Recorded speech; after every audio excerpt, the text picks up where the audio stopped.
It is a world succumbing to economic collapse, heating up financially, ecologically, and geographically to a critical mess.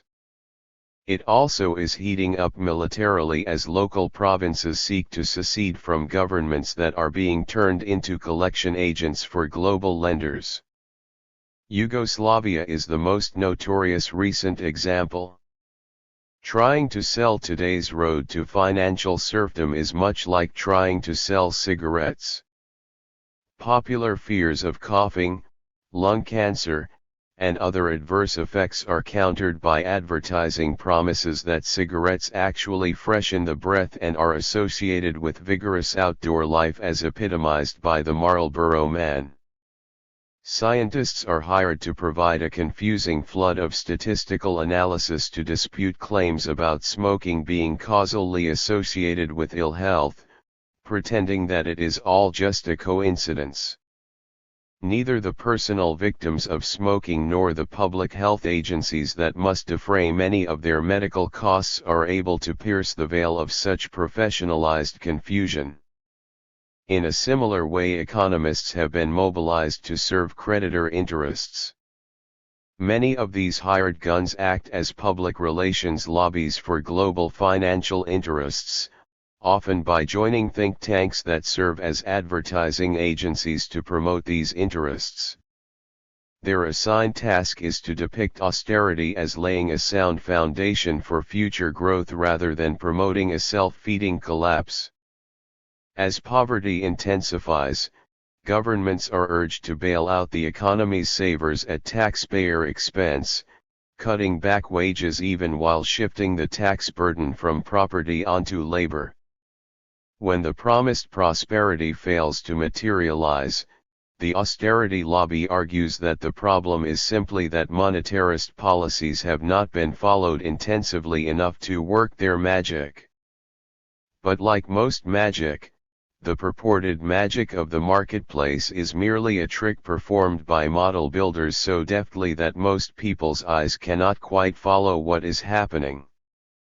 As Eric S. Reinert has asked, if mathematical economics as practiced by the monetarists should face a product liability suit, what would be the appropriate judgment?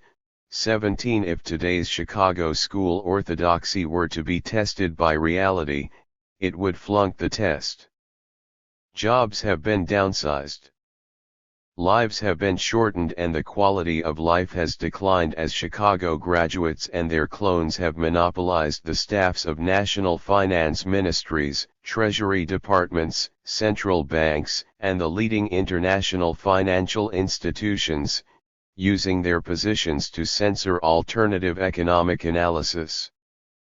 The crisis created between the economy's growth in debt and its ability to pay should be the starting point of mathematical economics. 6. The financial character of today's crisis and why economists avoid confronting it. Economists are the last people one should ask to explain today's crisis.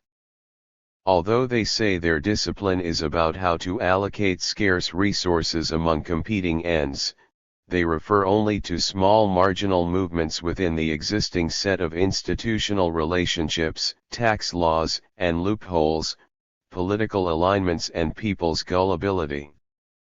There is no free lunch, unearned income, or exploitation in this textbook world, and hence no need for government regulation or economic reform.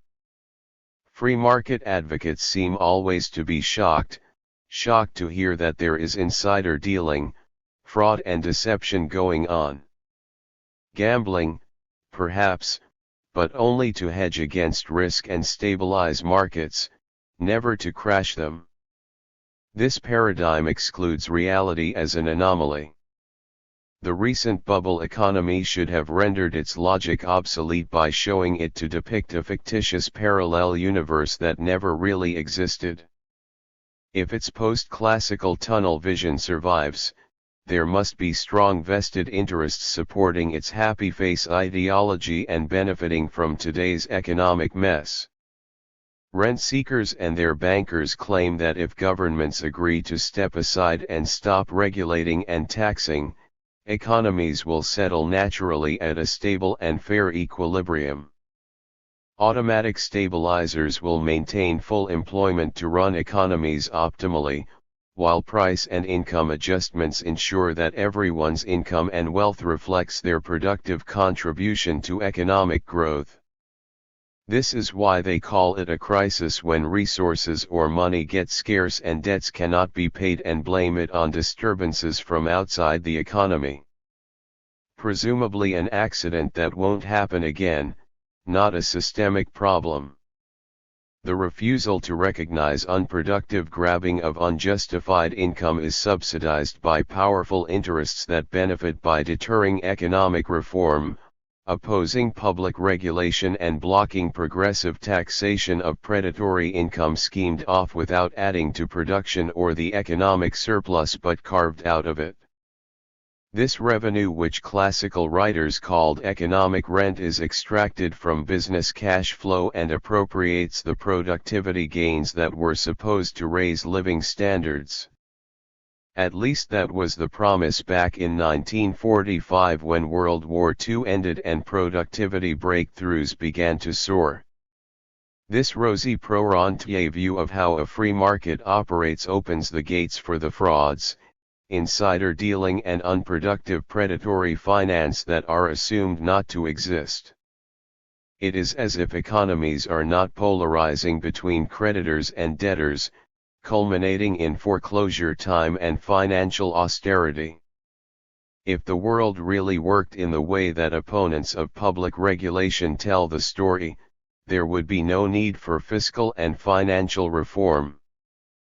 But the reality is that economies polarize and shrink when they are stripped of the checks and balances put in place by the classical economists and progressive era reformers. That is the problem the world faces today. It is the result of the financial sector loading down economies with loans without any idea of just how debtors are to pay out of their normal earnings.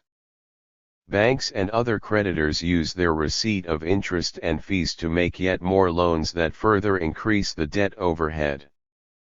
What has confused populations in recent years is that this debt creation appears to create wealth when credit is lent in a way that inflates prices for real estate, stocks, and bonds. Asset price inflation is what fueled the post-1980 stock market takeover boom, the dot-com bubble, and the enormous 30-year bond market rally from 1980 to 2011. Interest rates fell almost steadily as the Federal Reserve flooded the U.S. banking system with credit, raising the prices of existing bonds and increasing the multiplier by which banks could capitalize a given flow of real estate rent or business income into a loan. Property and financial securities are worth whatever banks will lend to new buyers or corporate raters, and credit standards were lowered steadily, capped by the 2001-08 real estate bubble. Until 2008, prices for housing or rewards for staging a corporate raid rose faster than carrying charges on the debt, so balance sheets reported rising net worth. But these were only paper gains, balance sheet net worth, not real wealth. Tangible capital investment slowed, and wages and disposable personal income were flat, or even falling if one takes into account FICA wage withholding and other taxes, rising debt service and housing costs. Many families were able to maintain their living standards only by borrowing. The idea was that once they got onto the home ownership on credit treadmill, they could simply take out home equity loans against the rising price of their property, treating it like the proverbial piggy bank. This is the kind of wealth creation that Federal Reserve Chairman Alan Greenspan celebrated. The secret of perpetual motion seemed to have been discovered, at least in the financial universe if not in the physical world. It was a godsend to bank loan offices, whose product is debt, after all.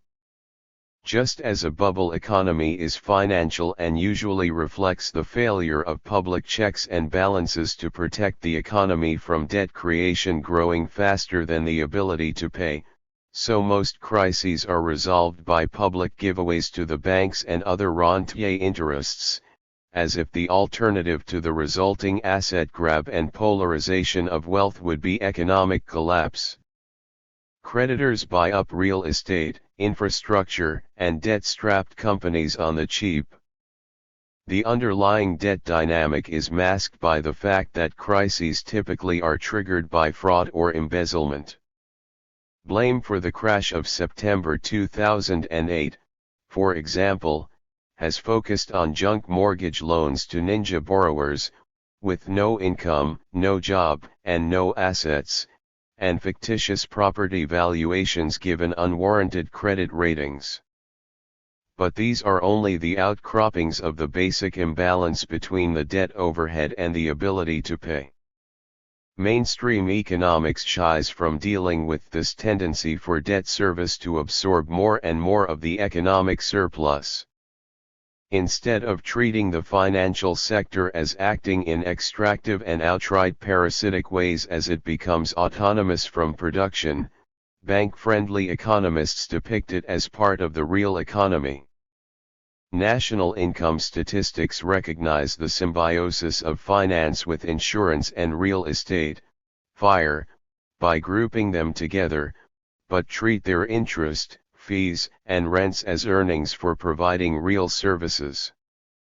Economic models stop short of acknowledging how free markets are shaped by high finance using part of its gains to capture governments and their regulatory agencies, starting with the central bank and the criminal justice system so as to neutralize their checks and balances against predatory finance.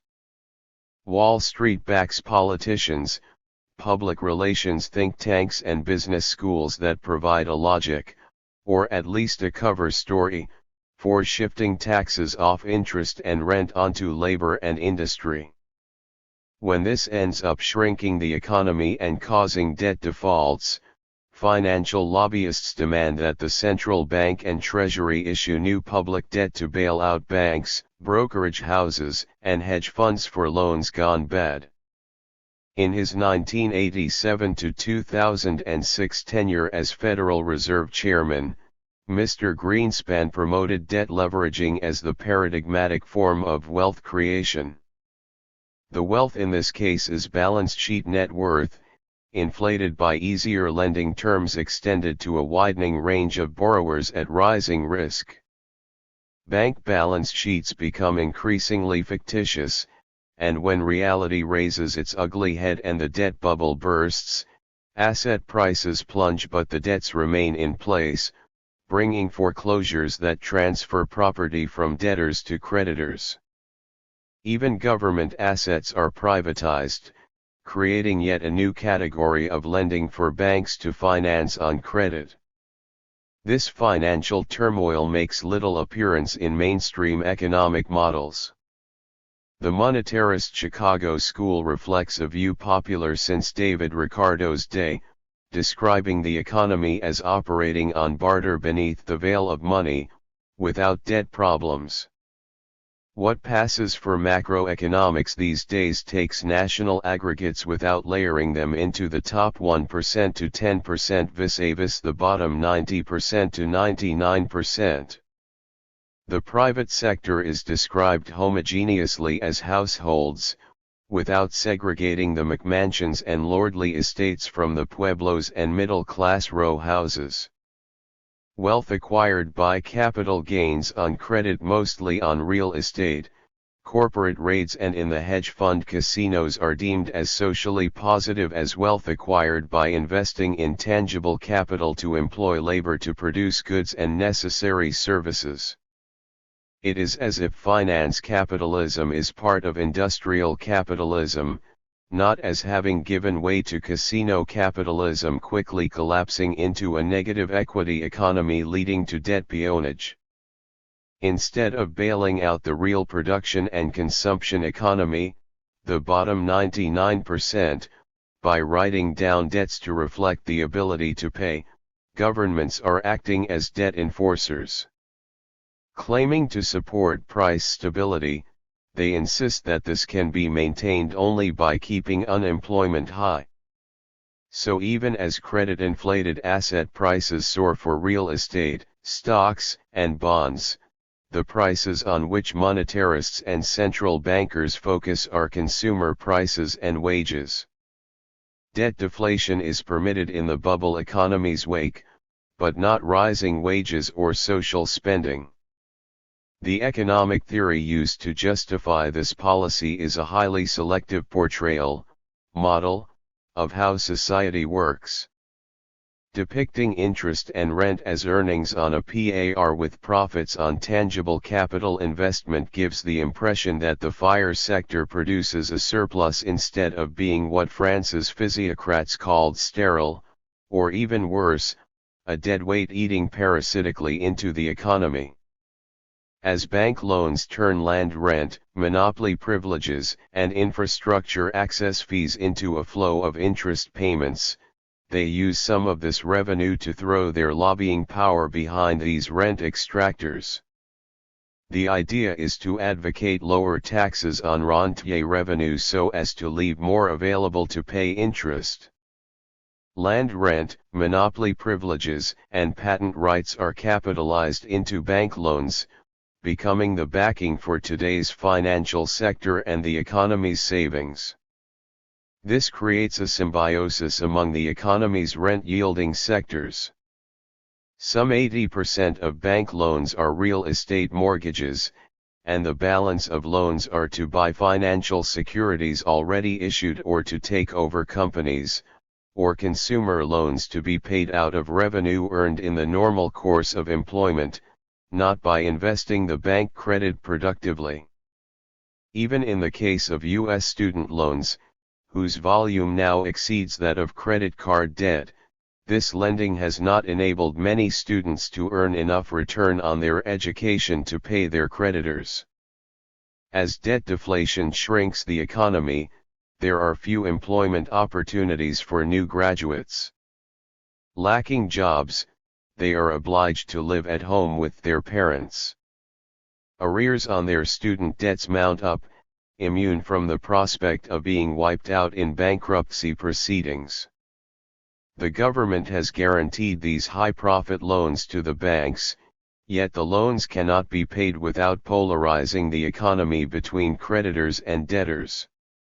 Vested interests defend tax favoritism and public guarantees backing this rentier behavior and sponsor a self-serving economics denying that debts need to be written down to reflect the ability of debtors to pay. This approach rejects the classical contrast between cost value, what is technologically and socially necessary to produce a good or service, and economic rent, unearned income, including capital gains. Rejecting the distinction between earned and unearned income and wealth, the value of financial securities and other assets is assumed to capitalize revenue streams reflecting real effort and enterprise. Also rejected is the idea that reform can make economies more efficient by minimizing unearned income and unproductive credit. Post-classical, that is, pro-rentier, models reason as if the economy is imprinted with the existing political and institutional structures, somewhat like patterns on a balloon. It can be inflated by credit creation or deflated by debt service, but keeps its basic proportions. Keynesian fine-tuning aims at injecting enough purchasing power to maintain full employment, and the Fed sets an interest rate intended to supply just the right amount of credit without changing the economy's institutional structure, tax system, or political relationships.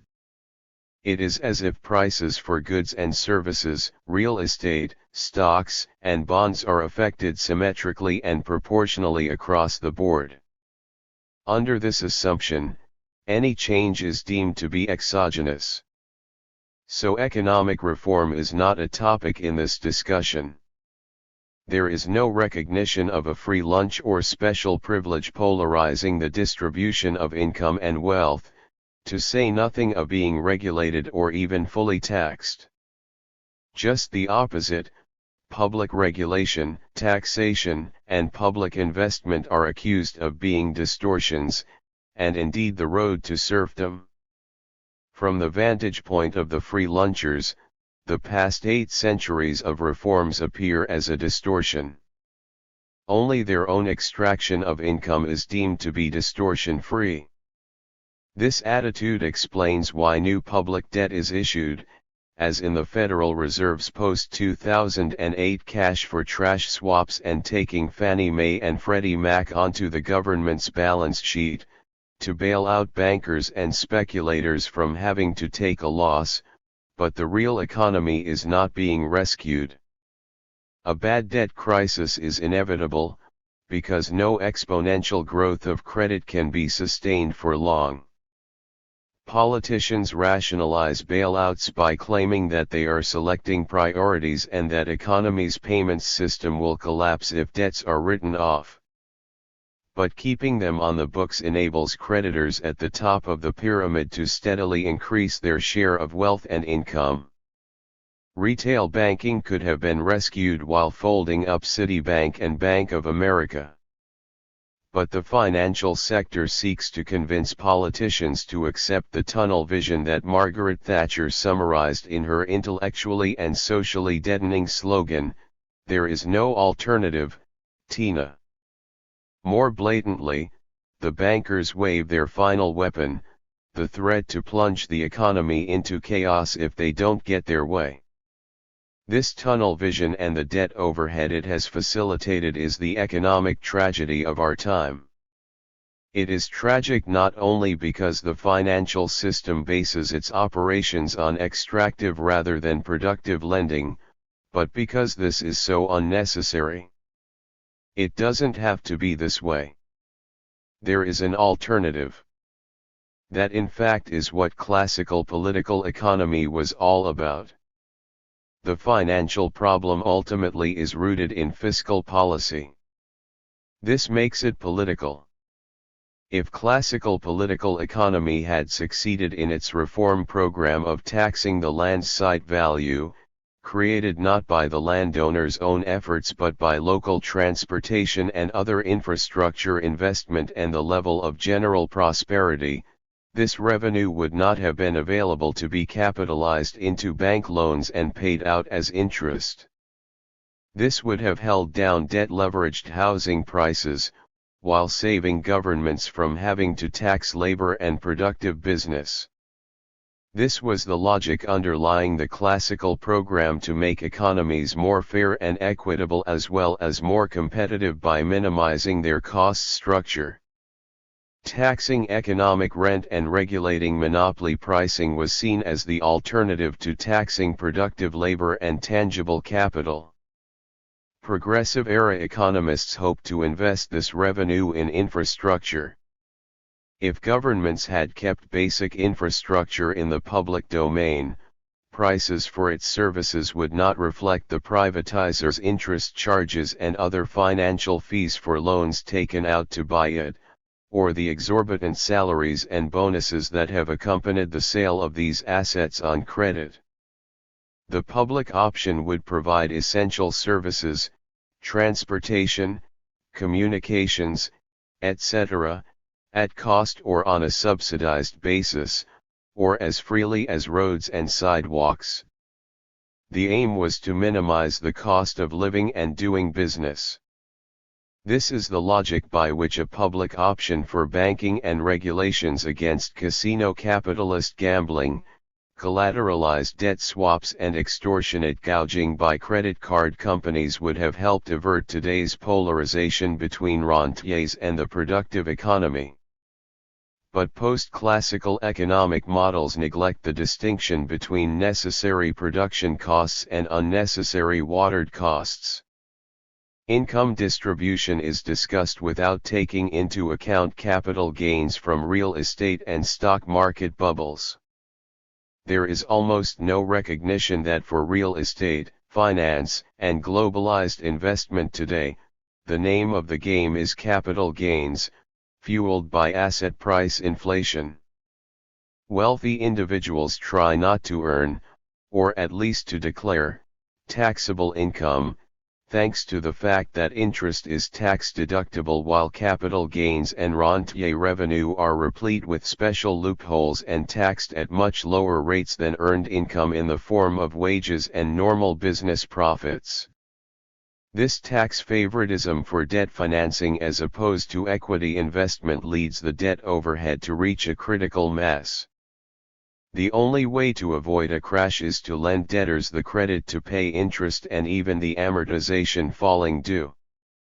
This is what U.S. banks did when they wrote negative interest mortgages that simply added the interest onto the debt balance, until it reached 125% or some other specified proportion of the original principal.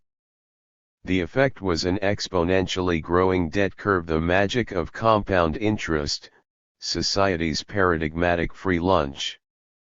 It can be sustained only by lending larger and larger amounts against collateral that is rising in price.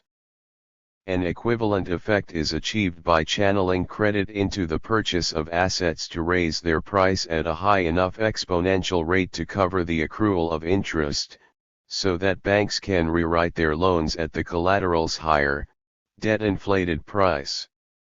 Lower interest rates enable a given stream of revenue to be capitalized into a larger loan principal. Under Mr. Greenspan's stewardship, the Federal Reserve supplied enough credit by 2008 to drive down interest rates to as low as they seemed likely to go. To be sure, long-term rates were driven down even further by 2011 as banks tried to revive the plunging housing market. Lower amortization rates also reduced carrying charges. Many mortgage debts were made perpetual, covering only the interest payments instead of being self-amortizing. Finally, banks were able to make larger loans by requiring lower down payments. Whereas 30% equity was normal prior to the 1990s, banks were making 100% loans by the early 2000s, indeed, even 105% loans to enable borrowers to pay fees to the mortgage originators and title insurers who were Wall Street's partners in crime. The reality is that perpetual motion no more can be created in economies than in physical nature. As asset price inflation raises the price of buying a retirement income, because higher stock and bond prices reduce the dividend and interest yield, pension funds cannot support retirees at the typically 8% rate assumed for annual returns, compounded annually to pay enormous sums out of capital gains. Reality imposes itself on mark-to-model calculations that are stock in trade of the GIGO, garbage in, garbage out, toolkit used by financial fraudsters. By 2006, an estimated 1/6 of new U.S. home buyers were speculators. Rents fell as these buyers sought tenants to carry as much of the mortgage as possible while waiting for prices to rise by enough to pay off the bank loan with interest and still leave the hoped-for capital gain. The fantasy was to pay off their debts out of these gains, not out of operating revenue. The plan was to buy property whose carrying charges that cover the debt service as long as the rate of price gain remained higher than the rate of interest. But the economy was not expanding and rents did not keep pace as debt deflation diverted spending away from goods and services. When rents fell, buyers had to make up the shortfall from other revenue or by drawing down their own savings or by borrowing yet more from the banks. Seeing the economy growing top-heavy with debt, wise investors cashed out. Prices stopped rising. Foreclosure time arrived. Treating money and credit simply as a veil misses the strive for asset price gains to obtain balance sheet wealth by debt leveraging.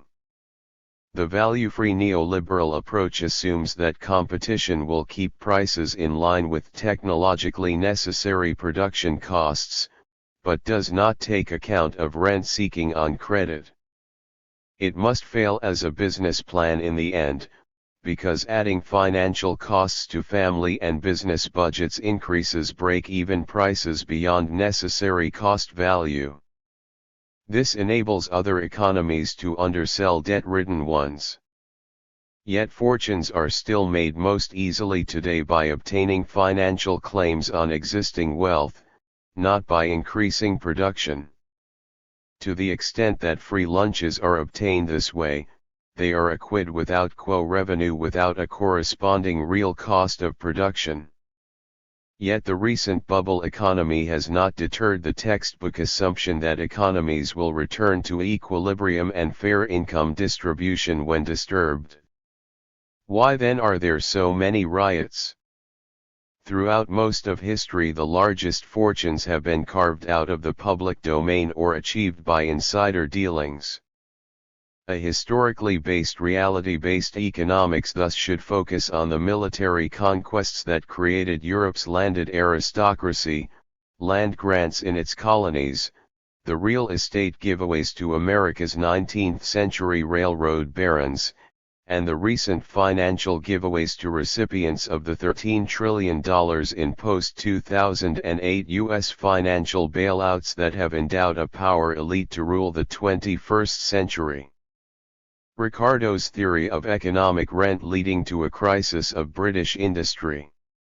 The leading theories of crisis were formulated as warnings of what would happen if economies failed to reform themselves by freeing markets from the special financial and property privileges inherited from Europe's feudal epoch landlordship, banking, and the monopolies that medieval Europe bequeathed to industrial capitalism. Northern conquerors carved landlordship out of territories they defeated, levying ground rent and monopoly rent as the primordial forms of tribute. In due course, Italian bankers emerged out of church orders to lend kingdoms the funds to pay tribute to Rome, and then to wage wars. Prior to 1815, Britain's landed interest and industrial capital both feared the overgrowth of debt owed to bondholders, especially to the Dutch, who owned much government debt and stock in the crown monopolies. But as normal trade resumed after the Napoleonic Wars ended, industry and banking formed an alliance against the landed interest. In 1846 they succeeded in repealing its protectionist corn laws, negotiating free trade to make Britain the workshop of the world and also the world's banker, making profits by financing foreign trade, mainly foreign raw materials for British manufactures. The 19th century saw two major lines of theorizing of how industrial capitalism would experience a crisis. The first was David Ricardo's warning against landlords seeking protectionist trade policy to promote national self-sufficiency in food production at rising prices and hence land rents. Assuming that diminishing returns would push up food prices at the margin of cultivation. Unless the rising cost of producing food at home was checked by importing lower-priced crops from abroad, the landlord's rising receipt of ground rent would absorb the entire surplus. Industrialists would have to pay labor a higher wage to cover the cost of higher-priced food, ending capital profitability and thus stifling further progress.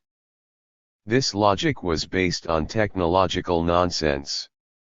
It assumed diminishing returns in agriculture just as the revolution in soil chemistry, the use of fertilizers, pesticides, new seed varieties and mechanized farm production powered a century of remarkable productivity gains.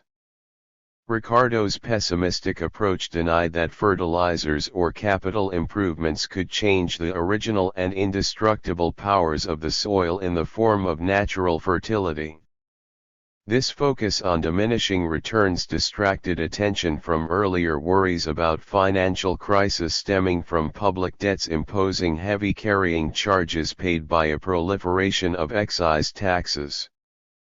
At the time Ricardo wrote his Principles of Political Economy and Taxation in 1817, 3/4 of British government's budget was spent on debt service, mainly as a result of its centuries of warfare with France. His labor theory of value, and its logical complement, his definition of economic rent as the margin of market price over actual costs of production ultimately reducible to the cost of labor, treated income and wealth in real terms, reducible to labor time and wages. It was as if economies operated on a barter basis, with money and credit, and hence, debt, being only a veil. There was no monetary and financial dimension, no debt service eating into income, no capital transfer problem of paying foreign debts. As Britain's parliamentary spokesman for its banking industry, today we would say lobbyist, Ricardo based his price theory on Malthus's ideas of population growth forcing resort to poorer soils, increasing the cost of producing food. Rising crop prices would provide a windfall gain economic rent for landlords on the better lands cultivated first.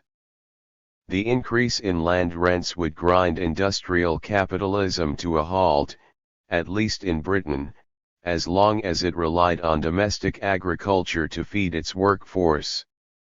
Rising prices for subsistence would price the economy's manufacturers out of world markets and shift industrial power to less densely populated countries with better soils and hence, so Ricardo assumed, lower prices. Adam Smith's Wealth of Nations had denounced the policy of shifting the fiscal burden onto labor and industry by a proliferation of sales taxes and other excise taxes.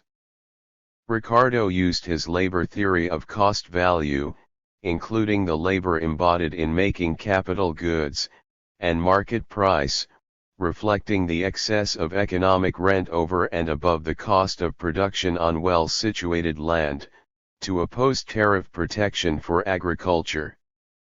British industry could retain its global dominance by abolishing the protectionist corn laws, introduced in 1798 during the Napoleonic Wars with France, so as to buy food in the cheapest markets it could find mainly in North America.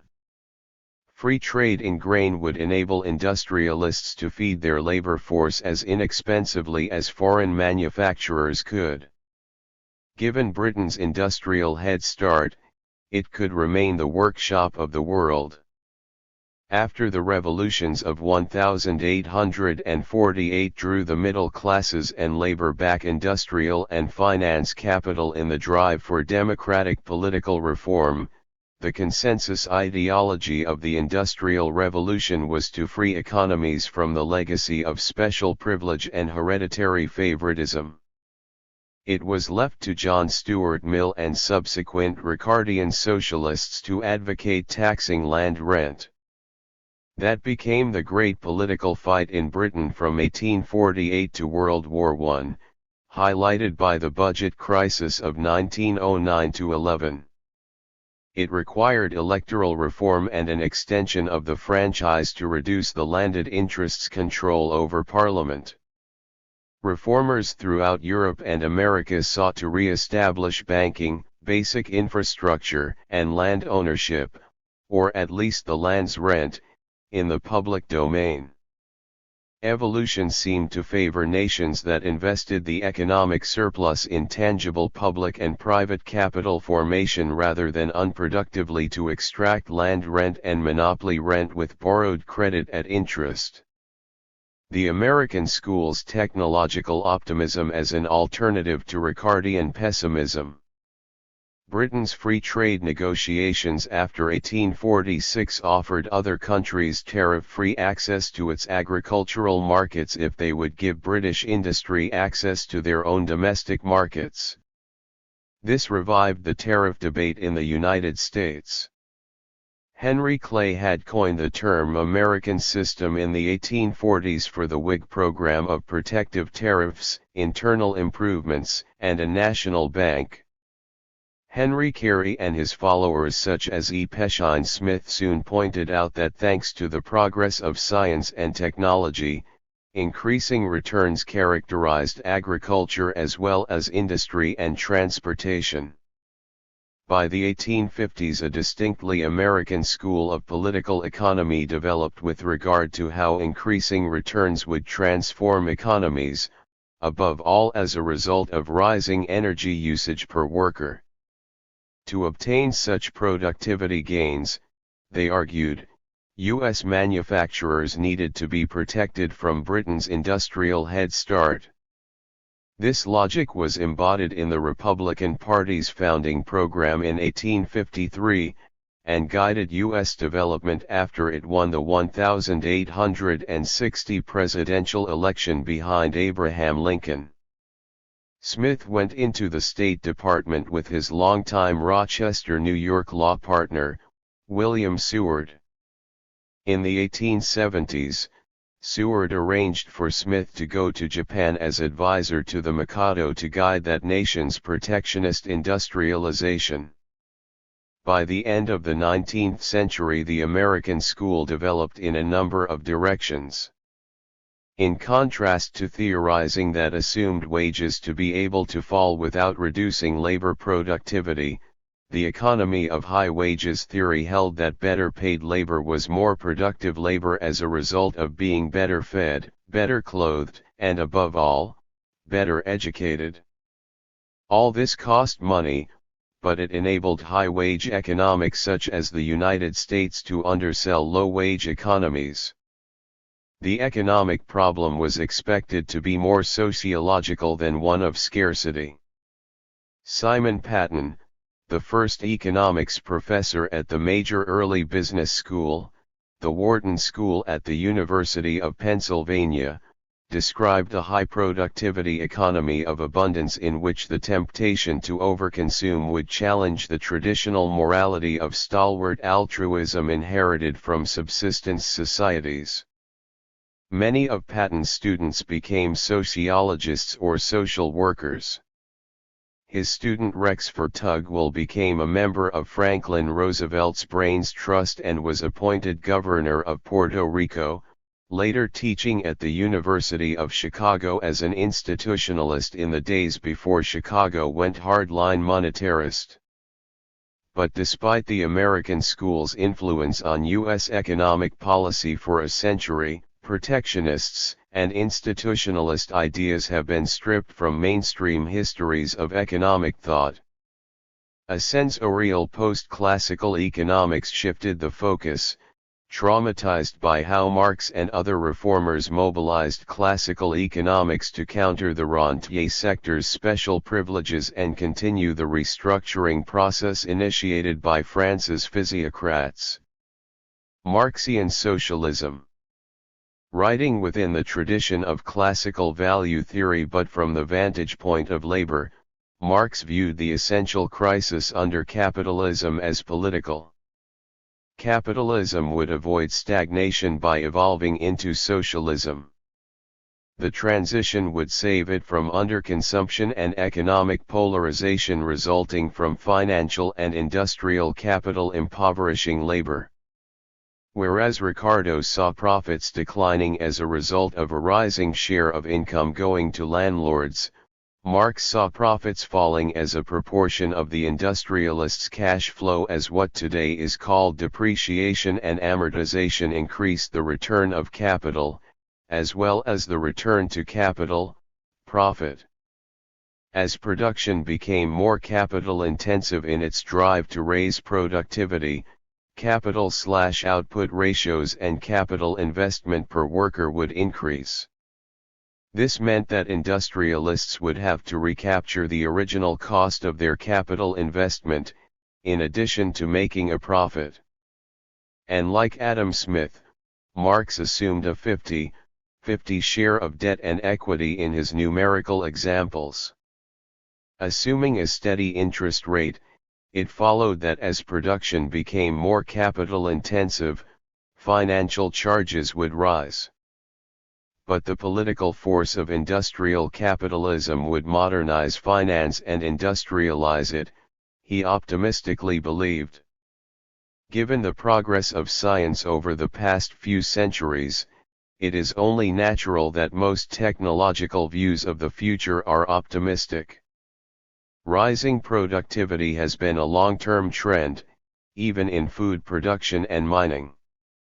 Despite the Ricardian assumption of diminishing returns that still characterizes textbook models, and despite Club of Rome limits to growth campaigning and peak oil warnings, crises have stemmed not from the production sector but from the financial sector and behind it, from the concentration of wealth in the hands of rentiers, monopolists, and privatizers that have carved special privileges and property rights out of the public domain. Like the American protectionists, Marx was a technological optimist. Describing agriculture as becoming industrialized, lowering food prices by raising productivity, he saw technological innovation as constantly lowering costs, making much industrial capital obsolete before it physically wore out. To the extent that the pace of technological innovation gained momentum, obsolescent high-cost capital would have to be written off and replaced even though the physical lifetime of the machinery was not yet worn out.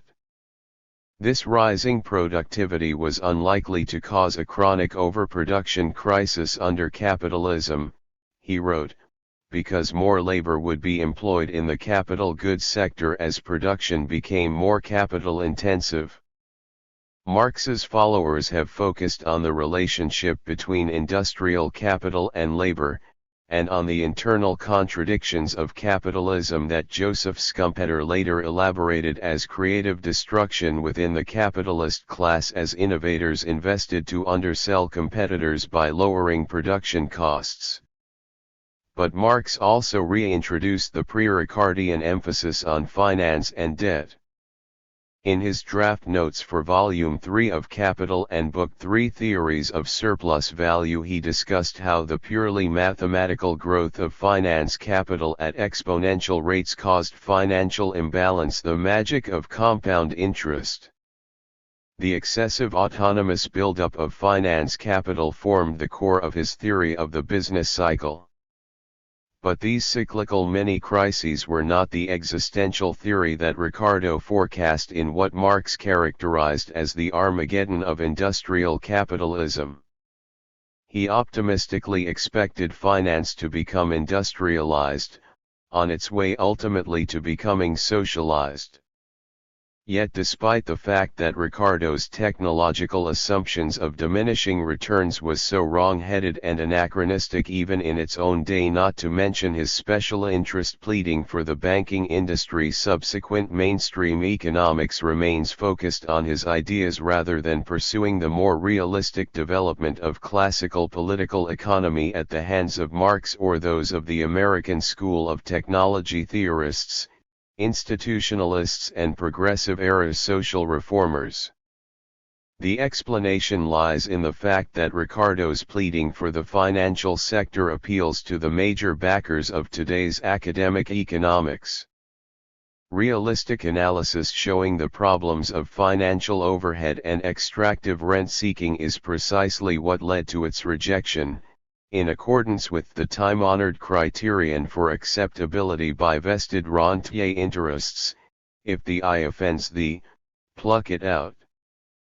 Post-classical theorizing defends the rentiers as productive, in proportion to their wealth. In criticizing the strictly Ricardian views of the American anti-socialist journalist Henry George, Marx wrote that industrial capital always had a visceral hatred of landlords. The historical task of industrial capitalism, after all, was to purify society of the carryover from feudalism's landed aristocracy, not only its land ownership and ground rent but also its control of the upper house of legislatures, by which it managed to block reform in many countries. In Britain the political struggle came to a head in 1909–10, when the House of Commons sought to pass a revenue bill based on a land tax. A constitutional crisis ensued, resulting in a ruling that the House of Lords never again could block a House of Commons revenue bill. But by the time World War I broke out in 1914, the momentum for taxing landed property had passed. Finance capital was in the ascendant. And whereas in Ricardo's day it had thrown its political support behind manufacturing industry, seeing international trade as the major private sector market for banking, as it had been since the 13th century, by the 20th century urban real estate was becoming much more valuable important than agricultural land. Britain's wealthiest individuals were still the post-feudal families holding ground rent on Kensington and other high-value London neighbourhoods, but home ownership and commercial real estate was well on its way to becoming democratized on credit. Given the high price of real estate relative to income, it could be bought only by borrowing from the banks. Some 80% of bank lending in most English-speaking countries now takes the form of real estate mortgages. This has led the banking and financial sector to reverse its earlier attack on the landlord class, above all the post-Ricardian thrust of John Stuart Mill and other Ricardian socialists to fully tax ground rent or nationalize the land outright. Today's ultimate recipients of land rent are not the hereditary owners as was the landlord class in Ricardo's day, they are the banks. No 19th-century economic writer expected this. From Britain to the United States, the great political fight was to socialize land rent either by taxing it or by nationalizing it. The thrust of classical value and price theory was to distinguish between earned income, wages and profits on industrial capital investment, and unearned income, economic rent, paradigmatically by landlords but also, by logical extension, monopoly rent, interest, and other returns to privilege. The most important privilege today is the banking system's privilege of creating credit. After the Great War's aftermath derailed the path of development toward which the progressive eras seemed to have been leading. The vested financial and property interests mounted an ideological counterattack, and a major arena was economic theory.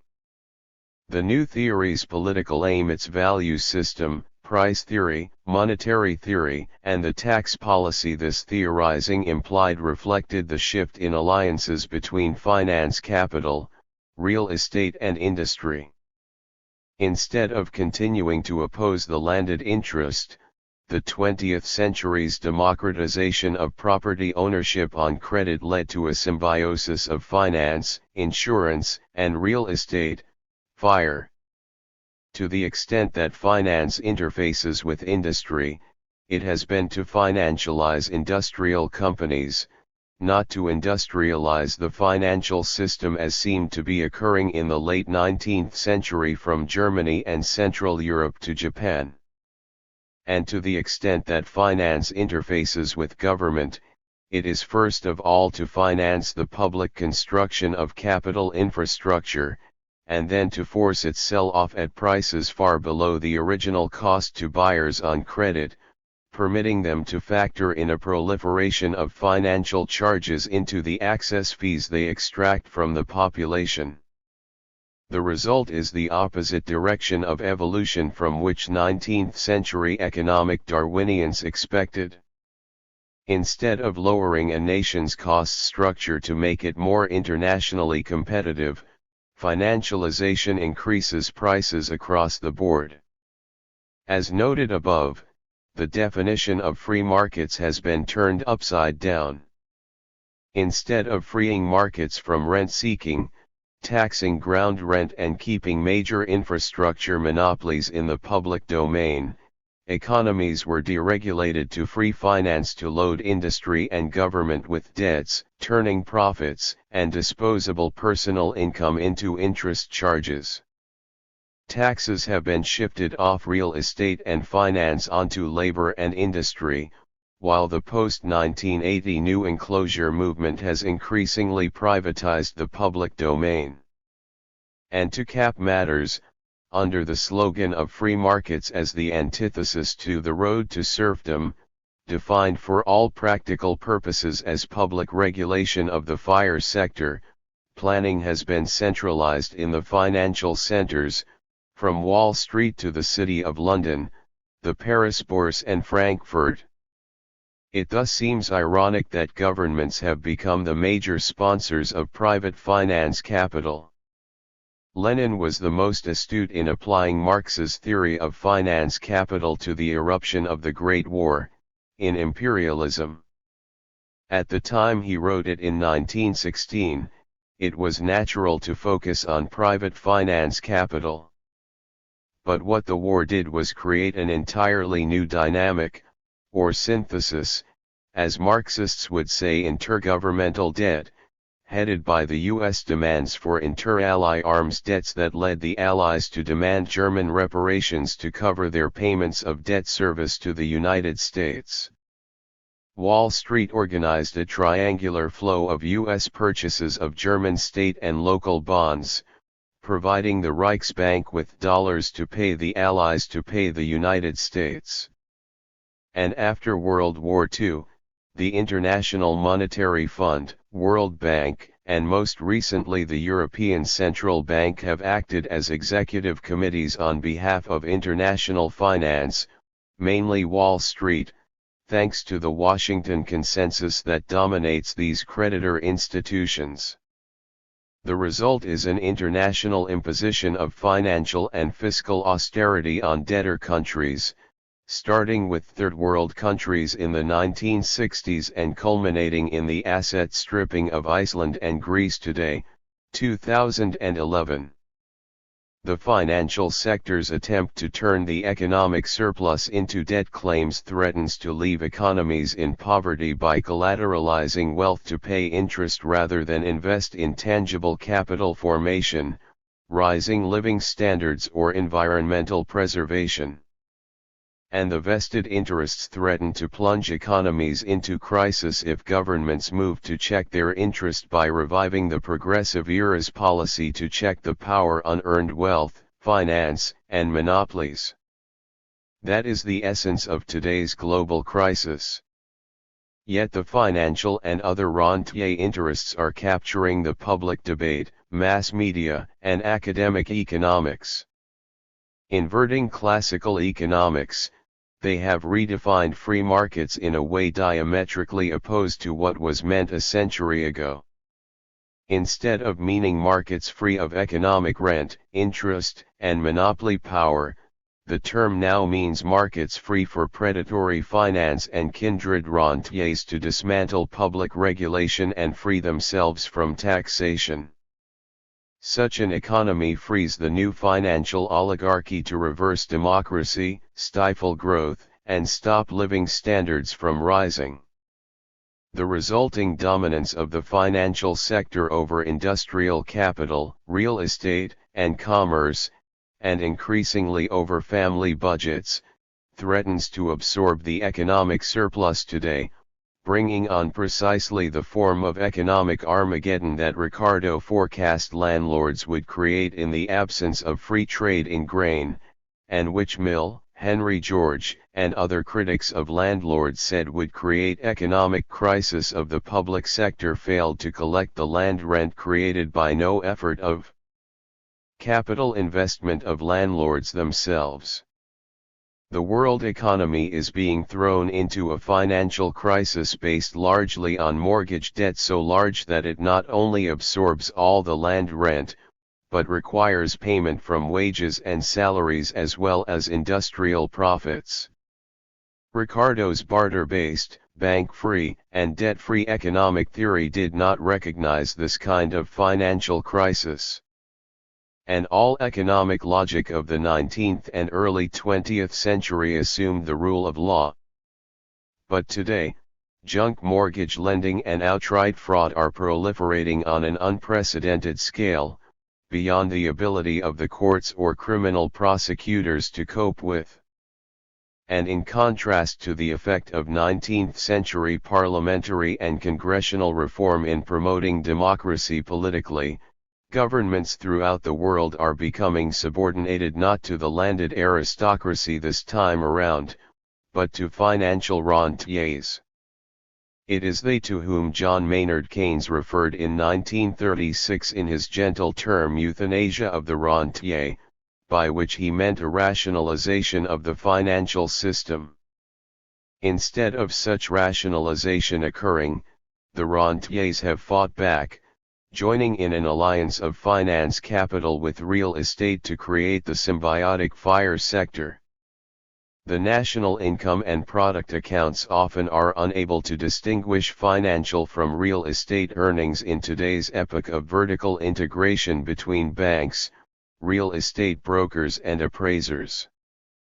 By 2008, Wall Street investment bankers were packaging junk mortgages into loans, and casino capitalist institutions placed bets on how long it would take for this toxic waste to explode, bringing down the economy in a convulsion of bankruptcy. So in retrospect, the 19th century's warnings of how the crisis of capitalism would unfold turned out to be too optimistic. They did not anticipate how the rentier interests would mount a counterattack to block governments from industrializing, to say nothing of socializing, banking and insurance systems. The independence of the central bank is applauded as the hallmark of democracy rather than seeing it as a victory for the new financial oligarchy. The financial system has disabled the U.S. legal system by buying the right to name the heads of congressional committees dealing with banking, and backing the political campaigns of judges committed to applying the law in the interests of their financial supporters. Summary of Part I. Whereas Ricardo's view of class war was between industrial capital and the landed aristocracy, Marx's shifted the focus to industrial capital vis-a-vis labor, assuming that industrial capital was well on its way to winning its war against the landed aristocracy. And as for finance capital, Marx assumed that it would become subordinate to industrial capital. But the seeming servant has become the master. Instead of banking becoming industrialized as seemed to be happening at least in Central European banking prior to World War I, industry has been financialized. The shift gained momentum in the 1980s, as central banks first in the United States and then in Western Europe and Japan became free of the foreign exchange and gold bullion convertibility constraints that had existed prior to 1971. Corporate raiders now raise credit to take over industry, paying out cash flow as interest and dividends instead of investing in fixed capital formation or longer-term research and development. Only a reduction in debt and higher wages can spur real recovery. But this is blocked by austerity policies that impose debt deflation. The solution needed for today's broad economic downturn is easier bankruptcy, especially for educational loans, and for mortgages to be brought in line with today's lower market prices and affordability. But when the financial sector gains control of policy, its prime objective is to protect creditors from taking major losses on loans gone bad and gambles against bettors unable to pay. Example: Lehman Brothers and AIG after September 2008. Something has to give, and the financial sector has achieved sufficient power to sacrifice general prosperity in order to squeeze out debt service. So new capital investment and hiring shrink, and economies fall into depression, leading to yet more bankruptcies and foreclosures in the private sector, and privatization sell-offs by debt-strapped governments. The role of governments in sponsoring financial exploitation. Saving used to mean putting money away out of earnings to be able to spend. But today, saving in the national income statistics takes the form mainly of paying down debts taken on in times past. Current earnings are not available for spending, they are earmarked to pay the banks for credit cards, to pay the mortgage, to pay student loans, auto loans, retail store credit. The era of free choice is over. The choice being offered is, your money or your life. The term debt deflation was popularized by Irving Fisher writing The Great Depression of the 1930s. Markets collapsed under the weight of inter-ally debts and German reparations stemming from World War I, and speculative credit as the U.S. Federal Reserve flooded financial markets to enable American banks and investors to lend Germany the money to pay reparations to the Allies to pay their debts to the United States. Lenin had written that wars were inevitable because finance capitalists in leading creditor nations would be unable to reach market-sharing agreements as to how to carve up the word amongst themselves and their leading industrial, mining and other clients. But what turned out to be most intransigent were U.S. government claims on the Allied powers for payment for arms supplied prior to U.S. entry into the Great War. Keynes blamed this claim on the Allied governments turning on Germany to pay them the money being demanded by the U.S. government. The amount demanded exceeded the reasonable amount that could be paid, making breakdown inevitable, first in 1929 and then finally in 1931 when standstill agreements were reached among the governments. It was too late to save Western economies from the Great Depression that recovered only as a result of the new public spending peaking in World War II. After 1945, the international economy was reorganized along creditor-oriented lines sponsored by the United States as major global creditor, with nearly 80% of the world's monetary gold stock. But starting with the Korean War, military spending pushed the U.S. balance of payments into deficit in the 1960s, forcing the dollar off gold in August 1971. August seems to have become the traditional time of international crisis, from the guns of August 1914 to closing of the London gold pool in 1971 to the financial crisis of August 2011 that saw gold jump once again in response to a flight out of financial debt claims. The Eurozone is recreating a similar intergovernmental debt tangle today against its own members. This time the aim is not to pay for military war as in the 1920s, but to wage a 21st-century mode of financial warfare by creditors against debtor economies. First Ireland and Greece and then Italy, Spain, and Portugal were directed to bail out their insolvent banking systems by imposing austerity and letting the banks earn their way out of debt by creating credit to lend to private buyers of the land and public domain that debt-burdened governments were to sell off. So instead of the Ricardian socialism directed against landlords and monopolists or Marxian socialism aimed at raising living standards and rationalizing industrial organization, the world is threatened with a lapse back into neo-feudal rentier power. This financial aggression is similar to military asset grabs. Just as in overt warfare, creditors seek the land and other real estate, public infrastructure and other assets from debtors in Ireland and Greece, and now Portugal, Italy, and Spain as well. In place of tribute as such, they demand debt service. And the way to achieve this is by creating crisis, using their control of the payments and credit system as leverage to stifle economies that do not obey their demands. This is why today's global financial system is in crisis once again, largely because of intergovernmental debt overwhelming private sector capital movements, and because of international financial institutions, headed by the multinational but U.S.-dominated International Monetary Fund and World Bank, the European Central Bank and the U.S. Federal Reserve System, seeking to impose austerity and heavy taxation for what has metamorphosed from military warfare to financial warfare in this case. Against debtor economies. 7. A property is worth whatever a bank will lend. Never before have so many Americans gone so deeply into debt so willingly. Housing prices have swollen to the point that we have taken to calling a mortgage by far the largest debt most of us will ever incur in investment.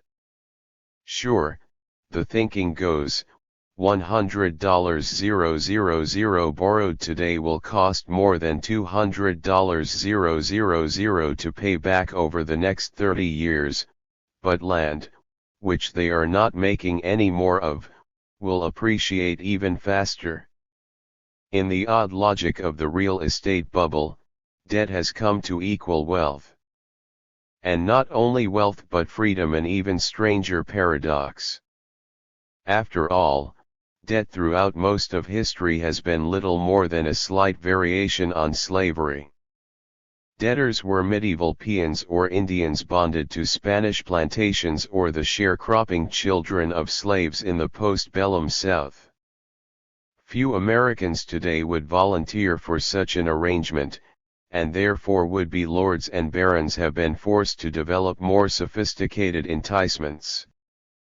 The solution they found is brilliant, and although it is complex, it can be reduced to a single word: rent.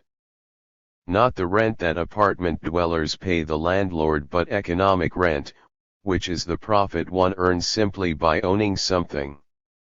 Economic rent can take the form of licensing fees for the radio spectrum, interest on a savings account, dividends from a stock, or the capital gain from selling a home or vacant lot. The distinguishing characteristic of economic rent is that earning it requires no effort whatsoever.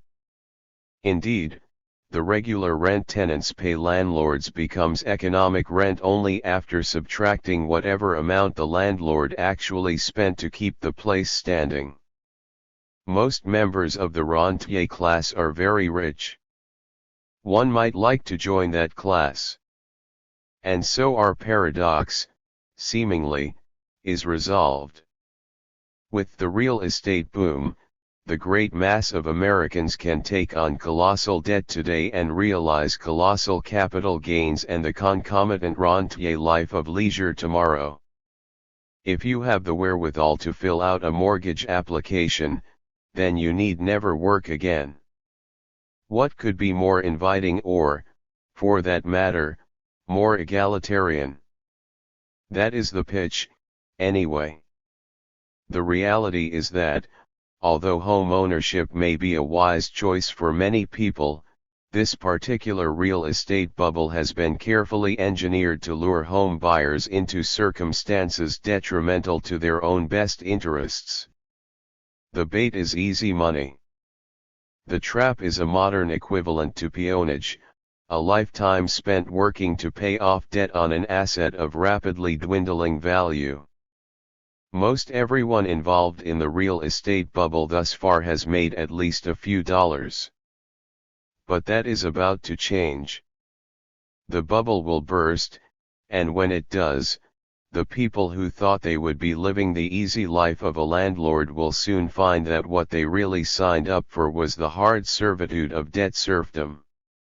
The new road to serfdom begins with a loan. Since 2003, mortgages have made up more than half of the total bank loans in America, more than $300 billion in 2005 alone. Without that growing demand, banks would have seen almost no net loan growth in recent years. Why is the demand for mortgage debt so high? There are several reasons, but all of them have to do with the fact that banks encourage people to think of mortgage debt in terms of how much they can afford to pay in a given month, how far they can stretch their paychecks, rather than in terms of the total amount of the loan. A given monthly payment can carry radically different amounts of debt, depending on the rate of interest and how long those payments last.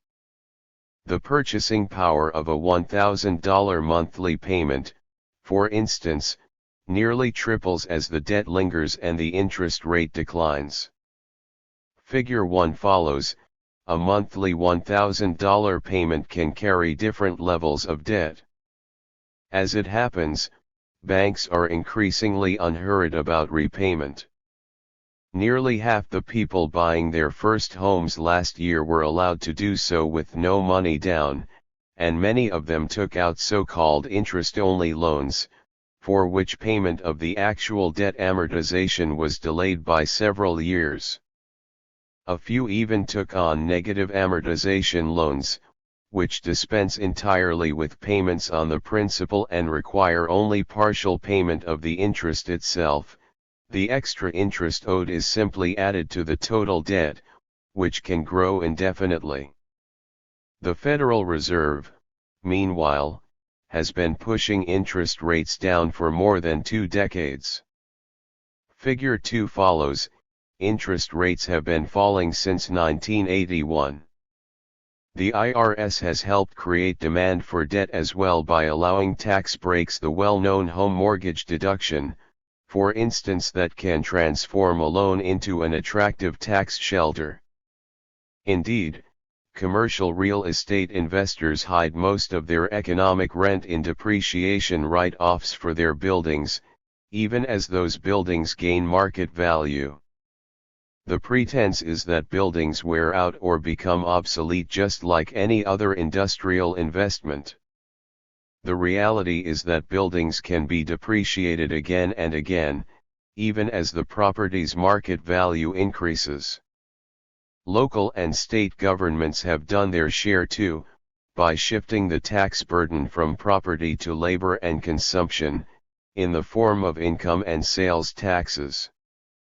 Since 1929, the proportion of tax burden has almost completely reversed itself.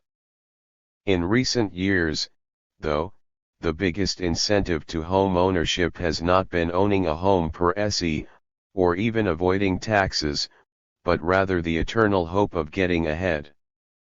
If the price of a $200,000 house shoots up 15% in a given year, the owner will realize a $30,000 capital gain.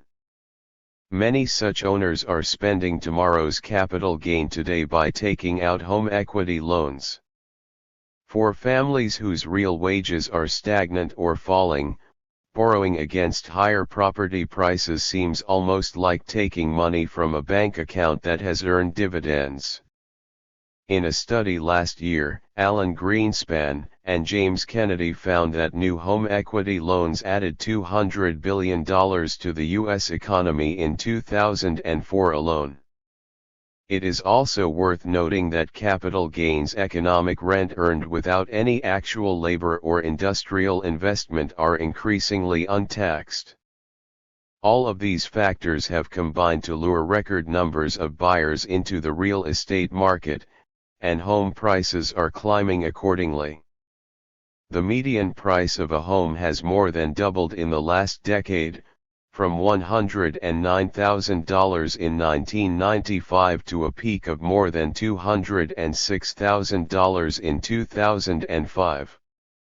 That growth far outpaces the Consumer Price Index, and yet housing affordability, the measure of those month-to-month housing costs, has remained about the same. Figure 3 follows. Housing prices have far outpaced consumer prices even as monthly payment remains affordable. That sounds like good news. But those rising prices also mean that more people owe more money to banks than at any other time in history. And that's not just in terms of $11.8 trillion in outstanding mortgages, but also as a proportion of the national economy. This debt is now on track to surpass the size of America's entire gross domestic product by the end of the decade. Even that huge debt might not seem so bad, what with those huge capital gains beckoning from out there in the future. But the boom, alas, cannot last forever. And when the growth ceases, the market will collapse. Understanding why, though, requires a quick detour into economic theory. We often think of the economy as no more than a closed loop between producers and consumers.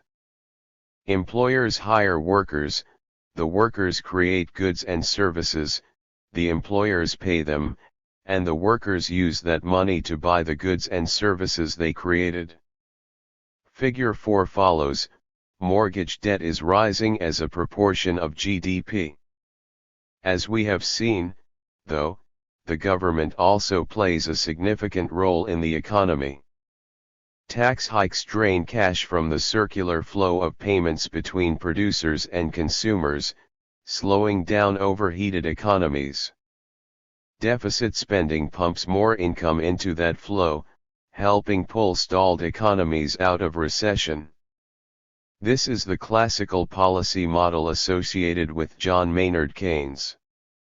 A third actor also influences the nation's fortune. Economists call it the FIRE sector, short for finance, insurance, and real estate. These industries are so symbiotic that the Commerce Department reports their earnings as a composite. Banks require mortgage holders to insure their properties even as the banks reach out to absorb insurance companies. Meanwhile, real estate companies are organizing themselves as stock companies in the form of real estate investment trusts, or REITs, which in turn are underwritten by investment bankers. The main product of these industries is credit. The FIRE sector pumps credit into the economy even as it withdraws interest and other charges. The FIRE sector has two significant advantages over the production/consumption and government sectors. The first is that interest wealth grows exponentially. That means that as interest compounds over time, the debt doubles and then doubles again. The 18th century philosopher Richard Price identified this miracle of compound interest and observed, somewhat ruefully, that had he been able to go back to the day Jesus was born and save a single penny at 5% interest compounded annually, he would have earned himself a solid gold sphere 150 million times bigger than Earth.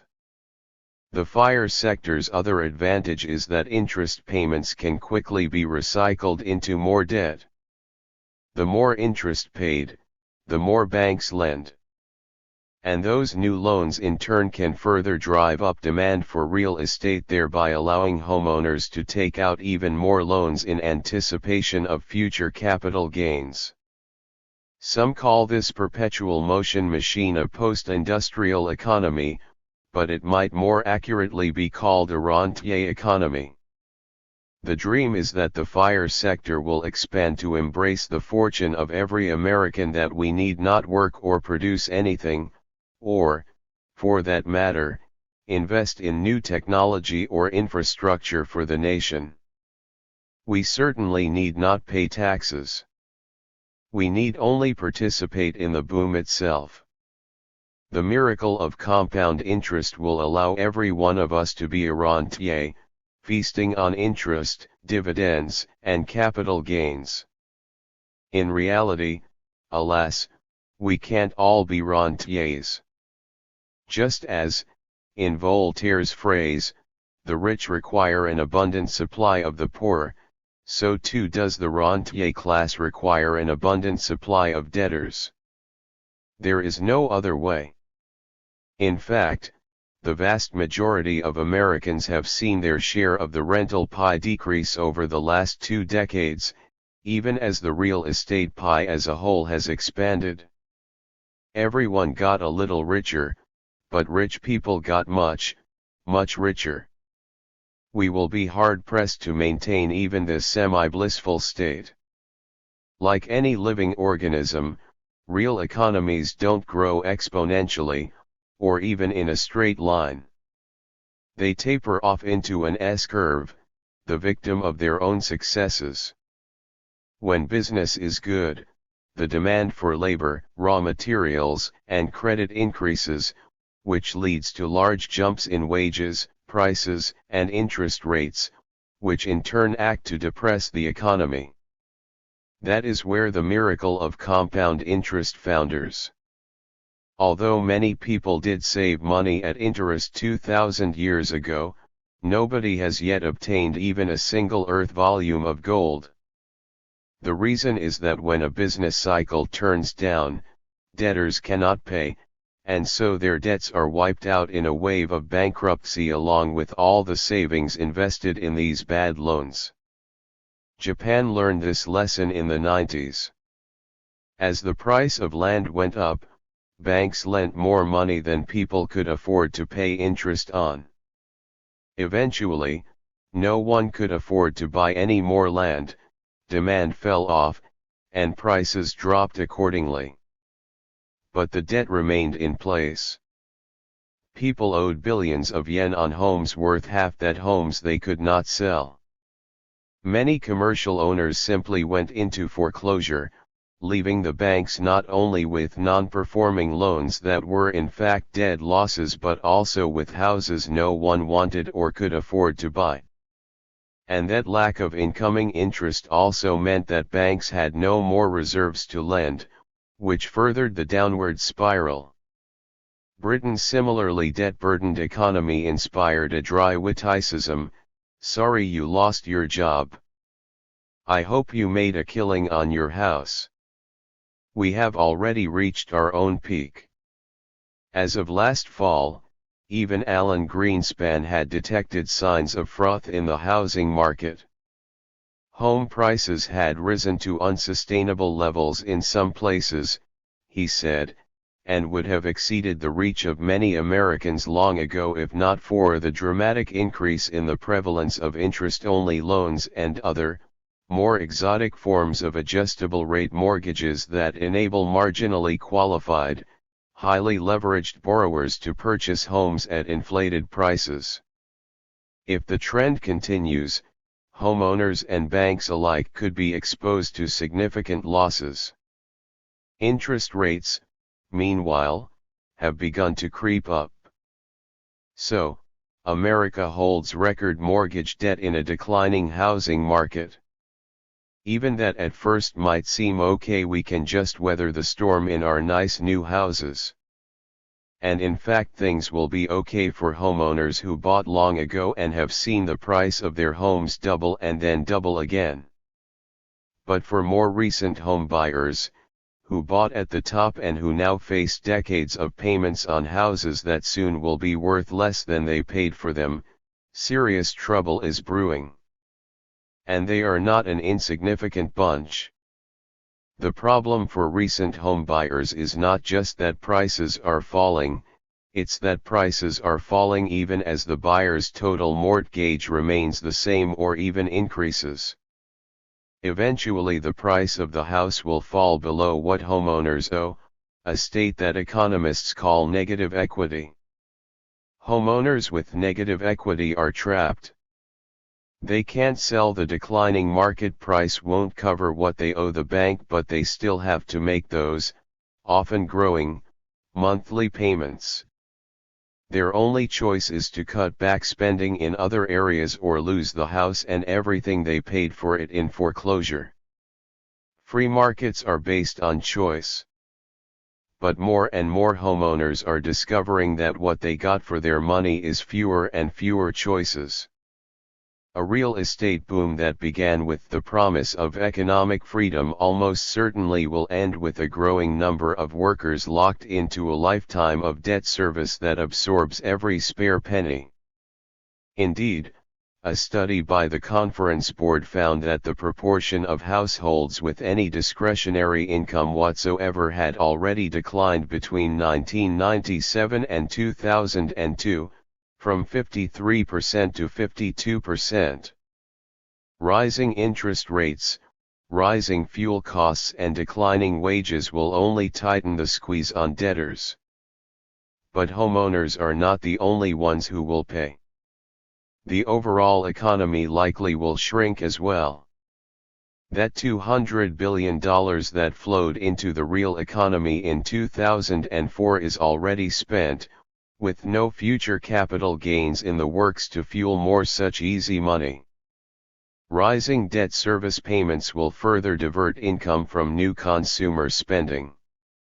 Taken together, these factors will further shrink the real economy, drive down those already declining real wages, and push our debt-ridden economy into Japan-style stagnation or worse.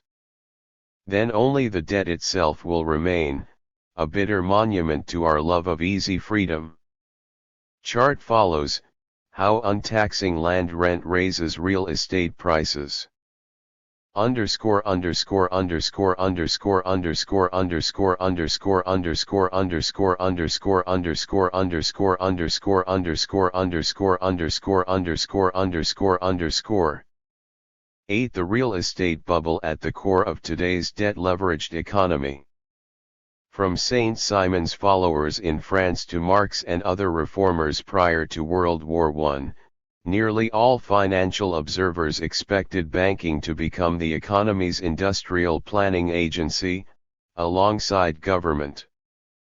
But contrary to their expectation that banking would become industrialized, the opposite has occurred: industry has been financialized.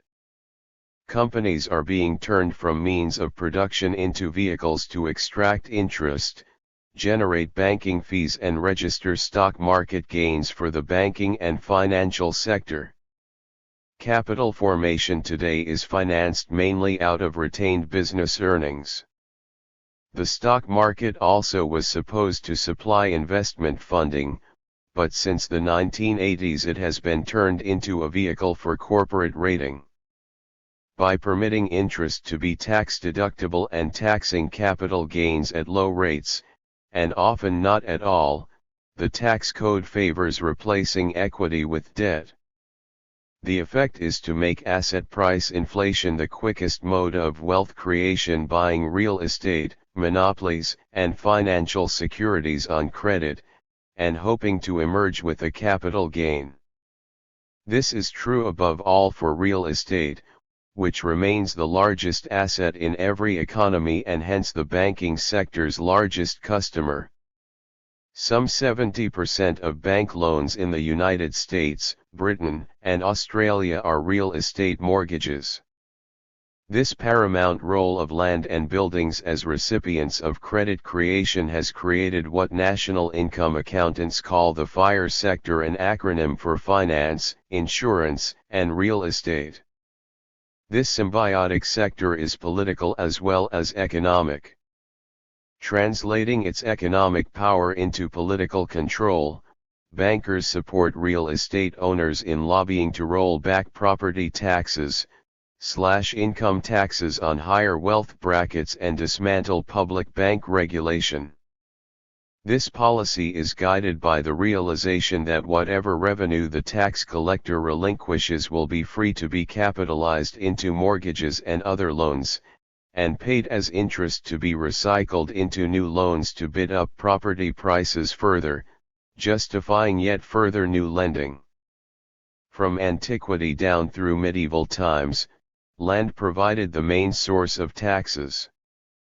But starting with the revolt of the barons in England in 1258–65, its owners used their control of Parliament to shift the fiscal burden onto the rest of the economy. The thrust of classical economic reform was to make land once again the basic source of public revenue. Seeking to free labor and capital from the burden of rent and interest, progressive-era reformers sought to fully tax the land's rent or nationalize it outright.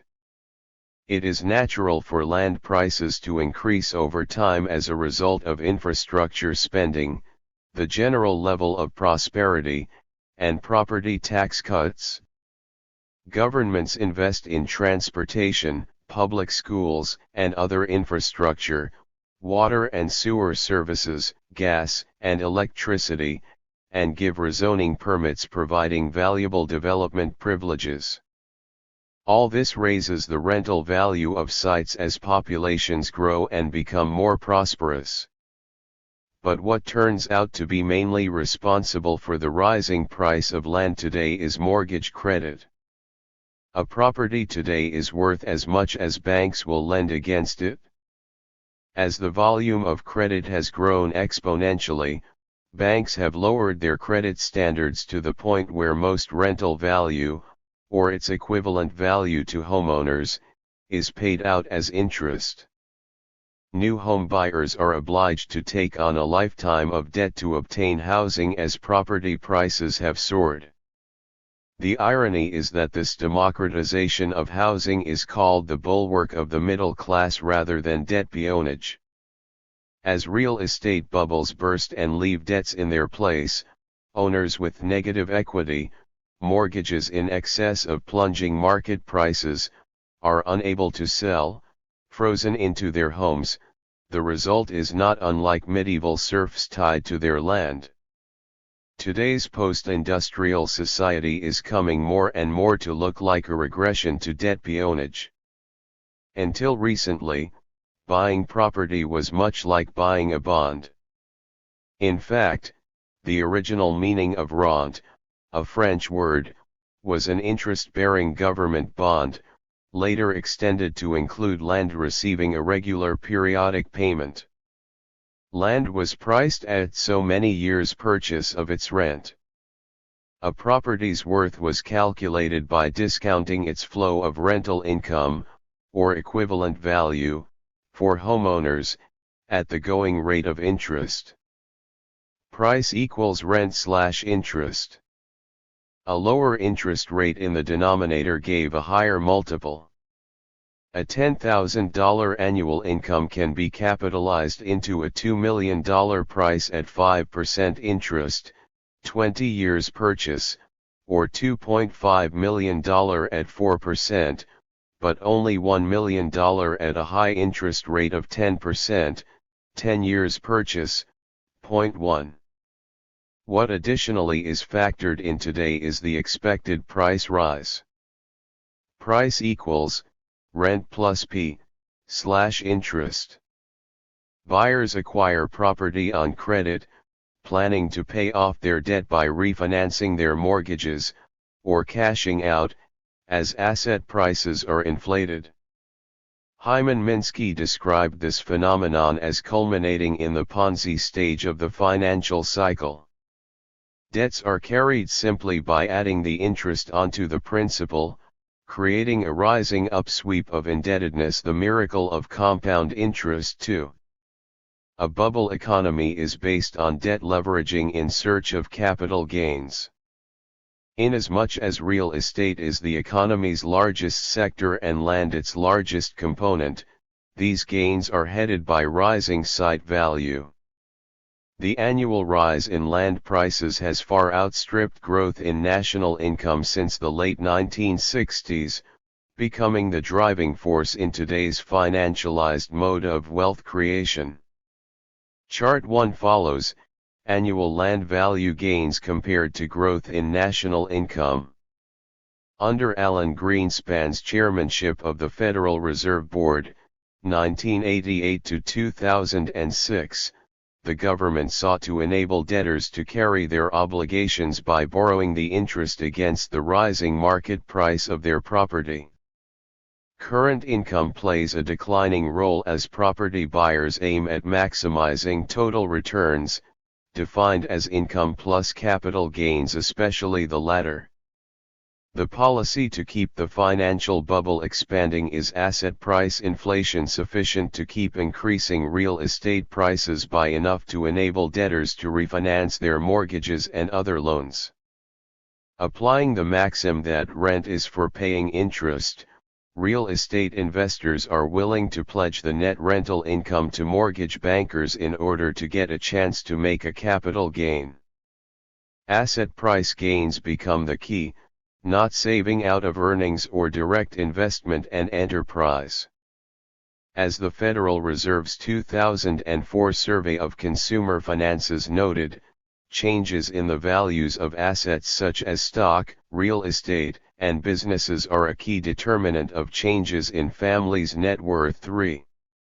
This creates a symbiosis between finance, insurance, and real estate, the FIRE sector at the core of the bubble economy. Its basic dynamic is a feedback between bank credit and asset prices. The more credit and the easier the terms on which it is available, the lower the interest rate, the lower the amortization rate, and the lower the down payment required, the larger the loan can be made.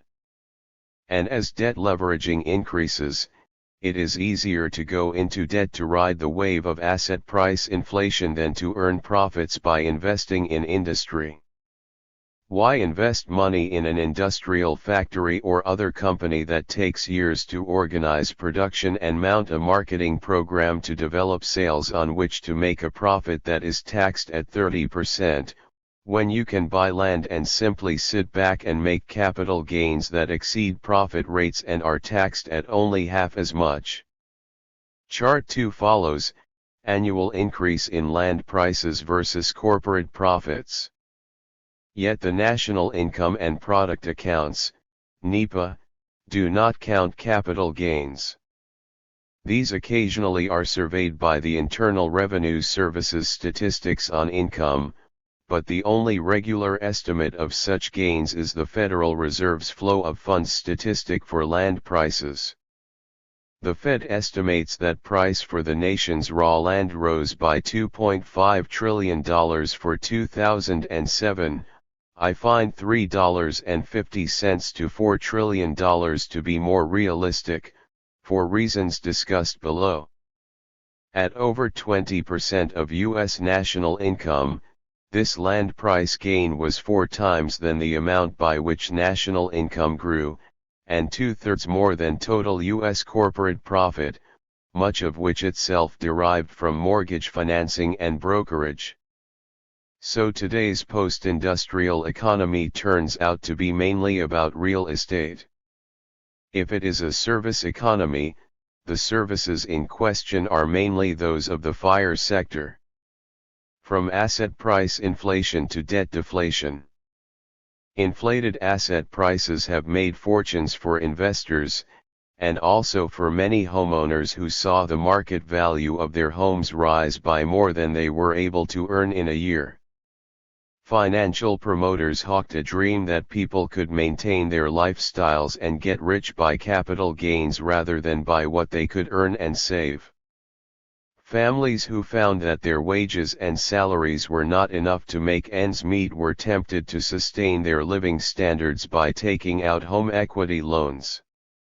Banks appeared to have created a post-industrial mode of wealth creation by issuing enough credit to keep bidding up property prices and to keep the boom going by lending yet more against collateral rising in value.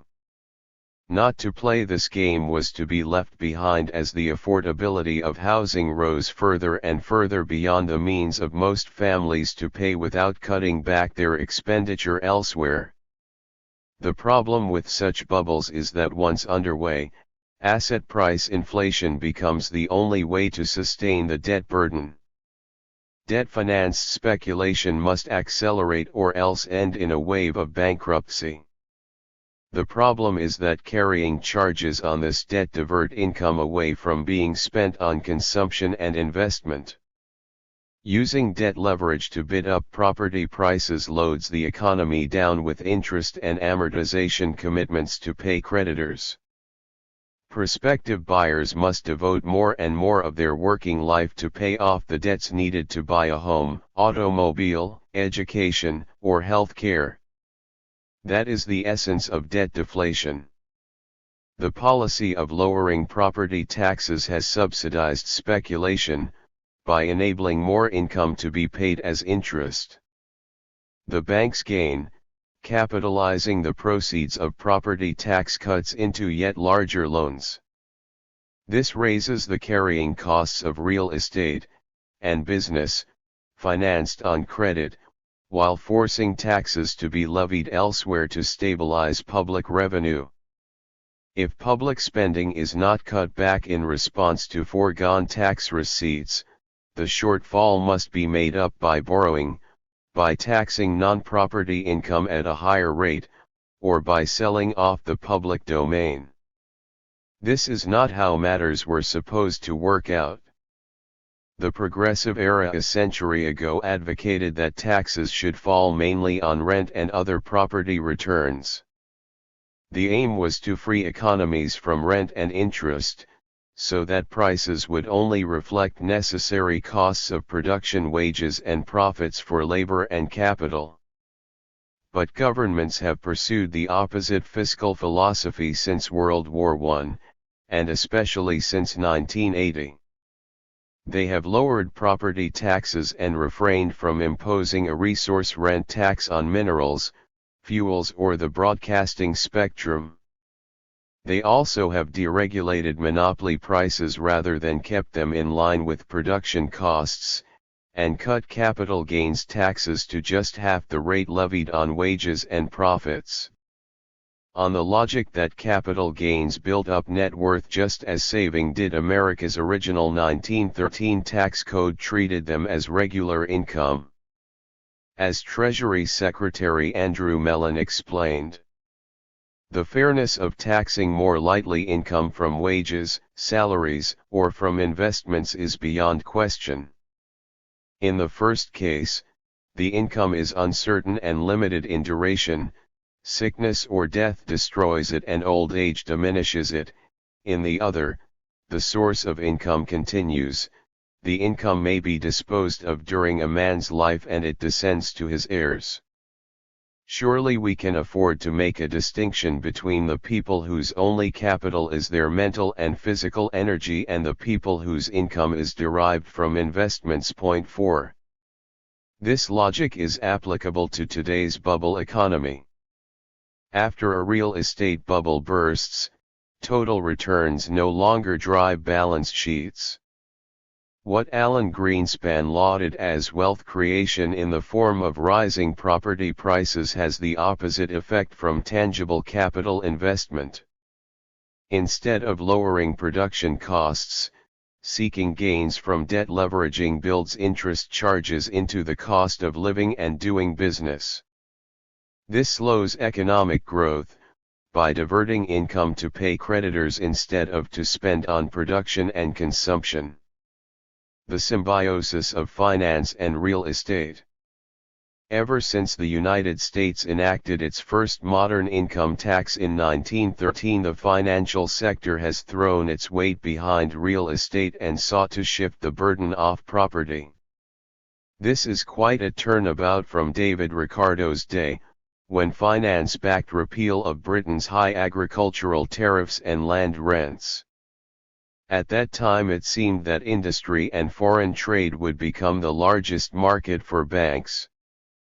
But as matters have turned out, real estate has achieved this position. The financialization of real estate is a distinctly 20th century phenomenon, going hand in hand with the democratization of property ownership. Long after the end of feudalism, landlords remain the wealthiest and most liquid class. But the 19th and 20th centuries saw banks finance the spread of home ownership.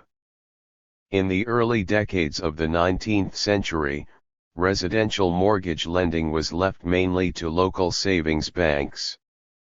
Many of banks were set up to help immigrants or workingmen save up small change each week, as reflected in the names for some of the largest New York savings banks, Siemens, Emigrant, the Bowery, and Dime Savings Banks.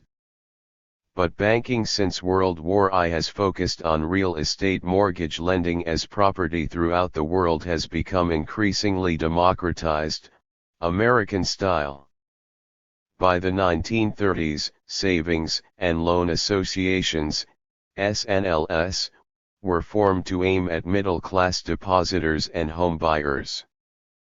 After the return to peace after 1945, the construction boom and suburbanization created a thriving mortgage market.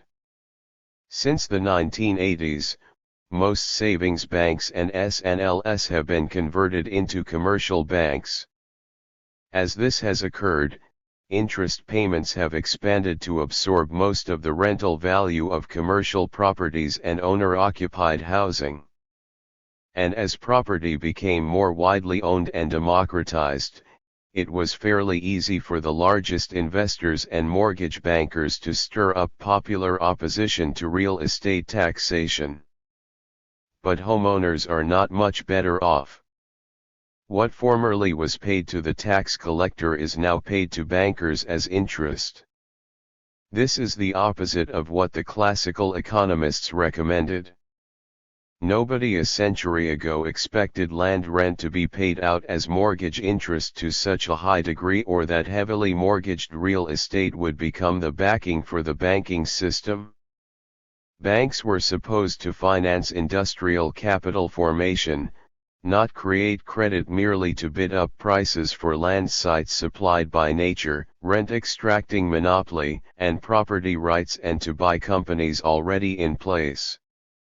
Debt expansion for such purposes may seem self-justifying as long as asset prices are rising steadily. This price run-up is euphemized as wealth creation by focusing on the inflation of financial and property prices, even as disposable personal income and living and working conditions are eroded. The problem is that rising price/rent multiples and price/earnings ratios for debt-financed properties, stocks, and bonds oblige wage earners to go deeper into debt, devoting more years of their working life to pay for housing and to buy income-yielding stocks and bonds for their retirement. Homeowners thus do not gain by this higher market equilibrium price for housing. Higher prices simply mean more debt overhead. A simple example should make the problem clear. Suppose Mary Smith owns home free and clear of any debt that had cost her $100,000 to buy. Suppose Jane Doe later buys the same exact home, but the price has risen to $250,000. To buy it, Jane needs to take out a $100,000 mortgage. Who is in a better financial position? On paper, Jane has a $50,000 equity advantage, $150,000, as compared to Mary's $100,000. But she only owns 60% of the home's value, and must pay her bank $600 a month payments that Mary does not have to make. Prior to the real estate bubble, Mary's house has $100,000 equity with low taxes and no interest charges. By the time Jane buys the house, she must go into debt to outbid other potential buyers. The land area hasn't increased, nature is not making any more, and buildings slowly depreciate, but the debt overhead rises, leaving less income available for consumption or saving.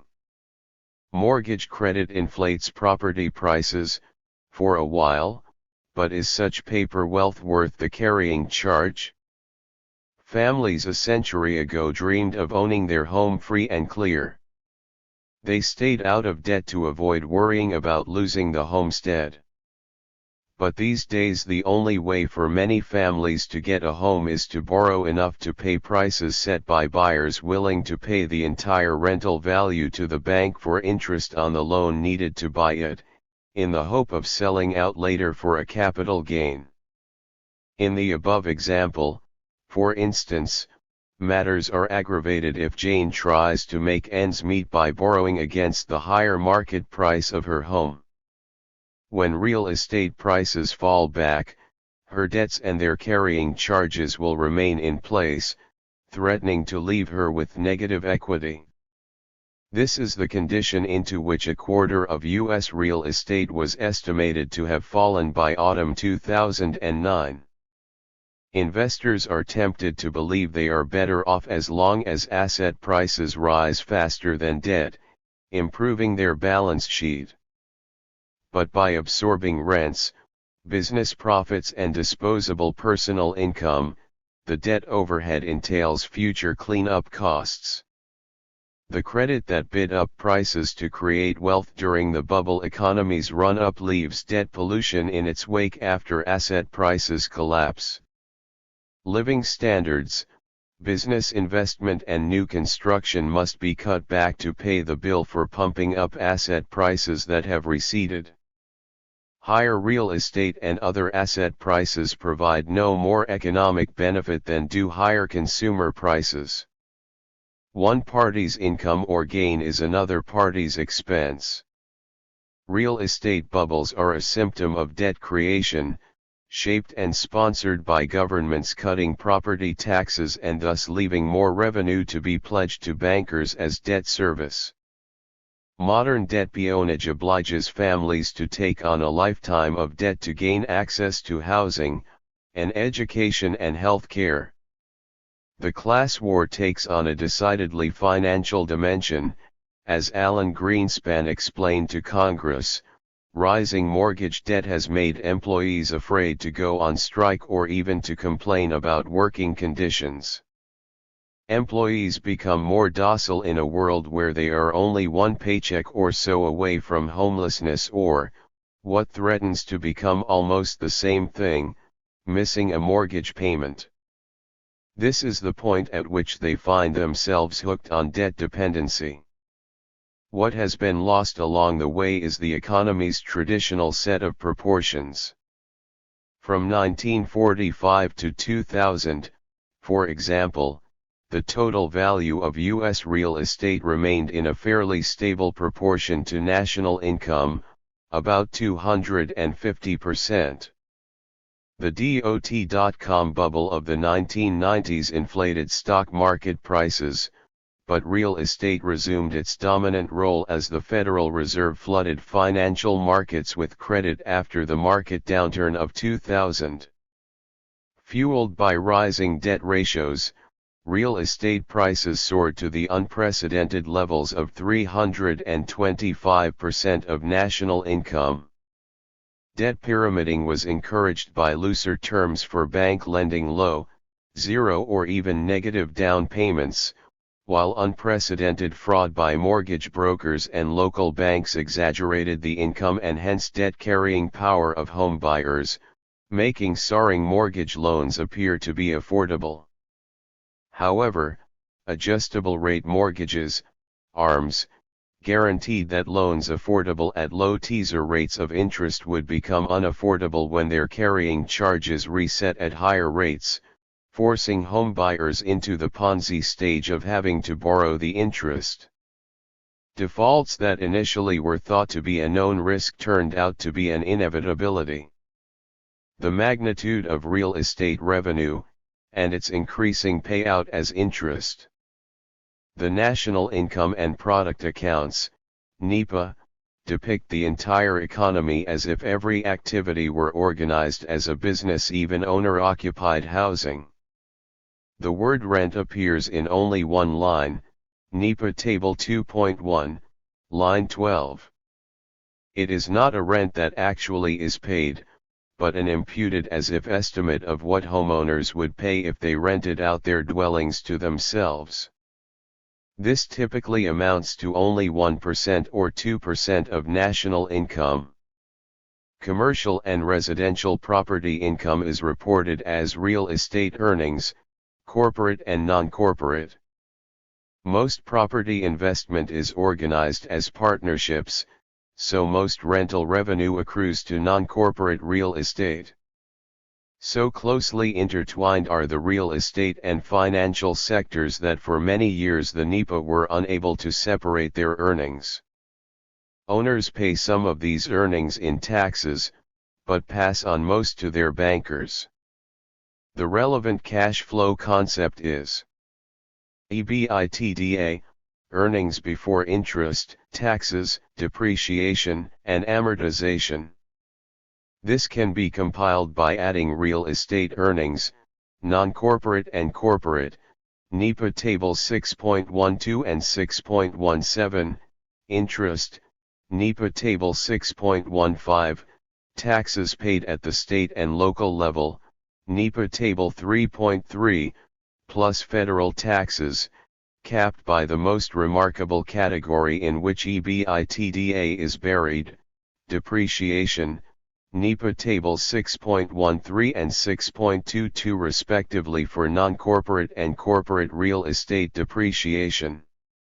Chart 3 follows, real estate EBITDA as a percentage of national income, 1930 to 2007. Real estate EBITDA, including the rental value of owner-occupied homes, topped 60% of national income when the U.S. economy entered the Great Depression in the 1930s.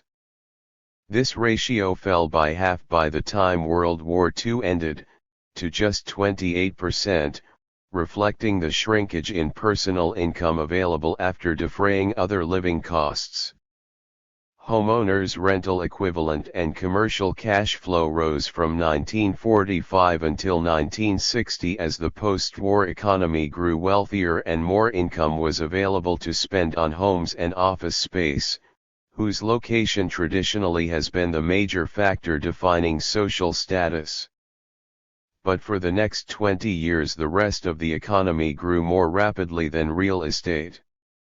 That sector's cash flow fell back under 25% of national income through the mid-1980s until the watershed 1981 tax subsidy reversed matters.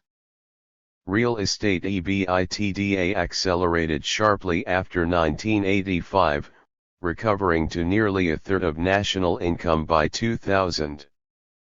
As noted above, classical writers expected land prices to rise as population increased and economies grew more prosperous and urbanized.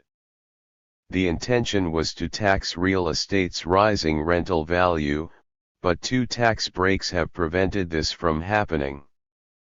First is the tax deductibility of interest charges, which have absorbed most real estate cash flow since 1945. Nobody anticipated that so much interest would be paid out as to leave scarcely any income to be reported to the tax authorities. A second tax pretense permits landlords to over-depreciate buildings as if they are losing book value even while their market price is rising. The result is that despite the real estate boom, property pays an ever-shrinking share of local and federal taxes. Chart 4 follows, composition of real estate EBITDA, 1930 to 2007.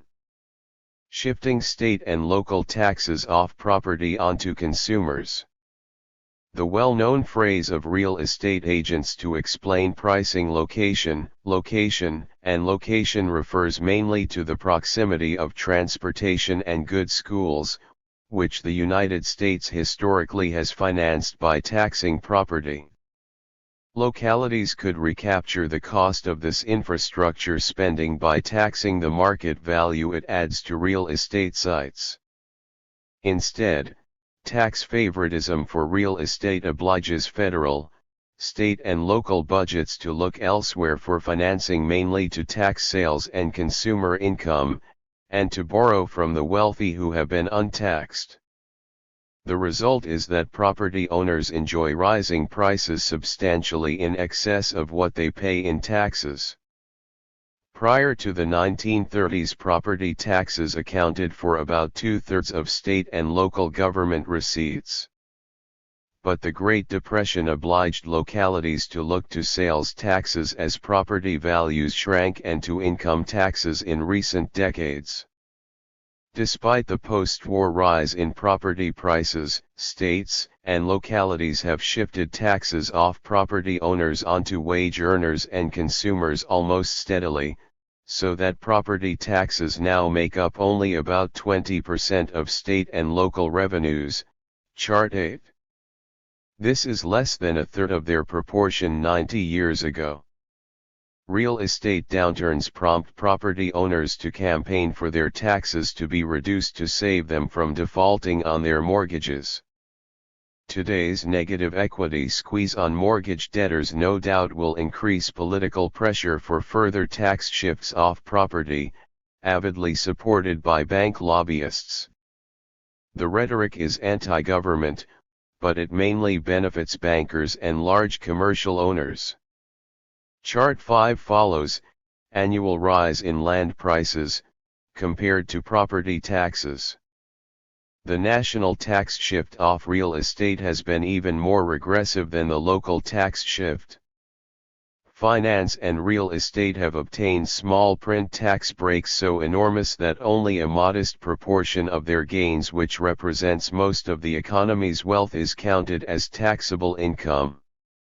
Lobbyists have persuaded lawmakers to define taxable income in ways that leave property owners with no earnings to declare after deducting interest and a basically fictitious bookkeeping charge for depreciation.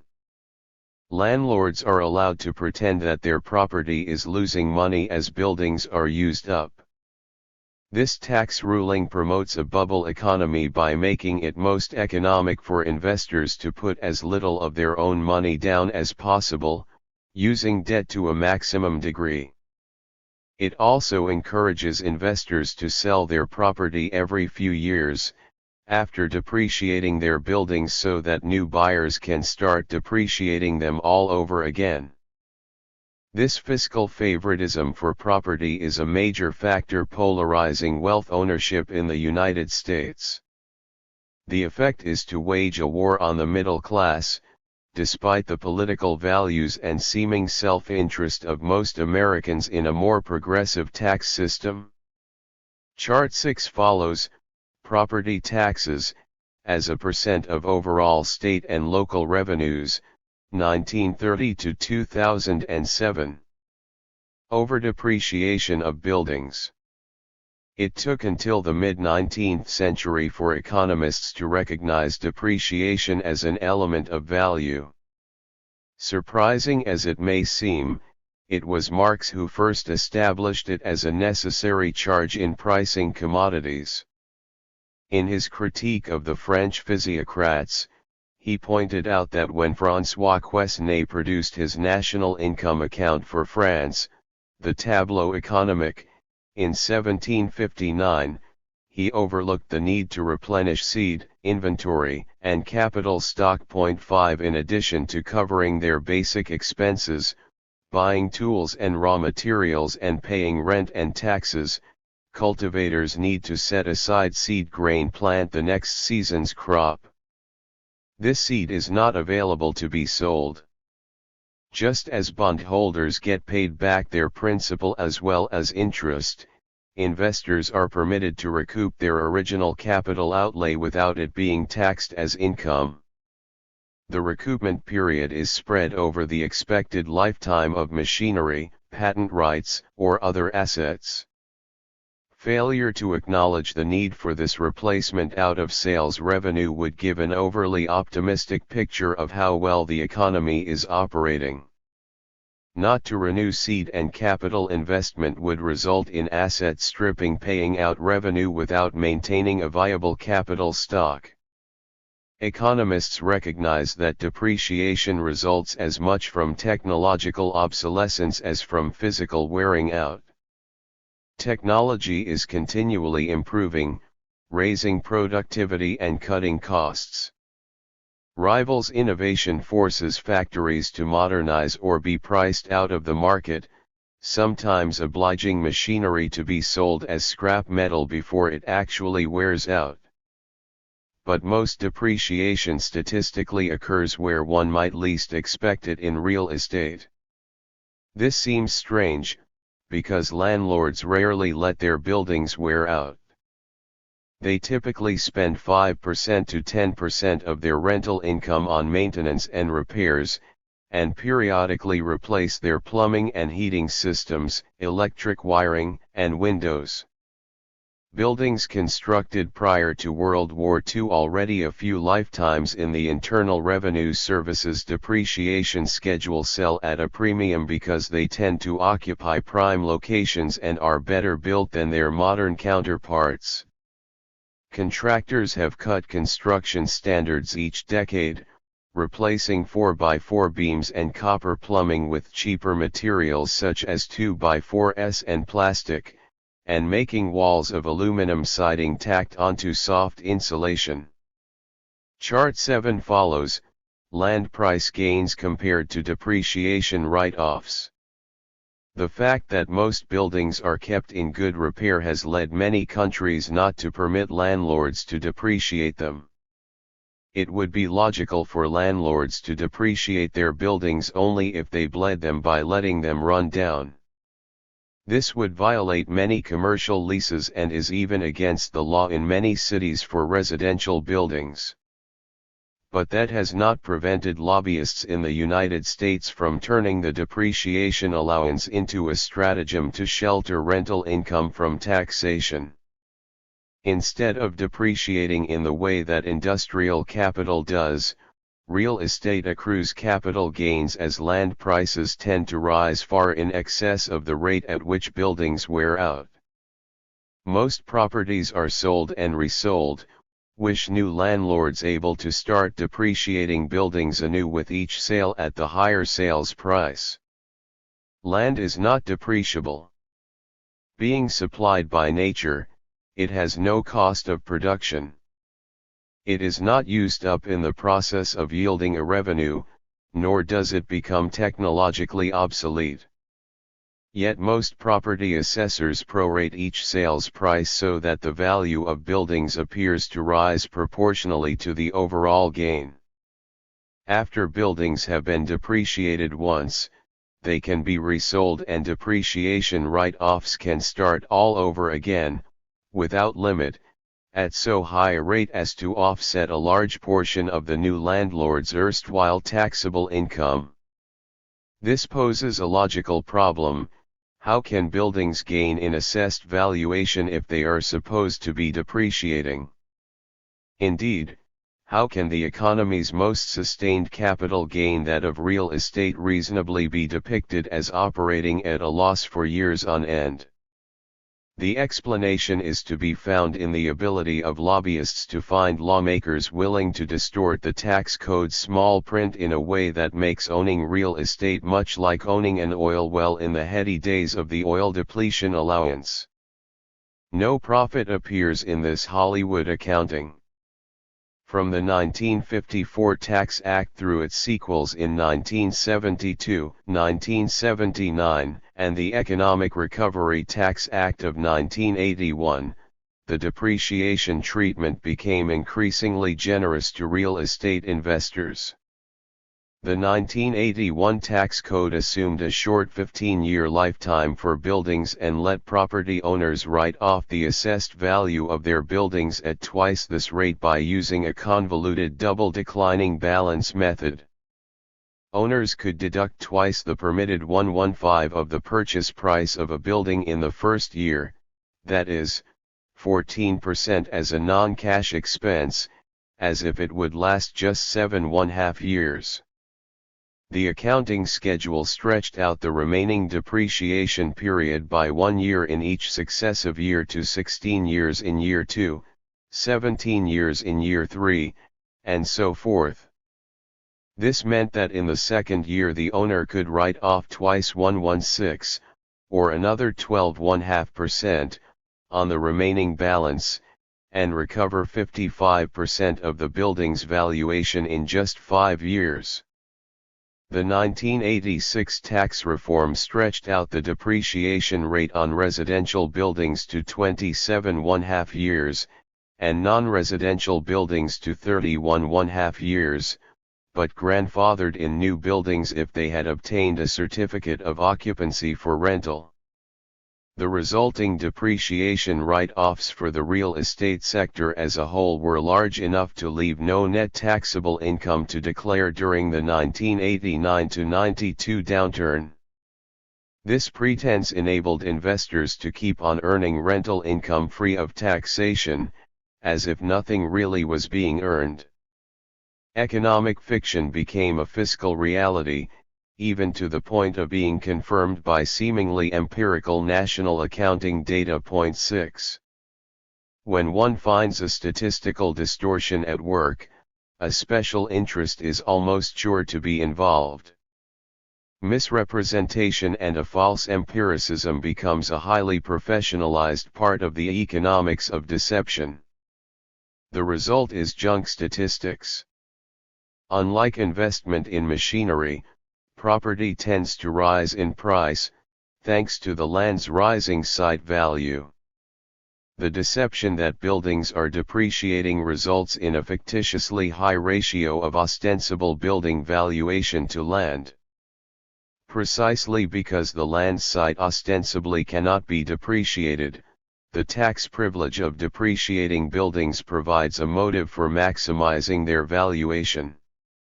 Despite the reported net $5.1 billion pre-tax loss, $5.9 billion after-tax loss and $1.2 billion negative cash flow in 1990, real estate corporations paid $3.9 billion in dividends and were the largest source of interest for banks, maintaining the almost steady rise during the post-war period. Yet the NEPAs show it often not to be earning any income and paying almost no income tax. The effect is to encourage commercial property to change owners every few years, keeping it in perpetual motion to minimize its tax liability. Owners typically sell property when a building has been largely depreciated, and the new landlord can start depreciating it anew. In this way, a building that already has been depreciated by its former owner achieves a new life. Like cats, a building seemingly has 9 lives and can be written off again and again, turning real estate and its depreciation allowance into the economy's largest tax shelter. This explains why a sector that seems chronically to be losing money enjoys soaring investment and dividend payouts. While real estate investors pretend that their property is losing value as their buildings wear out, the site's locational value rises to more than compensate. Replacement cost accounting likewise assumes a higher value for buildings, and hence a higher write-off each time a new buyer plays the game. From 1981 through 1995, real estate investment trusts, REITs, and other corporate real estate, the depreciation write-off was so large as to produce fictitious accounting losses for tax purposes, despite their rising cash flow and dividend payouts. By buying real estate, investors acquired so large a tax deduction that they often have been able to use it as a charge against other sources of income. Most commercial investment is organized as partnerships to obtain the financial benefits of incorporation while taking book losses as credits against the personal income of property investors. Like corporate real estate, these partnerships enjoyed freedom from income taxation during the second half of the 1980s, although the explosive takeoff in rents rendered more income taxable over the 2 decades stretching from the mid-1980s through 2005, Chart 8. Property prices soared as buyers earned income in excess of carrying charges and come out with a capital gain and a tax write-off to boot. Chart 8 follows, non-corporate real estate cash flow.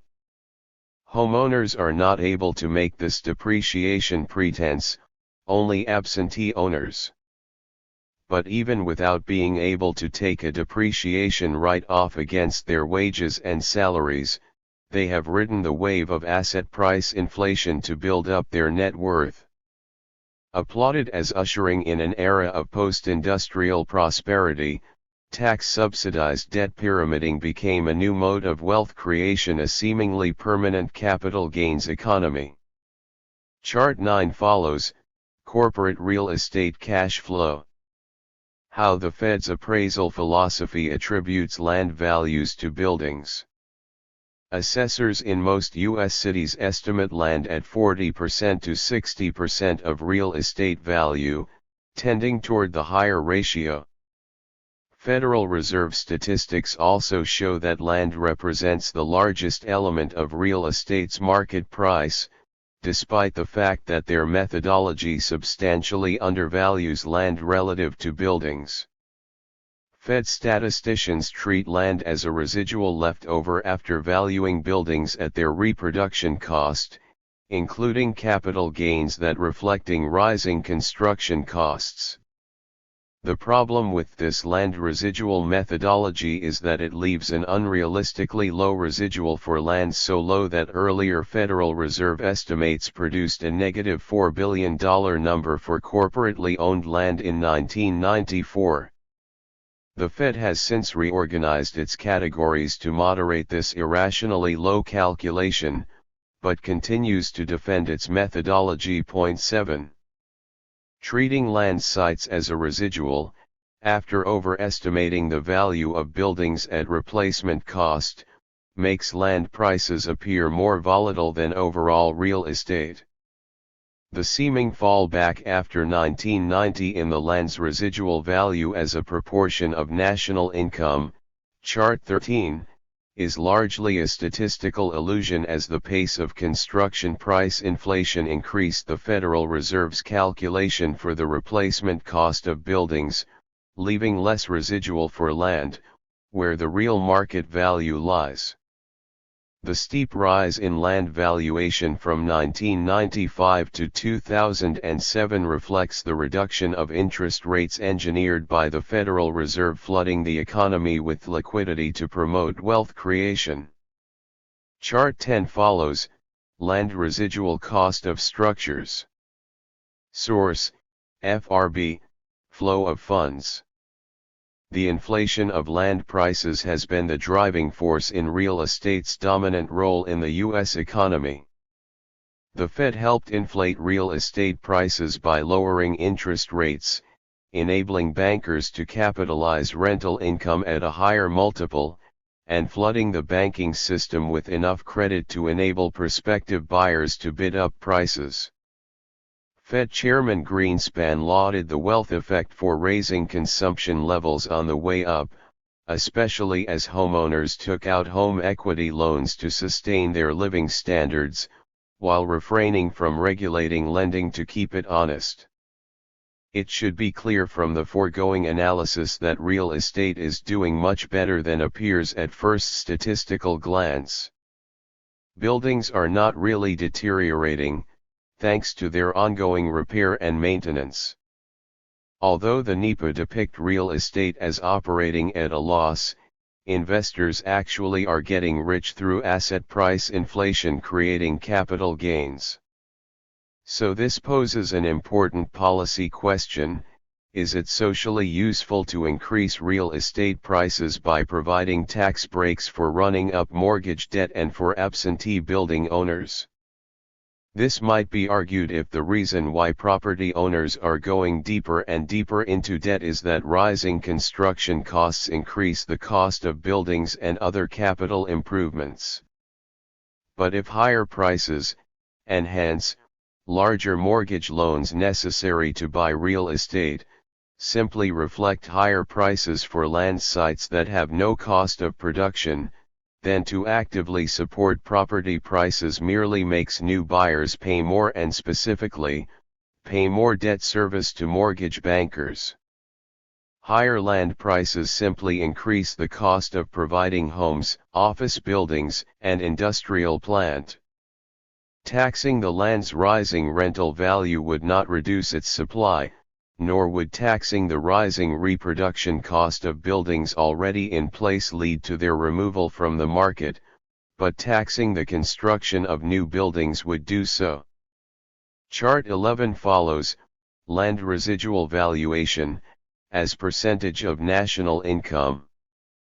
The more real estate growth consists of investing in capital improvements, the more it can be argued that rising property prices elicit more investment in the form of construction activity. But this argument cannot be made if what is being bid up is simply the land's access price. Higher site prices do not induce more land to be supplied, because it is provided freely by nature. The only way to increase site values is to provide more transportation access. It has long been argued that the public sector should recover the cost of this infrastructure by taxing the increase in rental and site values along the route. Chart 12 follows, land price gains compared to mortgage interest. Tax favoritism for capital gains. When owners sell their real estate, they are supposed to report the recovery of past depreciation write-offs as a capital gain, the sales price minus the depreciated book value. But capital gains are taxed at a much lower rate than earned income, if at all.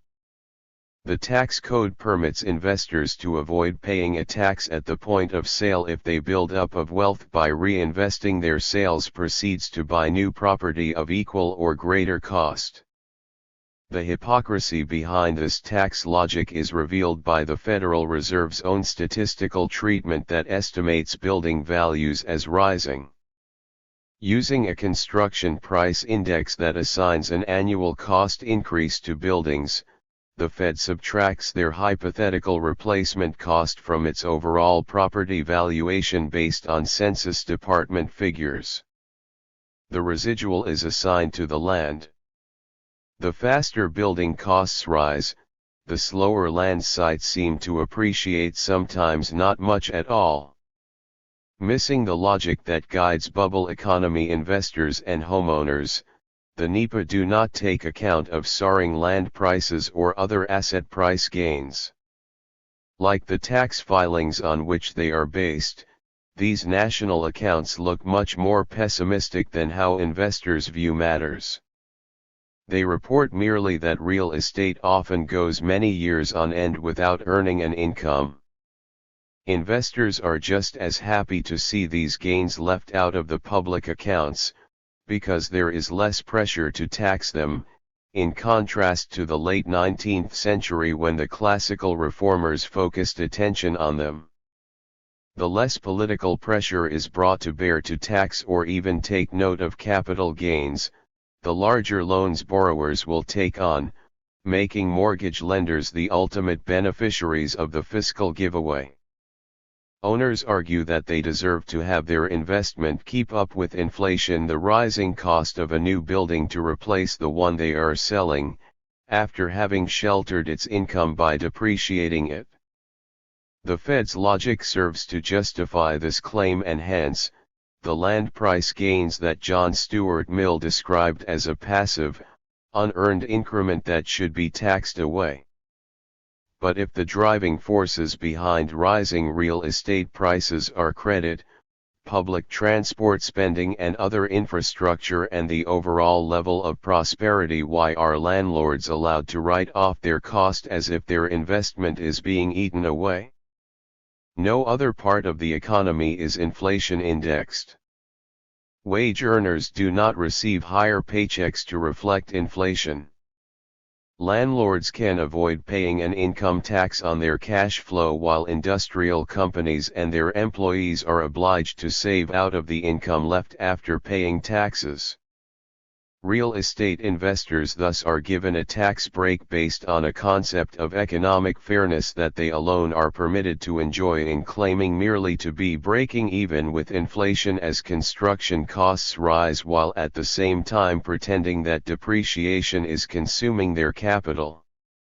This helps explain why most people no longer try to save by putting earnings in the bank. Most families and businesses now seek to build up their net worth mainly via capital gains, buying homes and other assets whose price is expected to rise. Subsequent personal saving takes the form of paying down debts taken on to buy property. Chart 13 follows, comparison of capital gains tax rate with normal income tax rates 1942 to 1995. paying out real estate rental income as interest. Reflecting real estate status is the U.S. economy's largest asset. By far the most interest in the is paid on mortgage debt, charts 14, 15, and 16. Rising property prices oblige new buyers turn over most of its rental cash flow or value to mortgage lenders. As long as the bubble economy creates land price, capital, gains by enough to cover the interest payments, real estate owners are willing to pay out current income as debt service. But this arrangement cannot last, because adding the interest onto the debt balance year after year entails more and more charges. As interest rates rose after 1945 to their high of about 15% in 1980, the volume of interest payments increased from just 1% of national income to 12% in the mid-1980s. As mortgage interest rates receded, the ratio of interest payments to national income fell below 8% in 2001, but then resumed its upward trend as new debt markets were developed, headed by subprime lending and the derivatives trade. Falling interest rates since 2000 offset the rising debt burden as the Federal Reserve flooded the U.S. economy with credit, but carrying charges now threaten to skyrocket if interest rates rise back to normal levels. The composition of interest on the economy-wide level has remained basically stable. By far most interest is paid on mortgage debt, whose growth is subsidized by making interest payments tax-deductible. The higher the degree of subsidy, the more debt can be afforded.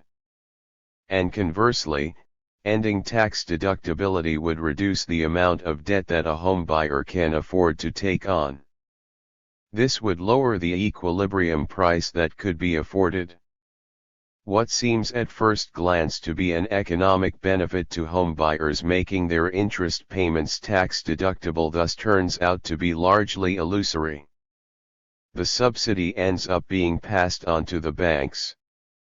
Giving homeowners and property investors a tax subsidy, while maintaining the rule of thumb that mortgage payments should equal 25% or some such ratio of personal income, merely replaces the cost of tax payment with an interest payment to bankers. Adam Smith suggested as a rule of thumb that interest rates tend to be about half the profit rate. For a commercial or industrial enterprise financed entirely on credit, interest would absorb half the gross profit. But since the 1980s the ratio has risen as debt leveraging has spread throughout the economy.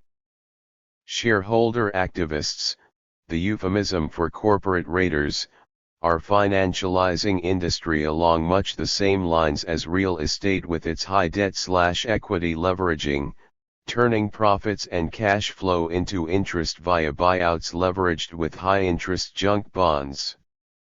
Charts 14, 15, and 15 follow. Chart 14, Interest in the U.S. economy. Chart 15, Interest payments as a percentage of U.S. national income. Chart 16, U.S. interest, percentage composition. For commercial investors, the choice of whether to buy rent-yielding property on credit to use one's own money is a business decision shaped by prospects for after-tax returns. Debt financing is not a necessary operating cost but a business choice by investors to buy property with loans instead of using their own money. The government alters the investment equation by making such payments tax deductible as if they were a necessary cost of doing business.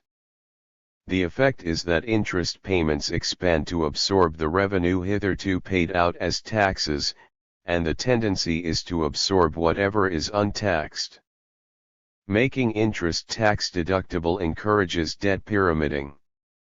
This in turn leads to political pressure for tax cuts when investors suffer the inevitable debt squeeze as the economy shrinks in response to debt deflation. From asset price inflation to debt peonage. Today, banks and other mortgage holders have become the major parties in U.S. real estate. Overall U.S. homeowners' equity has fallen from 70% to under 50% of property values as the United States shifts from an ownership to a debtor economy. In contrast to industrial capitalism, financialization squeezes out an economic surplus not by employing labor to produce commodities for sale at a markup but by getting labor and industry into debt. It extracts a financial surplus in the form of interest, not profits on production and sales. And finance capitalism uses the surplus to extend yet new interest-bearing loans, not to invest in tangible capital formation. When income is insufficient to pay bondholders, financial managers extract revenue by carving up and selling off assets. Such zero-sum, or even negative-sum, transfer payments do not promote growth but polarize the distribution of wealth in ways that dry up the domestic market for consumer goods and investment goods. Financialization also acquires wealth from governments by appropriating the public domain or monopoly rights in settlement of debt. In the United States, the railroad barons became land barons with the stroke of the privatization pen, along with the emerging mining and timber oligarchy. By this time, real estate, mining, and forestry were becoming part of the FIRE sector, dominated by finance. In America, this meant Wall Street; in England, the City of London. Chart 17 follows. Homeowners' equity as percentage of household real estate. Source: FRB. It often is overlooked that inequality of wealth far exceeds that of income. This is because the wealthiest 10% of families prefer to take their returns not as income but in the form of the much less highly taxed capital gains. And while the population's bottom 90% hope to catch up by going into debt to buy homes and other property, the insatiable growth in debt needed to keep a real estate and finance bubble expanding imposes financial charges that polarize wealth ownership. These debt charges grow so heavy that debtors are able to pay only by borrowing the interest. They do this increasingly by pledging real estate or other assets whose prices are being inflated by a combination of central bank policy and treasury tax concessions. The problem is that in addition to going further into debt, the policy of untaxing property and financial wealth forces labor and tangible industrial capital to pick up the fiscal slack. Governments have become the property bubble's ultimate enablers. Ostensibly created simply to give liquidity to mortgages, which traditionally were held by the banks that originated them, the semi-public Federal Home Administration, FHA, Federal National Mortgage Association, FNMA, and Freddie Mac became the largest buyers, packagers, and ultimate guarantors of U.S. mortgages, buying them up as fast as banks and mortgage brokers could issue them some 2/3 of all U.S. home mortgages. These government-sponsored agencies then sold bonds backed by these mortgage holdings to institutional buyers who trusted that the government would stand behind them regardless of how poor the underlying quality of mortgages were. This was analogous to the federal S&L Insurance Corp. FSLIC, bailing out risk-taking institutional depositors in S&Ls 2 decades earlier, in the 1980s. FNMA and Freddie Mac bonds amounted to $5.3 trillion, as much as the entire publicly held U.S. government debt. Chart 18 follows. FNMA and Freddie Mac have become the largest mortgage holders. Accounting fraud by FNMA managers helped create a false sense of confidence by buyers unfamiliar with how crooked the U.S. financial sector was becoming as deregulation let banks run wild. When the collateral value backing their mortgage-backed securities plunged, the FHA, FNMA and Freddie Mac duly reported losses and called for public bailouts of themselves and their institutional clients, not for defaulting homeowners. But by July 2008 it was reported that under fair value accounting rules the mortgages failed to cover obligations by over $5 billion. Share prices for the two semi-public agencies had fallen by 90% from 2007 to 2008. A Wall Street Journal editorial commented that, "The double irony amid the current credit crunch is that our politicians have been promoting Fannie and Freddie as mortgage saviors even as their risk of insolvency has grown." Chuck Schumer, Chris Dodd, and many others have encouraged the duo to take on even greater mortgage risk as the housing slump has unfolded. They're the arsonists posing as firemen while putting more dry tinder around the blaze.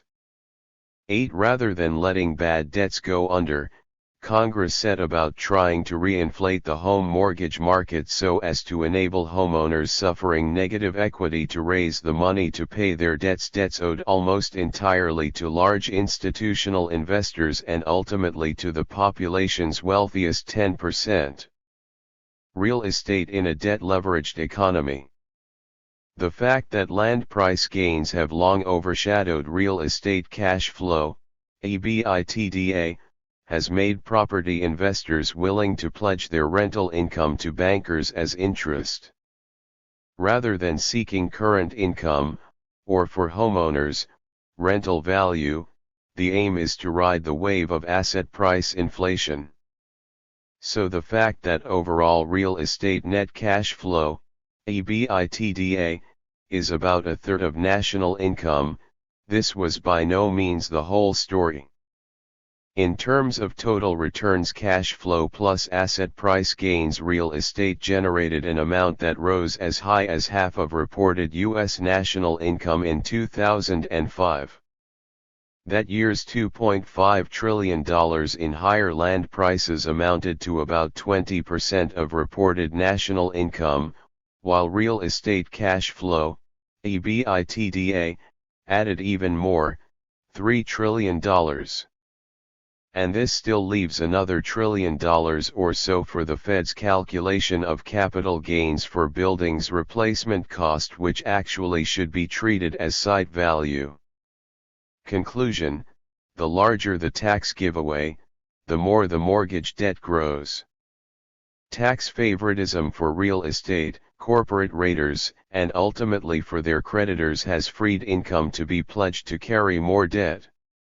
Mortgage lenders consider that a virtuous circle is created when the right to deduct interest paid on debt leveraging frees income to be pledged for larger bank loans. But this credit has been used to fuel asset price inflation, raising the entry price of home ownership and the cost of buying corporate stocks and bonds to yield a retirement income. But it does not increase production and output. Families get off the rent treadmill only to get onto the debt treadmill. Rental income hitherto paid as taxes is now paid as interest on credit extended to new buyers, while taxes on consumer income and sales also rise. The idea is that shifting taxes off property and finance promotes a free market. What it actually does is favor the debt-leveraged buying and selling of real estate, stocks, and bonds, distorting markets in ways that deindustrialize the economy. Chart 19 follows. Adding land price gains to national income provides a measure of total return. This is the tragedy of our financial system today. Credit creation, saving and investment are not being mobilized to increase new direct investment or raise living standards, but to bid up prices for real estate and other assets already in place, and for financial securities, stocks and bonds, already issued. The effect is to load down the economy with debt without putting in place the means to pay it off, except by further and even more rapid asset price inflation and sale or forfeiture of property from debtors to creditors. This kind of economic distortion is largely the result of relinquishing planning and the structuring of markets to large banks and other financial institutions. In the name of free markets, the economics profession has celebrated the shift of planning and tax policy to the financial sector, whose lobbyists have rewritten the tax code and sponsored deregulation of the checks and balances put in place in the progressive era a century ago. At that time it seemed that banking and finance would be industrialized, while landed wealth and monopolies would become more socialized and their free lunch, economic rent, fully taxed. Rather than real estate prices rising as we are seeing today, this free lunch, what John Stuart Mill called the unearned increment, would provide the basic source of public finance, including the financing of public infrastructure. The classical policy of basing tax policy on the land's rising rental value was intended to have two positive effects. First, it would free labor and industry from the tax burden as this was shifted back onto property. Second, paying this rental value to the government would make it unavailable to pledge to mortgage lenders as interest and capitalized into larger bank loans to bid up real estate prices. This would prevent rent extraction from becoming the objective of new credit, absorbed as interest by the banks. But the vested interests have fought back. Financial lobbyists have extracted fiscal favors for real estate and pressed for deregulation of monopolies as the major source of interest and collateral for bank loans and bonds. The largest gains of all are made by privatizing enterprises from the public domain, most notably in the post-Soviet kleptocracies but also from debt-strapped Western governments. This is a travesty of the free markets that lobbyists for the banks and the wealthy in general claim to advocate. If the revenue currently used for interest and depreciation were paid property taxes, this would free an equivalent sum from having to be raised in the form of income and sales taxes. This was the classical idea of free markets. Financial and real estate lobbyists encourage the popular misconception that higher property taxes squeeze homeowners and wage earners.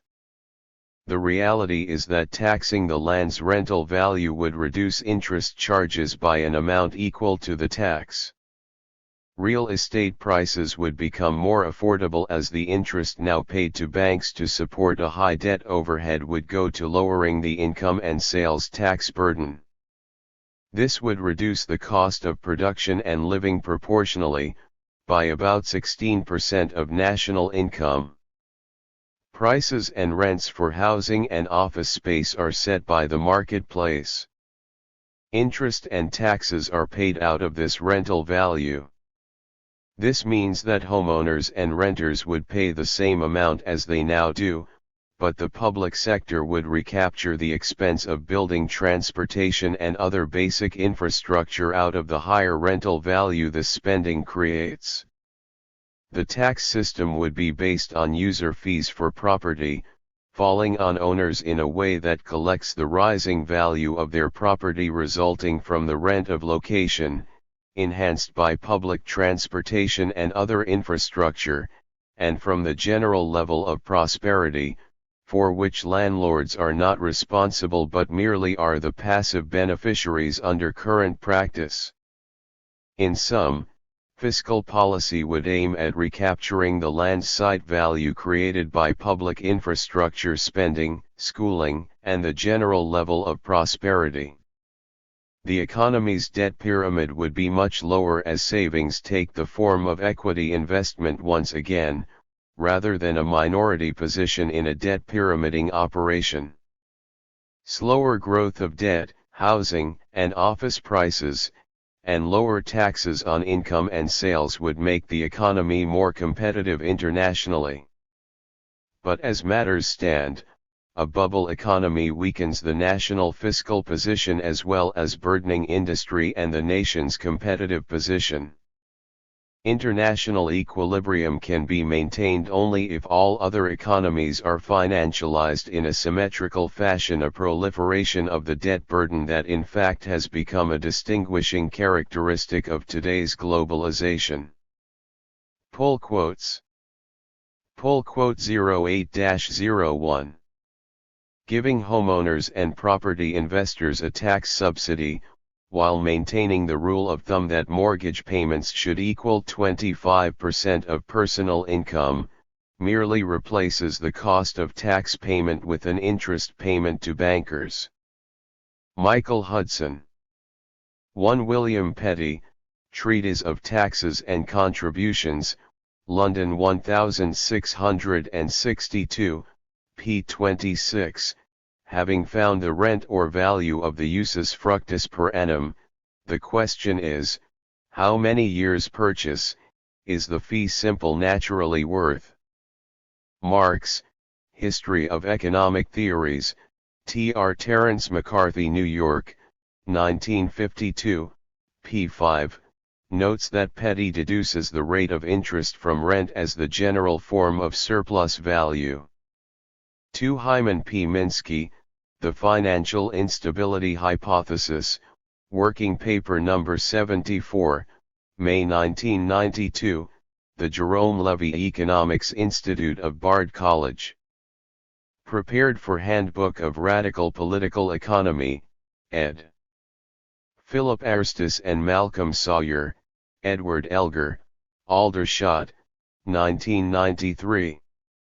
3 Recent changes in U.S. family finances, evidence from the 2001 and 2004 Survey of Consumer Finances, Federal Reserve Bulletin, 2006, pp. A1, A38. 4 Andrew Mellon, Taxation, The People's Business, New York 1924, 63.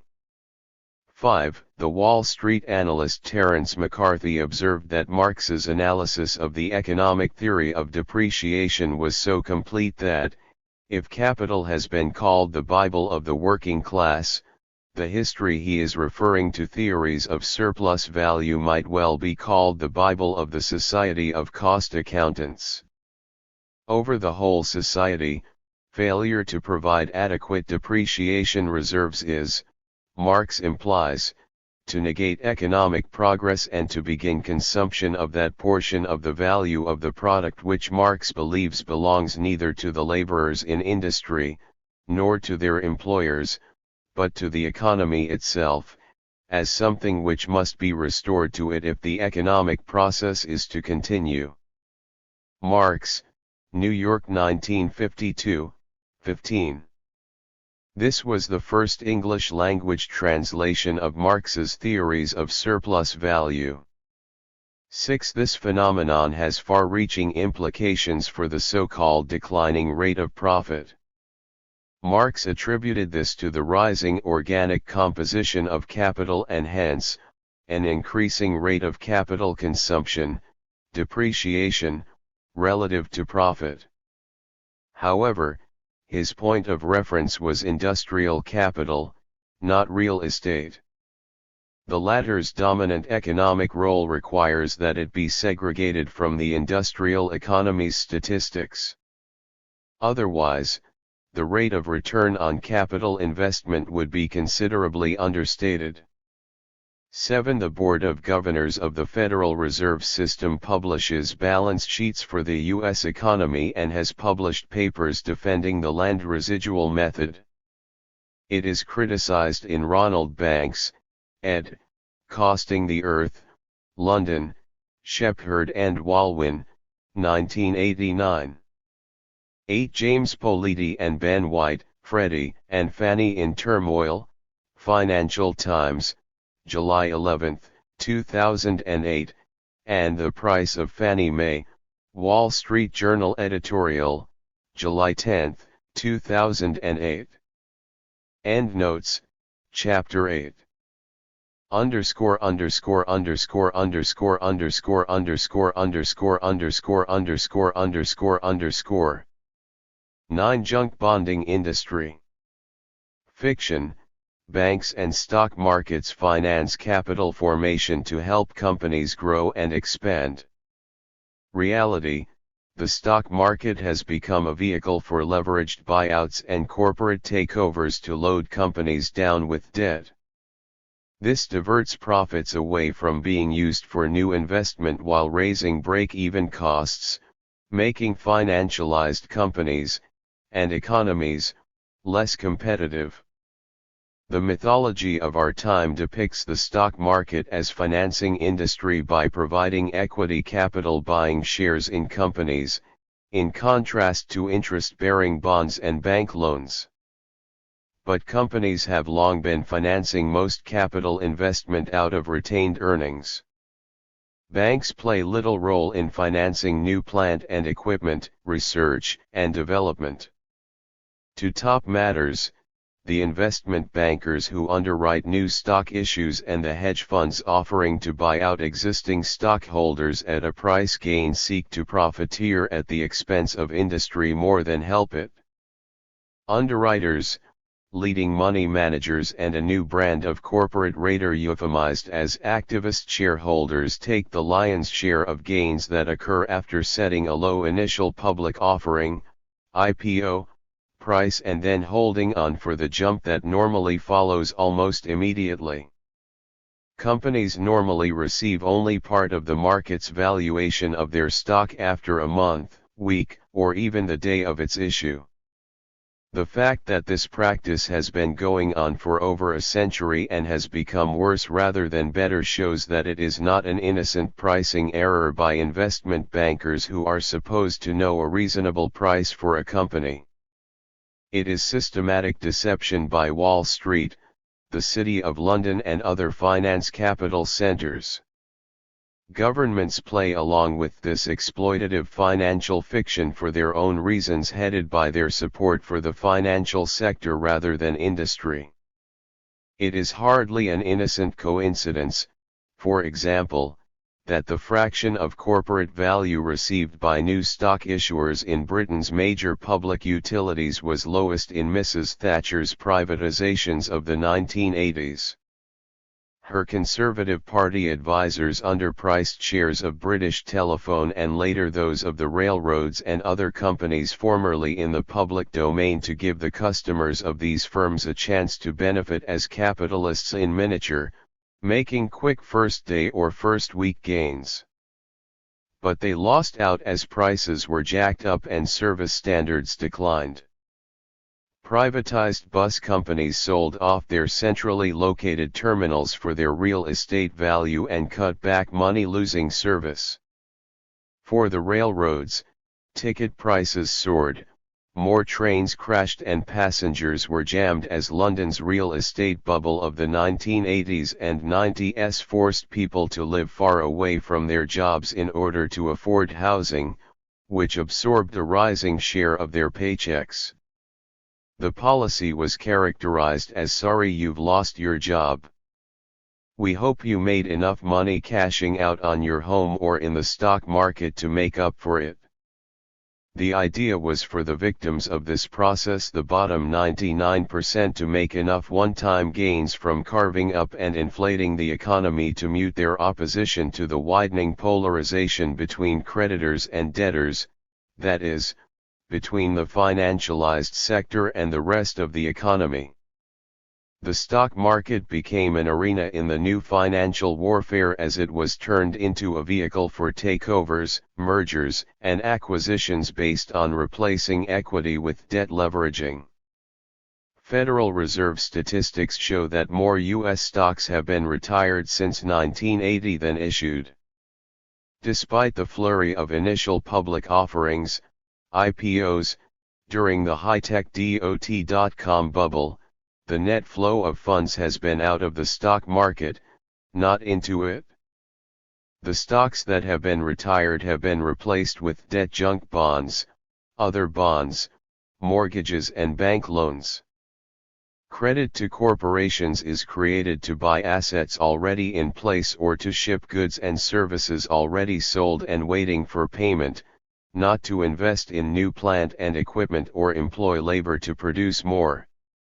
Meanwhile, corporate raiders and management buyout teams now purchase entire companies on credit. The post-1980 mushrooming of such credit was catalyzed by high-interest junk bonds, but as the Federal Reserve flooded the economy with credit, banks were able to ease loan standards and lower interest rates each year.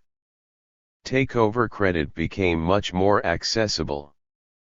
Raiders were able to obtain increasingly low-cost financing to buy out companies with returns on equity of 9% or more. The wealth of the population's richest 1% soared so rapidly as progressive taxes were slashed.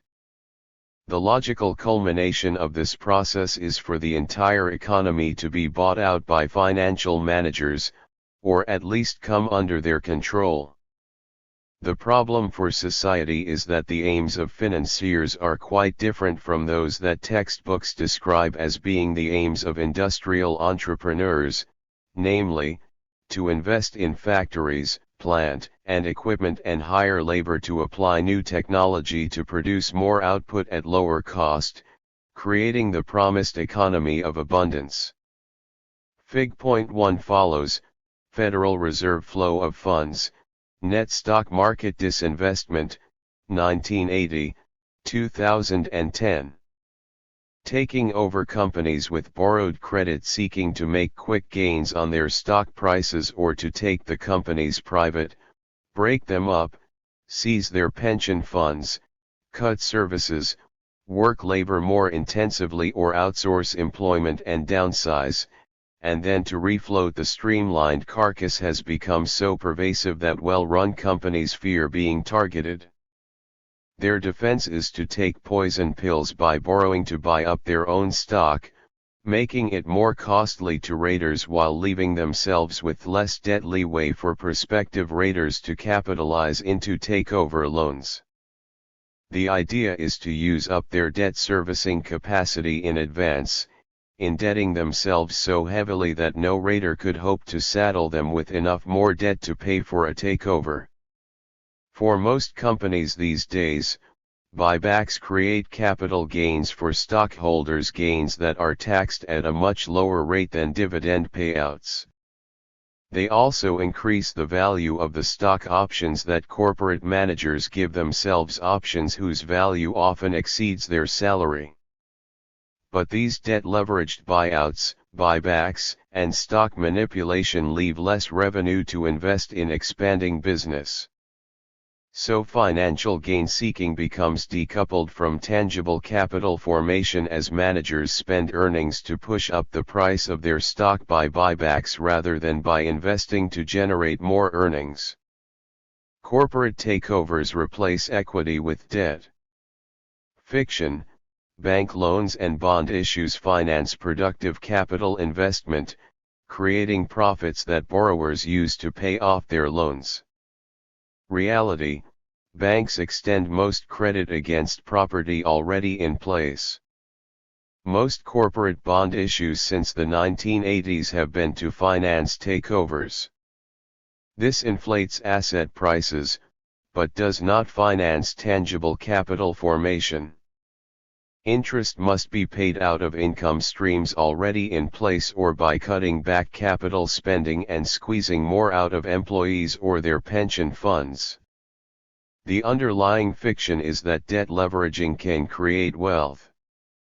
What makes the indebting of industry so ironic is that it is being done via the stock market, which was founded to provide equity capital as an alternative to debt.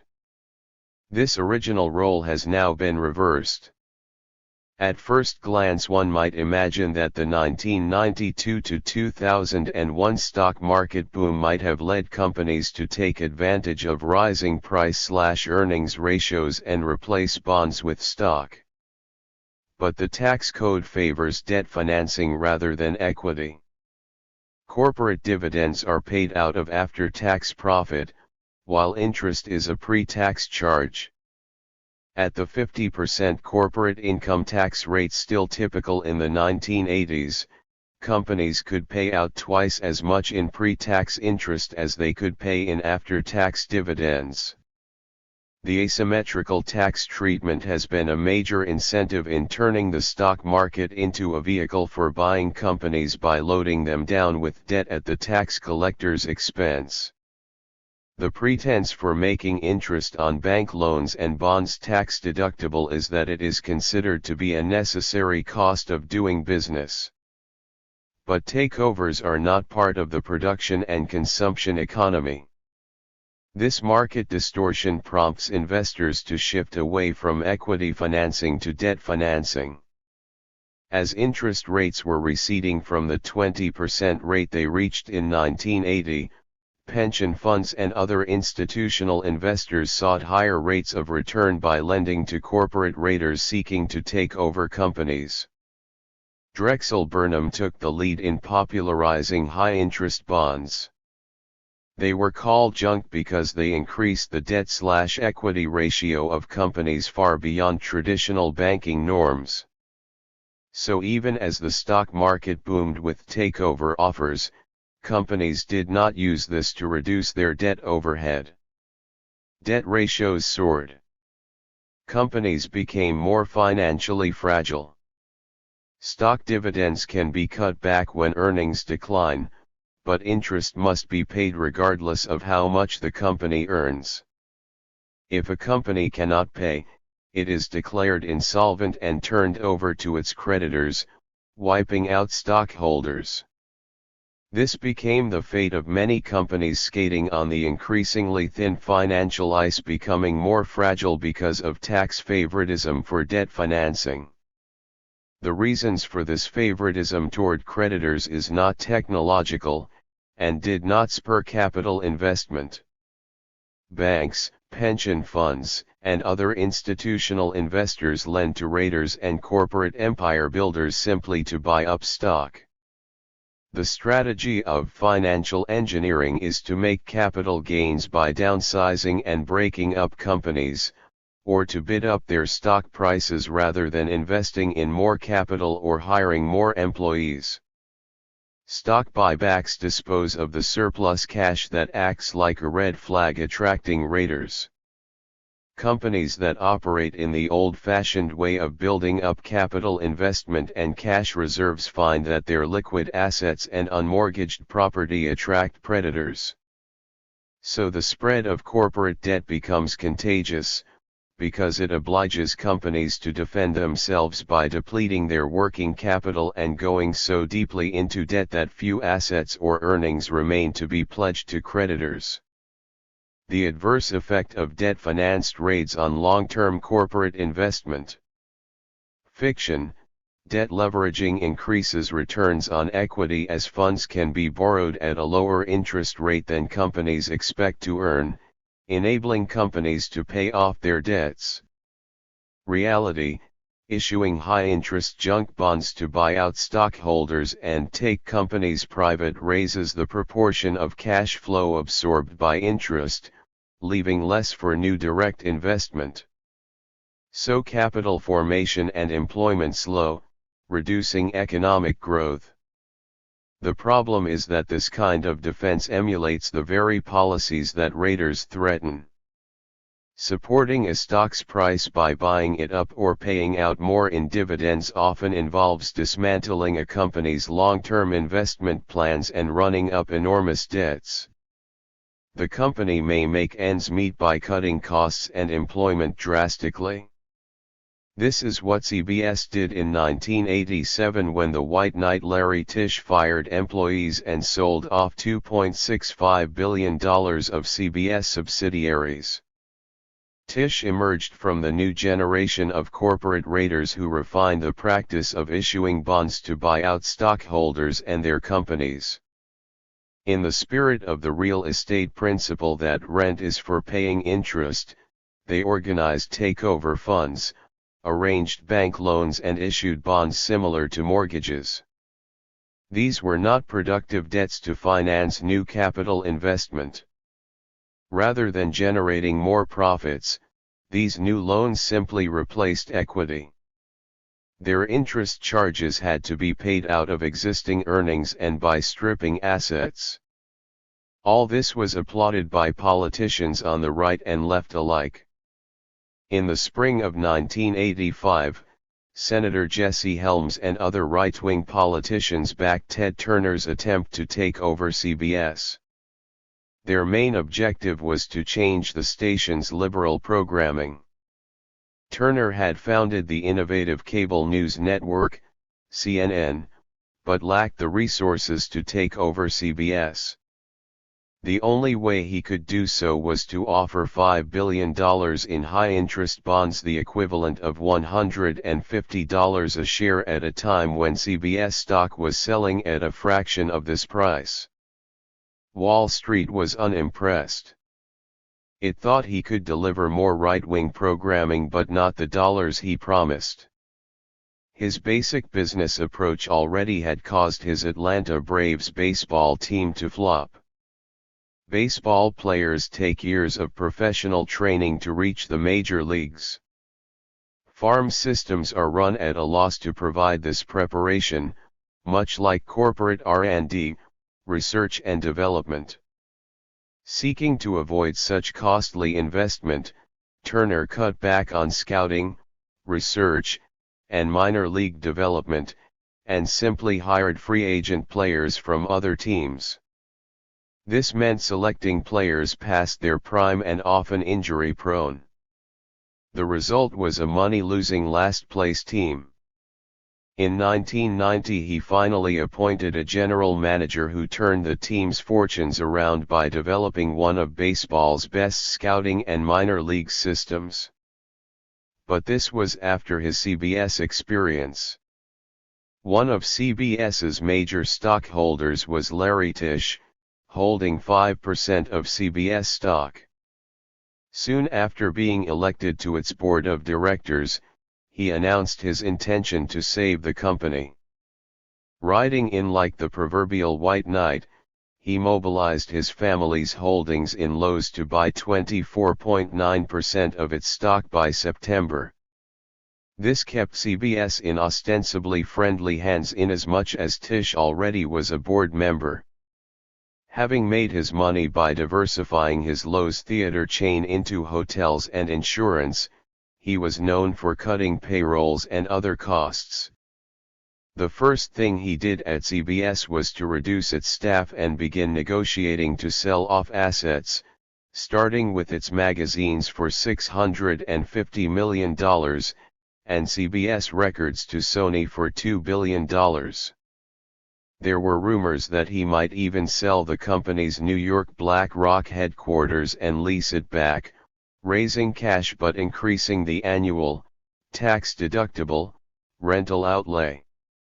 By the end of 1987 these policies had doubled Tisch's original $951 million investment in CBS.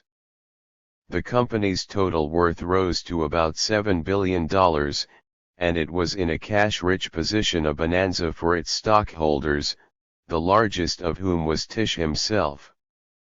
But in the process of saving CBS he just what its officers and employees had feared Turner would do, sell off its properties and lay off workers. The White Knight became almost indistinguishable from the Raider. Stock buybacks to increase share prices. Increasingly, corporate buybacks reflect management's desire to raise the stock price as an aim in itself, not merely to deter takeovers. In addition to serving the interests of shareholders in the short run, buybacks enable managers to exercise their stock options at a higher price. The drawback is that they divert revenue away from being invested to expand the company's long-term business. During the 1990s, IBM routinely spent $10 billion of its earnings each year to buy its own stock. The company also borrowed. In effect, it was borrowing to bid up its stock price, not to expand research and development.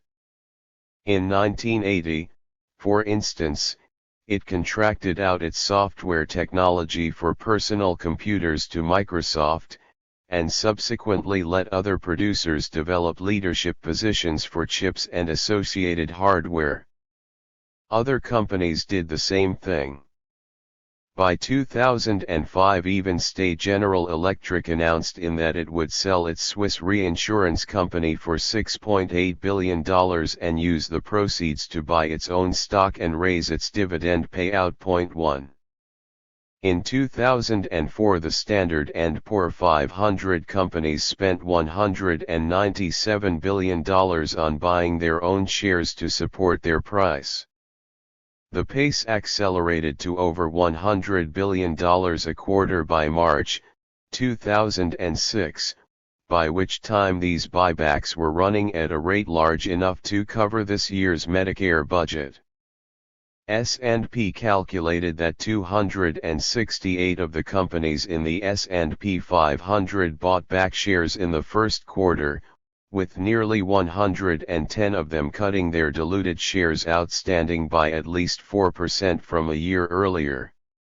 ExxonMobil Corp., Microsoft Corp., and Time Warner Incorporated were the biggest buyers of their own shares during the first quarter, spending $14.37 billion combined, according to S&P.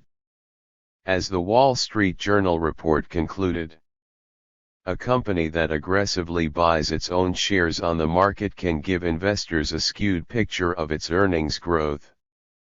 When a company reduces its shares outstanding, it will report higher earnings per share, even if its total earnings don't grow by a penny, simply because those profits are spread across fewer shares.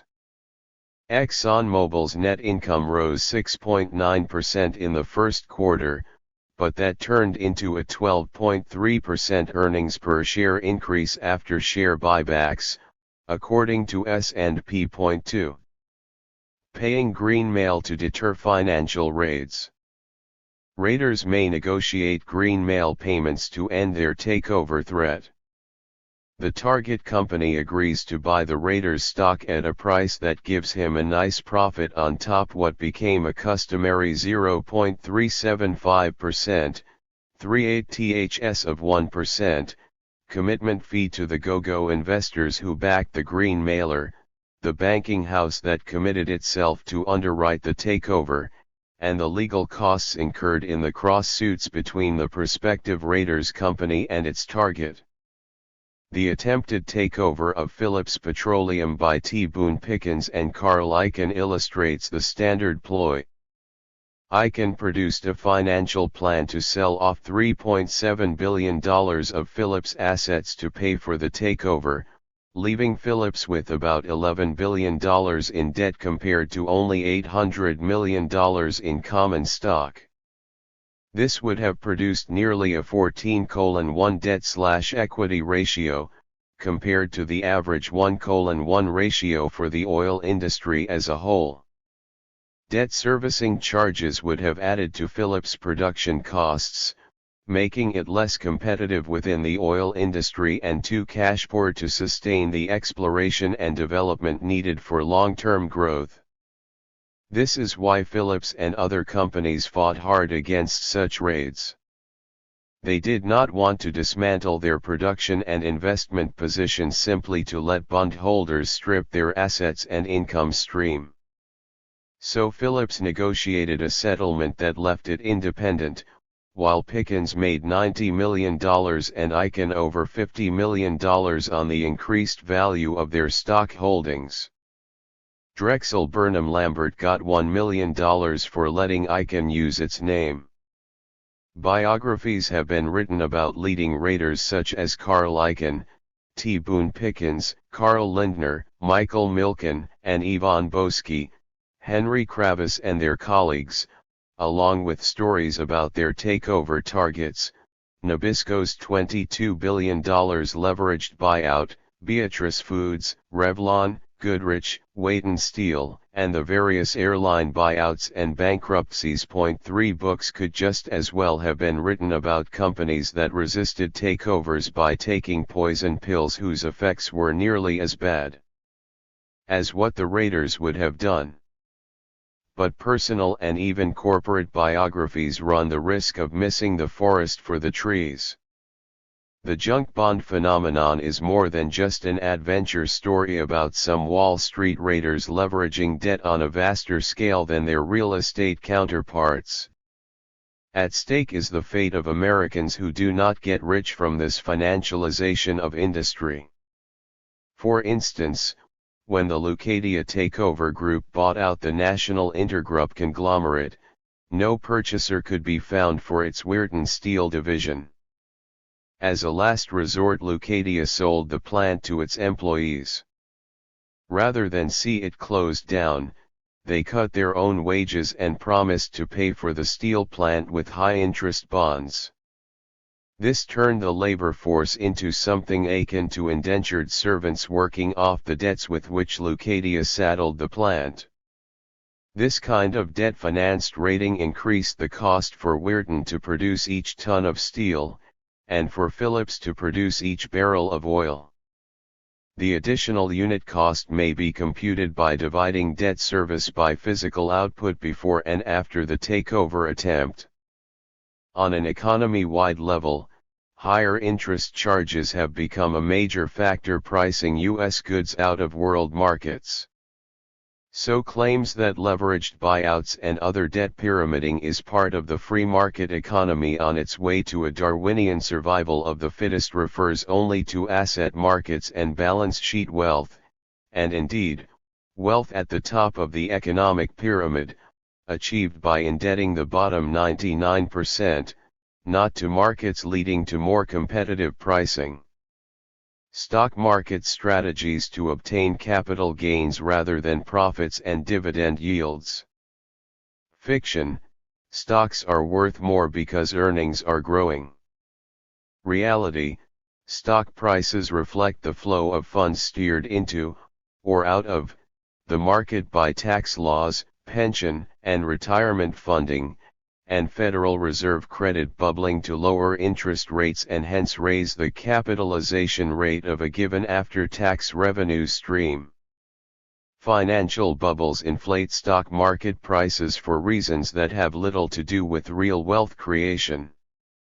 By pushing down interest rates after 1981, for example, the Federal Reserve increased the capitalization rate of existing income streams. Borrowing terms became easier. But while debt leveraged capital gains the market price of companies, and real estate, raised balance sheet net worth, this is done at the expense of earnings. Higher interest charges were built into a company's break-even costs.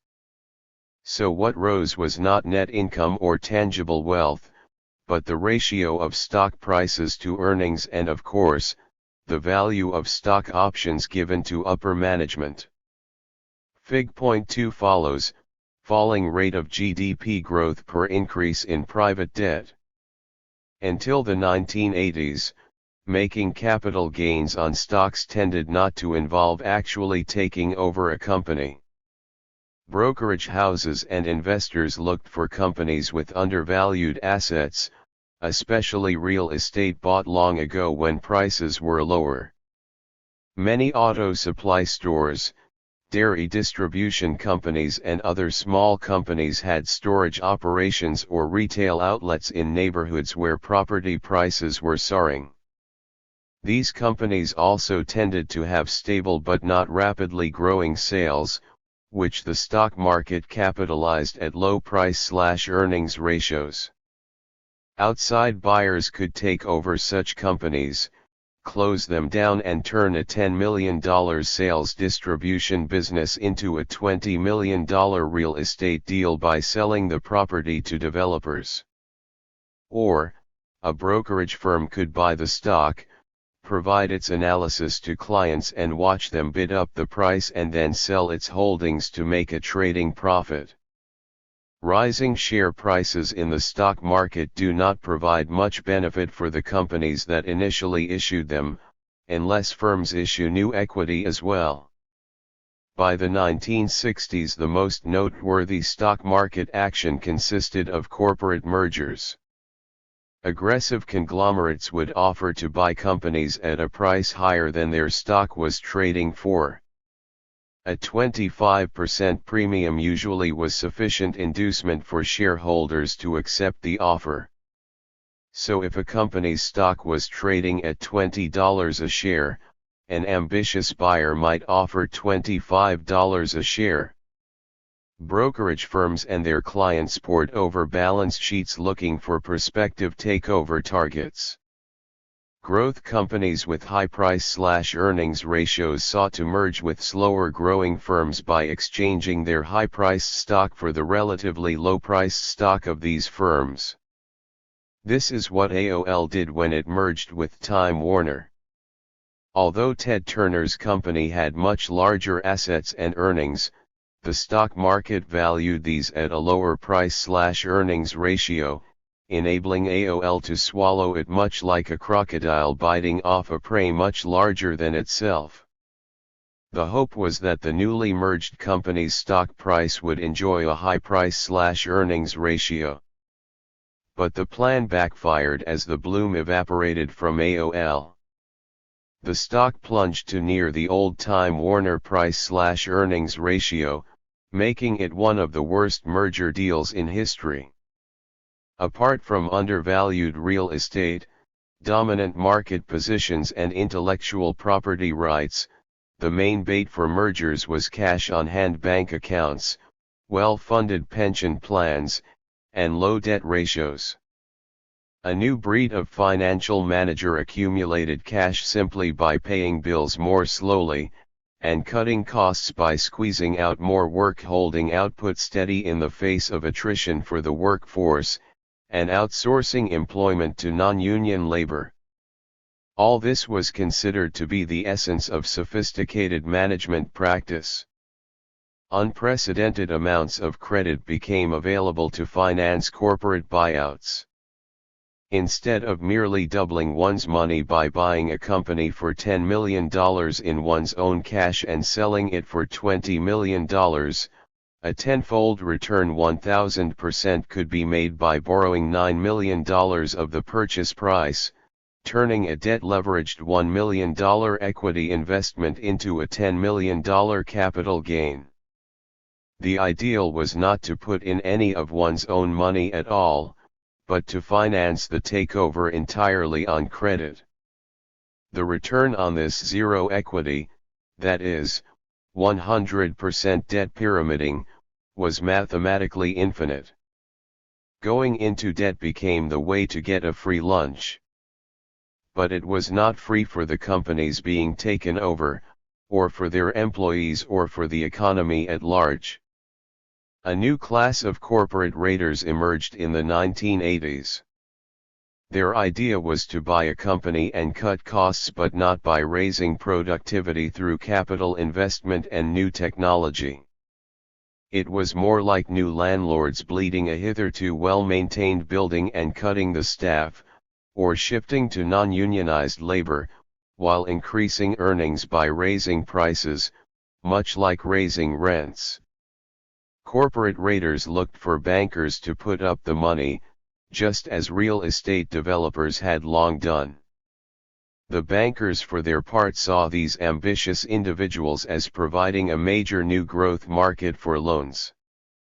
What made this harmony of interests work was the free ride that the government provided by letting corporations deduct interest payments from their reported income.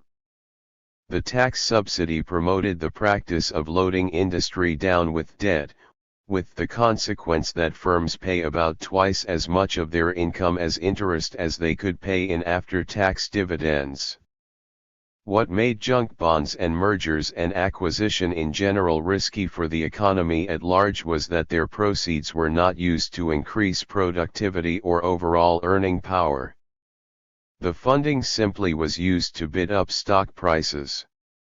At best, the strategy was to buy a company, streamline its management, run it more efficiently in the short run to squeeze out more earnings. Raiders might take a company private, that is, off the stock market, and turn it into a privately owned company, streamlining it and often selling off the parts at a capital gain. The aim was to cash out by selling the company back on the stock market. At first, target companies tried to protect themselves by bringing RICO claims against raiders, a law initially designed to prosecute the mafia. But the higher courts ruled that what raiders and their junk bond backers were doing was legal. The trials of Michael Milken and his client Ivan Boesky did not focus on corporate raiding and indebting as such, but on the insider dealing that was the key to the takeover deals negotiated by Drexel Burnham Lambert.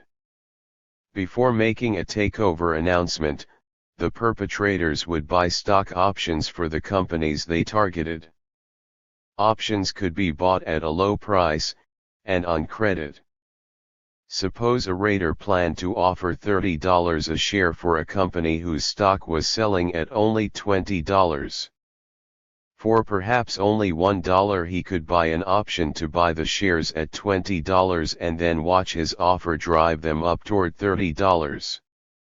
The legal problem was that under Franklin Roosevelt's New Deal reforms that followed the stock market crash of 1929, prospective buyers are legally required to give markets full knowledge. This transparency principle is the premise on which free market economics is supposed to work. Milken's Drexel gang violated it. The economy-wide effect of financializing industry. Some prominent financial leaders arrayed themselves against raiders loading industry down with junk bonds and depleting capital reserves via stock buybacks. Henry Kaufman resigned from the Salomon Brothers Board of Directors, and later from the firm itself, to protest its underwriting of debt for equity swaps. Felix Rohatyn of Lazard Frères also warned of the risk of burdening balance sheets with high-interest obligations. The corporate lawyer Martin Lipton wrote a public letter to Senator Proxmire defending companies against raiders. These takeovers move assets into hands that profit by cutting off research and development and capital improvements and instead divert those revenues to paying the debt incurred to acquire the assets. One can analogize the situation to a farmer who does not rotate his crops, does not periodically let his land lie fallow, does not fertilize his land and does not protect his land by planting cover and creating windbreaks. In the early years he will maximize his return from the land.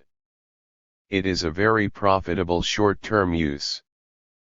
But inevitably it leads to a dust bowl and economic disaster. Day after day the takeover entrepreneurs are maximizing their returns at the expense of future generations that will not benefit from the research and development and capital investments that takeover entrepreneurs are forcing businesses to forego. 4. Takeovers raid the social functions of capital, not just the company, whose shareholders may make a nice capital gain by selling their stock to raiders. These social costs do not show up on corporate balance sheets. Economists call them external diseconomies, consequences borne by society at large, as when debt-financed speculation leaves companies too cash-strapped to undertake new productivity-raising investment. Projects with long lead times are the first to be cut back, because they making companies ripe for takeover by a raider coming in to increase short-term earnings by reducing R&D and bleeding the company much in the way that landlords improve their cash flow by failing to keep up their rental properties. Communities suffer when jobs are lost as raiders improve short-term earnings by cutting back on employment. Workers who formerly paid taxes now collect unemployment insurance. Meanwhile, the shift to pay interest rather than paying out earnings as dividends aggravates the federal budget deficit, creating pressure to increase taxes on the economy's non-financial sectors. The past 30 years' experience with junk bonds and corporate raiding, seeking the best short-term management to raise stock prices on credit has burdened industry and the economy at large with financial overhead charges. Yet the economics profession followed bank lobbyists in advising that economies perform best over the long run by living in the short run, moving from one short-term spurt to the next.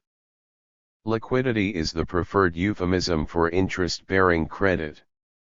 Typical of the applause for debt leveraging was President Ronald Reagan's 1985 economic report of the president. Noting that contests for corporate control are part of a larger merger and acquisition process that plays an important role in the economy's adjustment to changing market circumstances, it endorsed debt-financed buyouts on the ground that whatever generates the highest return is the most efficient use of resources, concluding that there is no economic basis for regulations that would further restrict the process. This ideology of financial deregulation has promoted the junk bonding of industry, and ultimately a crash as the economy has been deindustrialized. Living in the short run, financial operators jumping from one company to another, loading each one down with debt in order to increase returns on equity. And this has been applauded. By 2006, the Financial Times wrote that, with pressure on institutional investors to deliver short-term gains, corporate hellraisers once vilified as vultures and speculators have become champions of better governance. 5. Creating wealth by debt pyramiding is encouraged by the tax system's failure to distinguish between productive investment and speculation. Capital gains obtained by raiding a company or manipulating its stock are taxed at only half the rate as income earned by building a factory to increase output and jobs. And adding insult to injury, debt leveraging is subsidized by making interest payments tax-deductible, aggravating the fiscal squeeze. Nothing about this debt subsidy is unnatural or inherent in markets. As Keynes pointed out in the 1930s, capital markets function best when governments adjust the rules to serve longer-term growth objectives. An obvious first step toward improving industry would be a tax structure that favors equity capital rather than debt, and holding stocks on a longer-term basis. The inevitability of debt default. Already before the bankruptcy of high-risk SNLs in the 1980s, observers warned about the bankruptcy danger for companies whose earnings could not cover their high interest charges, and those that had indebted themselves with poison pills to defend against financial takeovers. Securities and Exchange Commission Chairman John Shad warned that even a mild recession might force some companies into default on their junk bonds. The more leveraged takeovers and buyouts today, he concluded, the more bankruptcies tomorrow. 6. Leaving lawyers and accountants to carve up the hapless target companies to pay their creditors. But the SEC has little authority to overrule the issue of junk bonds. It was not designed to protect the economy by setting rules for financing or taxing to promote long-term investment and financial viability. Its role is only to protect stockholders by pressing for full financial disclosure and other technical market functions such as limiting insider dealing and collecting accurate statistics for stock and bond investors. Deposit insurance agencies, the FDIC and the Federal Savings and Loan Insurance Corp. FSLIC, likewise were unable to block junk bond investments by banks and SNLs. Default soon led to insolvency for savings institutions that held such bonds. Columbia SNL in Beverly Hills had nearly half, some $2 billion, of its depositors' funds in junk bonds. Its insolvency helped empty out FSLIC, which had permitted SNLs to deviate far from their original purpose of financing home building.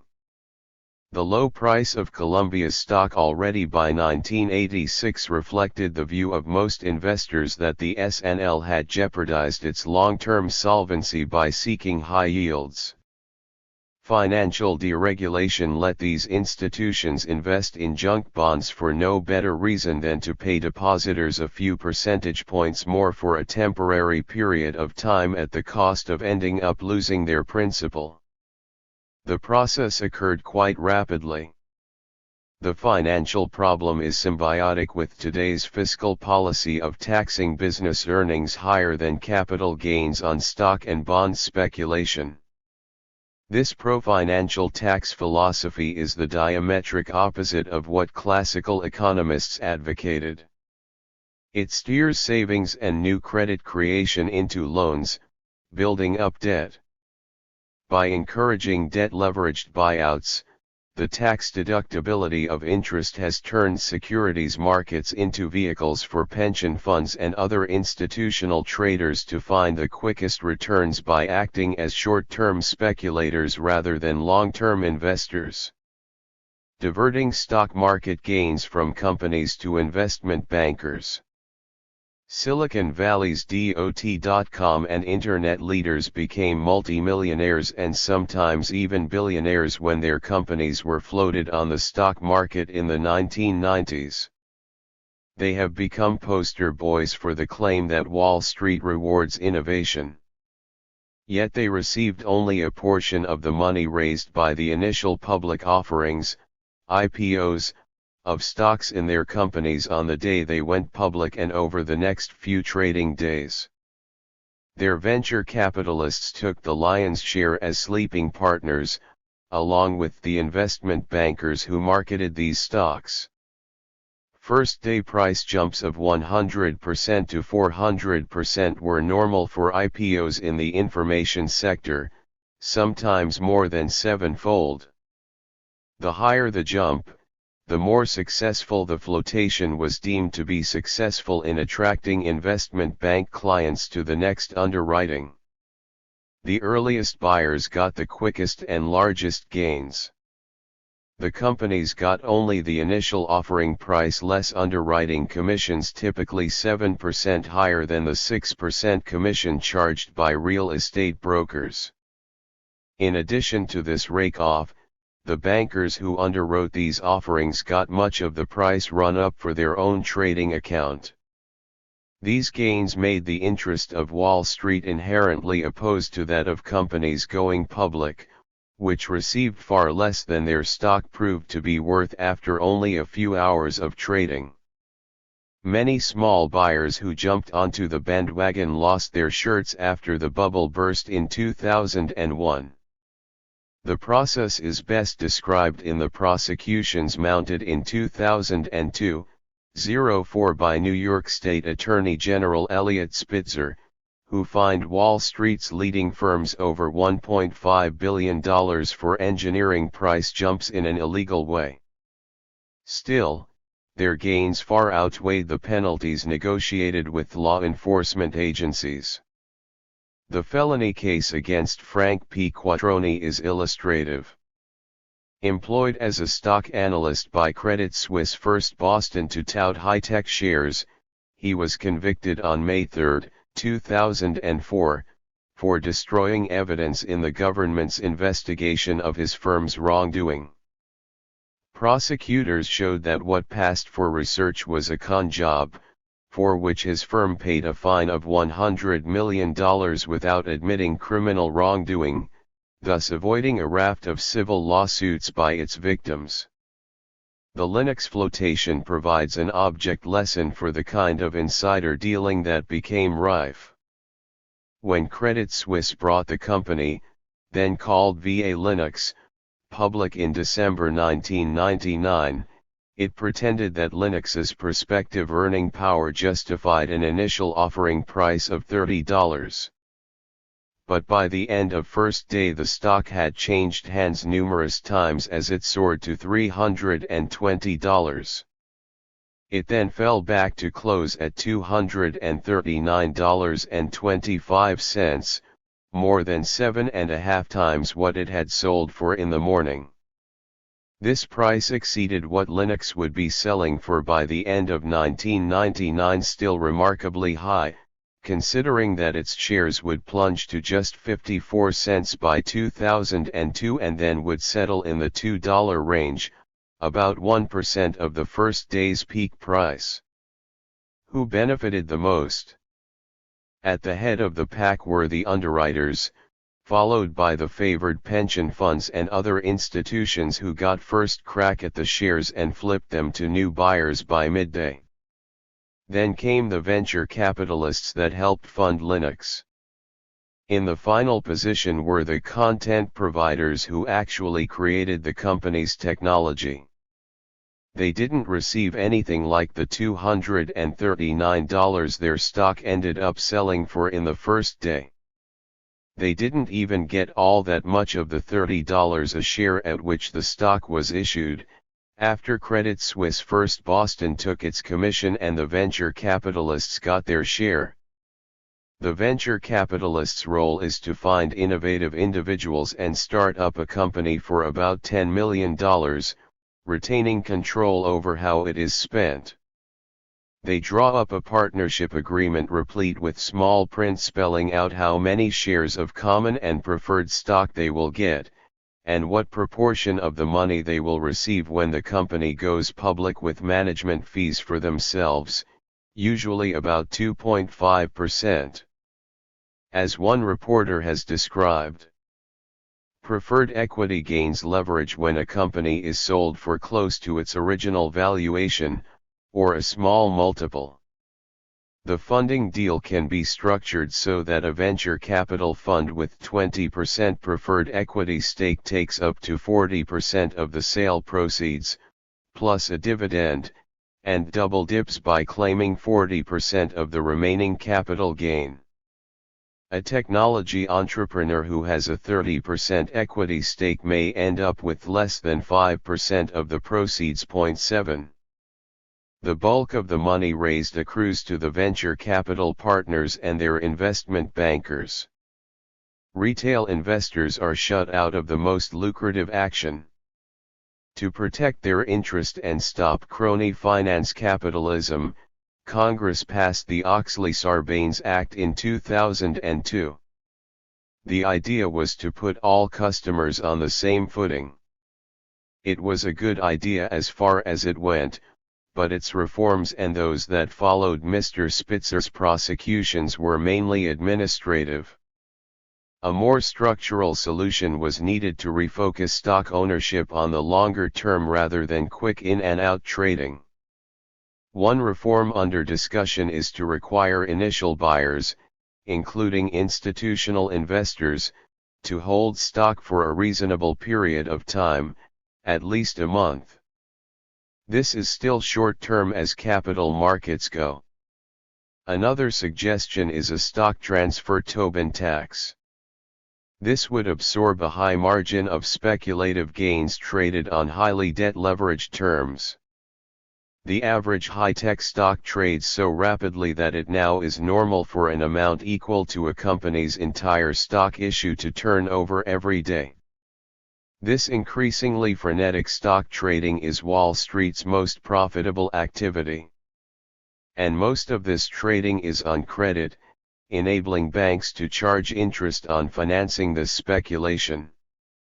Now supplemented increasingly by complex computerized derivatives, it is gambling on probability curves, decoupled from tangible capital investment. Google attempts to avoid short-term financial constraints. Realizing that it would take a long time for more far-reaching reforms to be enacted, the internet search company Google sidestepped at least the most obvious traps. It began preparations in 1999 when it sold 10% partnerships to Sequoia Capital and Kleiner Perkins Caulfield and Byers for $12.5 million each. The holdings of these two venture capital firms ended up being valued at about $40 billion, for a 1,600-fold return on their investment. As for the investment bankers, Google limited their commission to just 3%, less than half the usual 7% rake-off. And to avoid the usual rapacious underpricing of its shares, it hired Morgan Stanley and Credit Suisse First Boston to hold a Dutch auction. Prospective buyers were invited to submit their bids, and a price would be set to clear the market. The idea was to exclude speculators by giving all buyers an equal opportunity to buy shares at the moment of issue. Google's founders Larry Page and Sergey Brin spelled out their critique of this process in a letter they included with the owner's manual for their stock offering in 2004. Contrary to Wall Street tradition, they explained that they would not make quarterly earnings estimates, because their focus was on the long run rather than the short term. In our opinion, outside pressures too often tempt companies to sacrifice long-term opportunities to meet quarterly market expectations. Sometimes this pressure has caused companies to manipulate financial results in order to make their quarter. In Warren Buffett's words, "We won't smooth quarterly or annual results. If earnings figures are lumpy when they reach headquarters, they will be lumpy when they reach you." To make sure that stock market investors would not have an opportunity to oppose this strategy, publicly traded shares would have only a tenth of the voting power of those kept by the company's founders. As they explained, if opportunities arise that might cause us to sacrifice short-term results but are in the best long-term interest of our shareholders, we will take those opportunities. Although we may discuss long-term trends in our business, we do not plan to give earnings guidance in the traditional sense. We are not able to predict our business within a narrow range for each quarter. We recognize that our duty is to advance our shareholders' interests, and we believe that artificially creating short-term target numbers serves our shareholders poorly. We would prefer not to be asked to make such predictions, and if asked we will respectfully decline. A management team distracted by a series of short-term targets is as pointless as a dealer stepping on a scale every half hour. We will not shy away from high-risk, high-reward projects because of short-term earnings pressure. 8. Logical as this approach seemed to be, Wall Street did not approve. "Let's hope this doesn't become a precedent," one banker remarked. A hedge fund manager told the New York Times that he thought shareholders should punish Google for its failure to give new investors the same rights as its founders.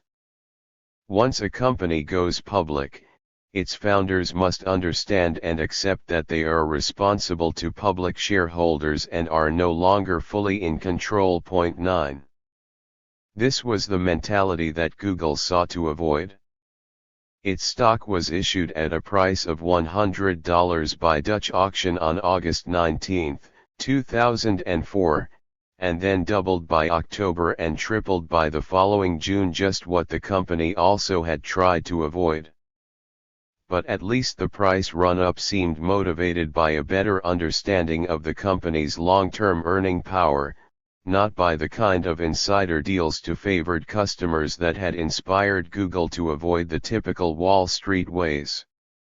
Underwriting rip-offs to deprive the public and private sectors of realistic asset value. Google learned what to avoid by watching how underwriters handled most stock issues. The most egregious examples occurred outside of the United States, above all for privatizations of public enterprises. Shares in these companies were underpriced as a political ploy to promote privatization, starting with British Telephone in 1982.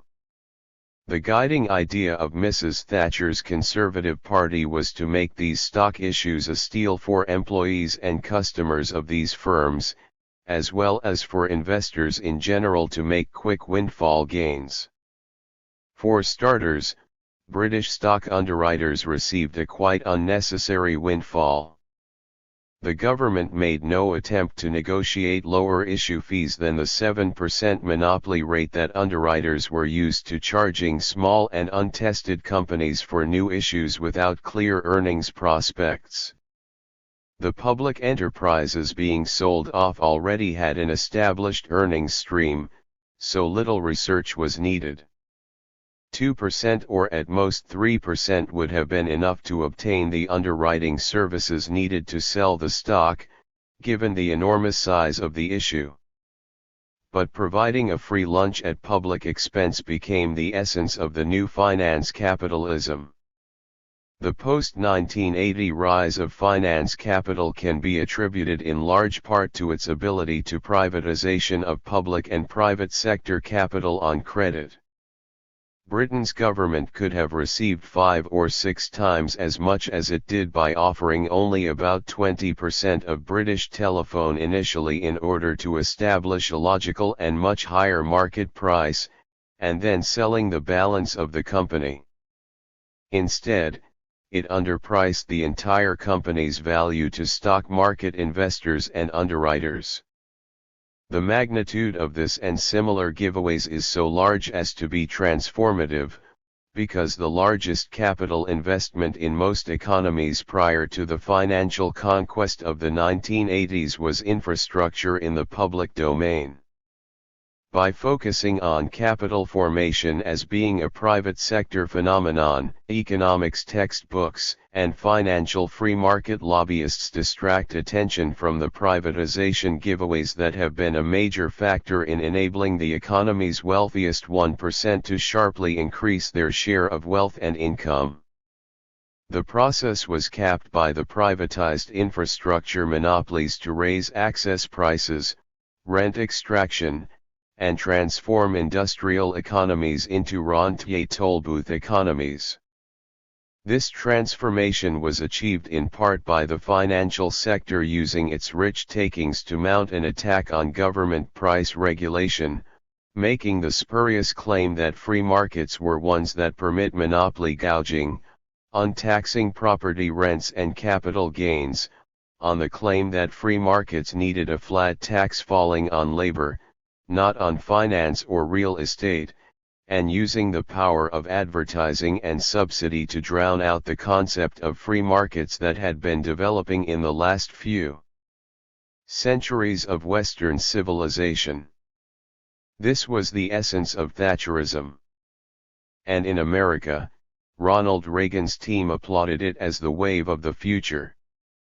The barbarians were at the gates.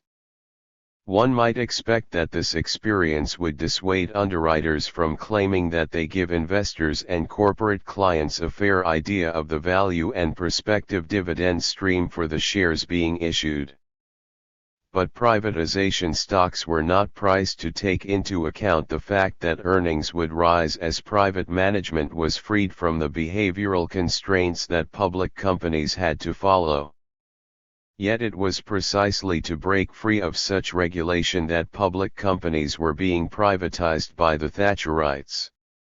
So it was mainly investment bankers and underwriters, stockbrokers, and money managers that made money from their rake-off fees, administrative overhead charges and short-term trading gains.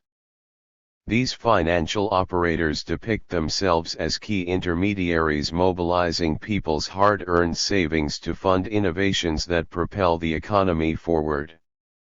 Yet what Wall Street and the City of London has been selling is debt leveraging, downsizing, and outsourcing, privatization and a unionization culminating in austerity planning and what is best characterized as a race to the bottom.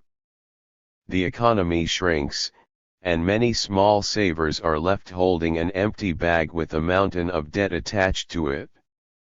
It was not how economic futurists a century ago expected the era of progress and abundance to develop. The main talent that underwriters and money managers really need to succeed is greed, and this is something that cannot be taught in school. Its spirit is extractive and parasitic, not productive. Its route to success is not to make profit in the classical way, by capital investment to produce goods and services.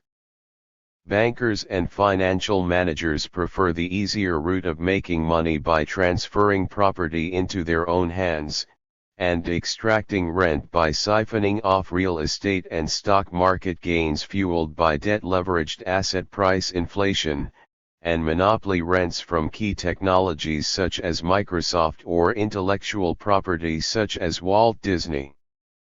Some almost successful takeover attempts of 2005. Fiction: corporate takeovers streamline inefficient management by cutting the fat. Reality: financial predators cut bone and muscle as they reduce investment programs with long lead times. They increase returns by paying bills more slowly and running companies deeper into debt to raise stock prices, not production. Companies traditionally increase their dividends by investing in tangible capital to earn more profits, or cutting costs and or raising prices for their products. But by 2005 an aggressive new source of financing developed. The idea was to mortgage corporate real estate and pay out the loan proceeds as dividends. This promised to make money in a purely financial way, by stripping assets to increase stock prices. Rather than investing in new capital to expand the business, Raiders' aim is to acquire assets already in place and sell them for a price gain, or even borrow against them to bid up stock prices. Earnings would be fully paid out instead of being invested in tangible capital formation. Financial managers would take the money and run, leaving indebted corporate shells in place of solvent companies. Raiders, now euphemized as activist shareholders, need buy only 5% or 6% of a company's stock or round up hedge funds and other speculators in order to mount a proxy fight and pressure companies to raise dividend payouts and share buybacks. Their tactic is to pledge corporate assets for debt service, using the stock market as a vehicle to replace equity with debt. Whatever assets were not already collateralized, especially cash or pension funds, became a red flag similar to the curse that plagues countries with rich oil deposits, a target tempting predators to buy a company's stock on credit. Financial Times columnist John Gapper described how dangerous sizable corporate cash holdings could be. Companies have made themselves vulnerable to activist hedge funds by playing safe in the past 3 years. After the scare of the collapses of Enron and WorldCom, they paid down debt and amassed cash in case they suffered a similar crisis. Now, according to Standard & Poor's, S&P, U.S. companies hold $1,300 billion of cash and liquid assets, more than 10% of all balance sheet assets. 10. Next to liquid cash assets, corporate raiders concentrated on real estate. Among the hottest targets are food chain stores with property in prime locations that accounted for a high proportion of their net worth. Hedge funds take short-term loans to buy land-rich companies, and repay this bridge financing by mortgaging the property.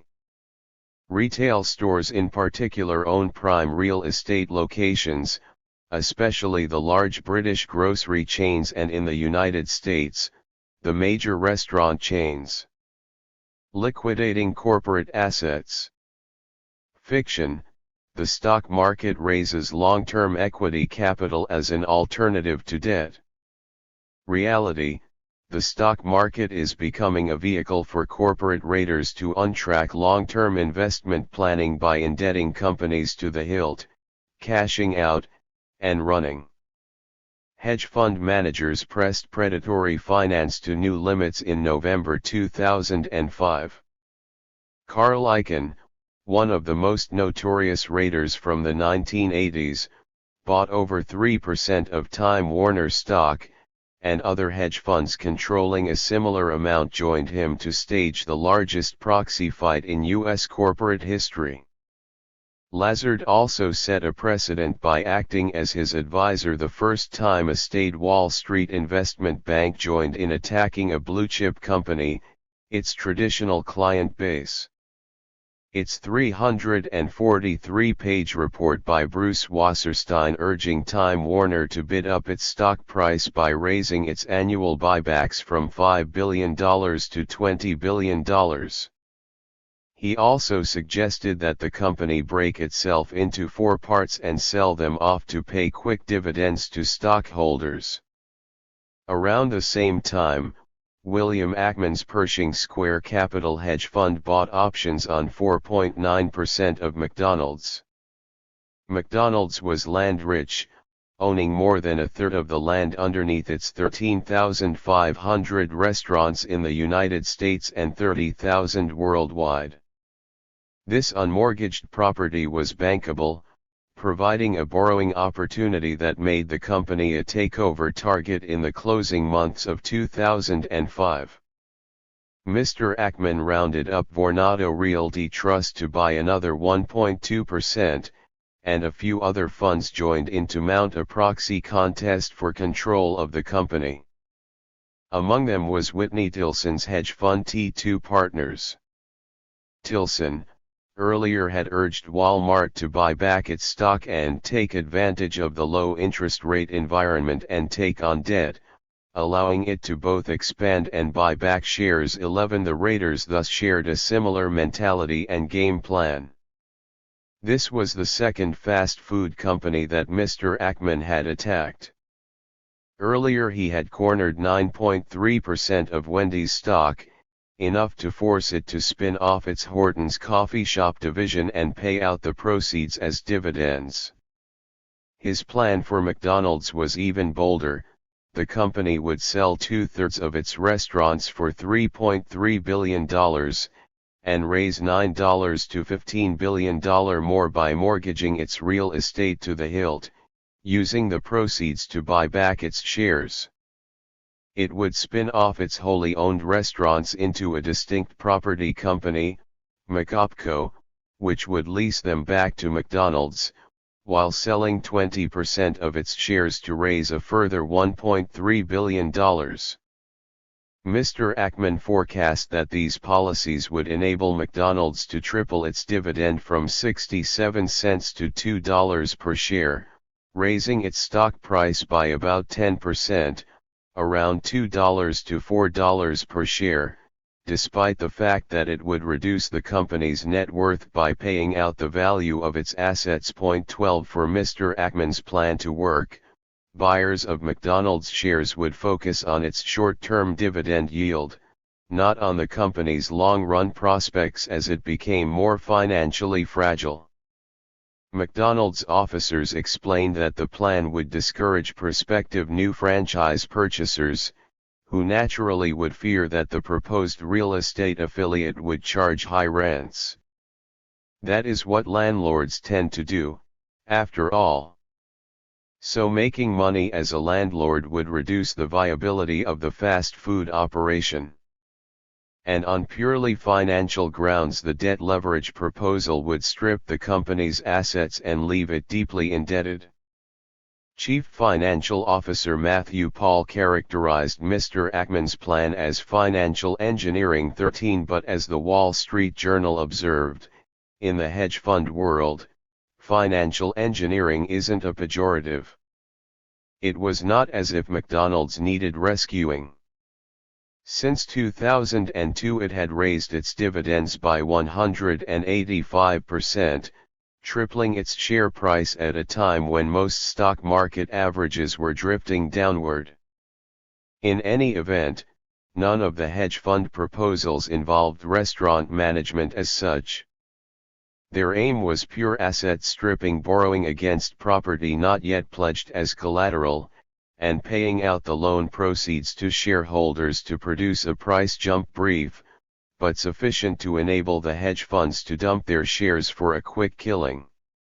The tragic consequence, for the economy at large as well as the companies being raided, is that after the financial dust had settled, the company would be left deep in debt.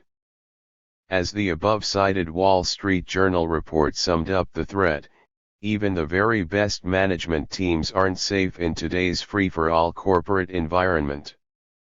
In the new financial perspective, holding so much cash is inefficient.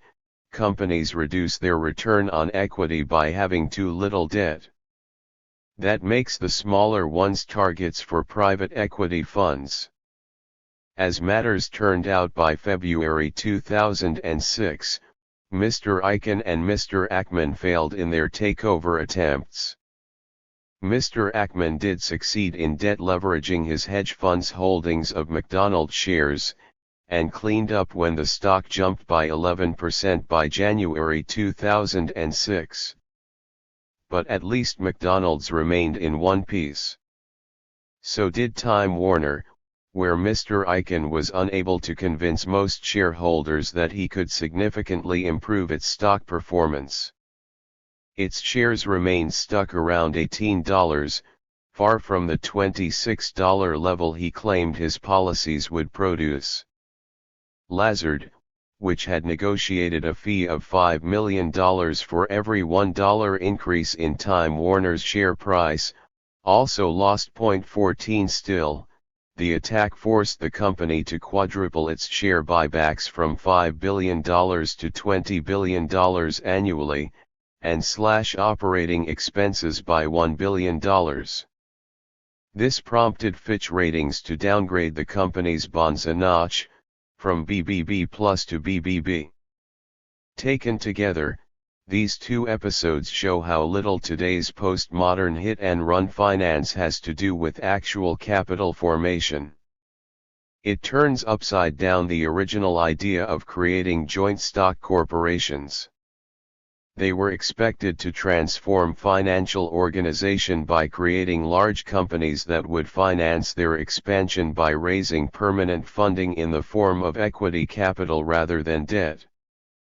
The advantage of equity was supposed to be that companies could pay their backers out of profits.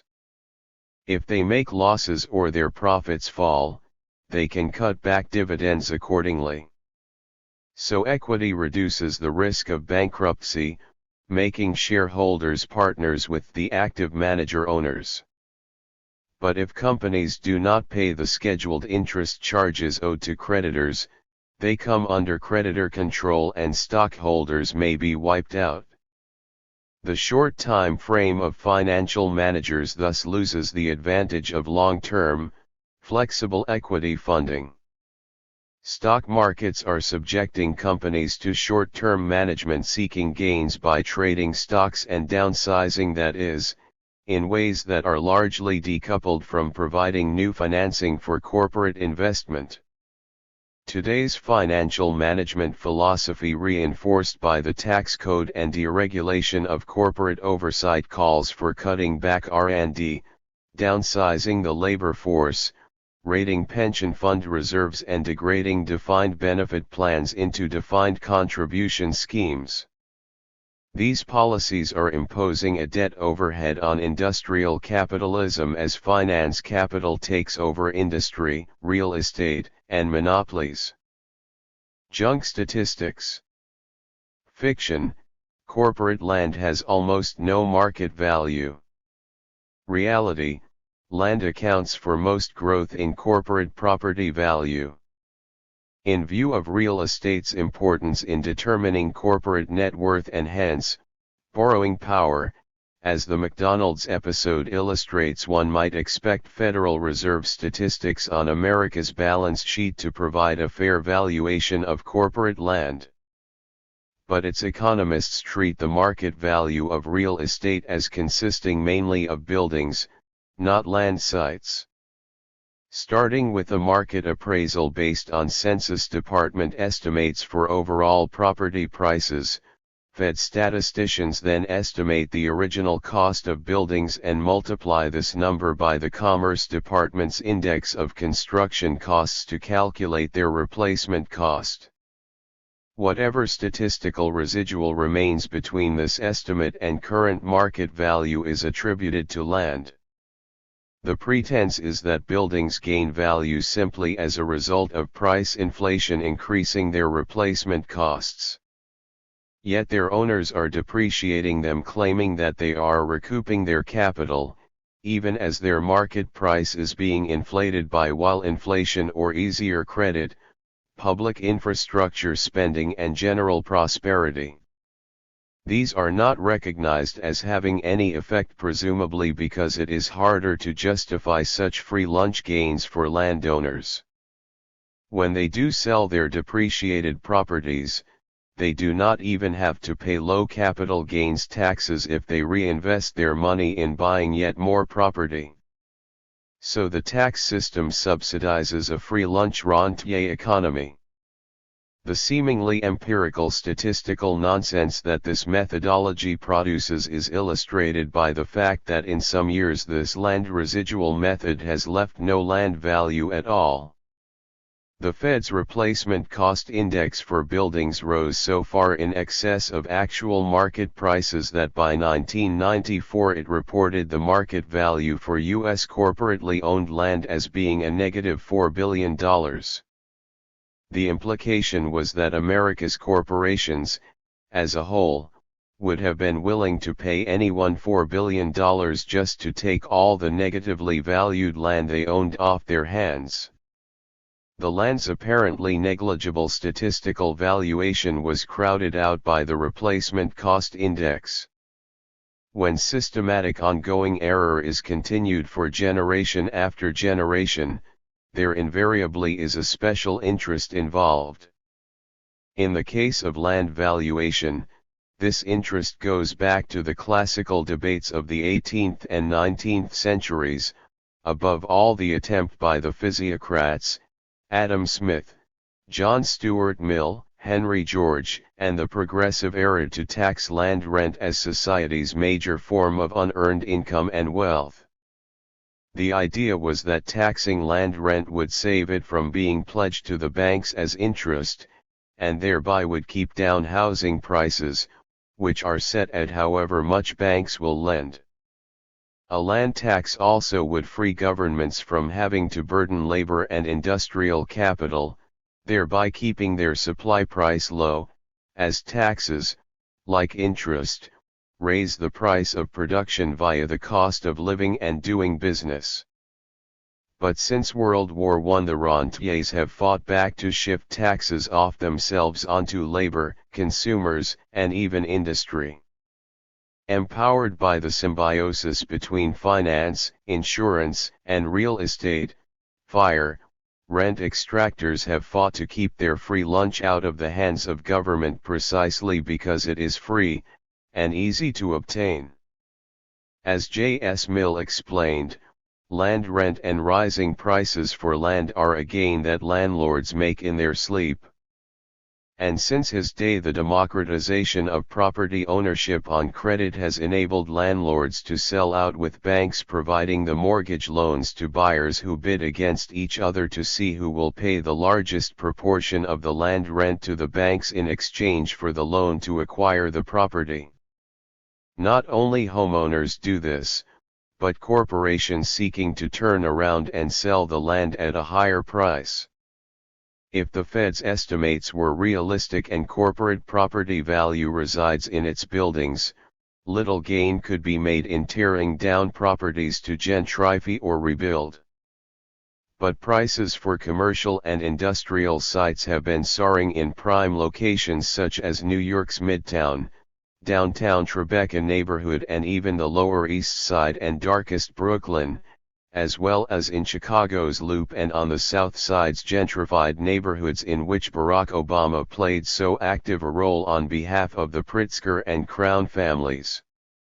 So the Fed's economists had enough good sense to be properly embarrassed by their unrealistic land valuations, and stopped breaking out corporate land value separately in their balance sheet estimates since their 1994 report.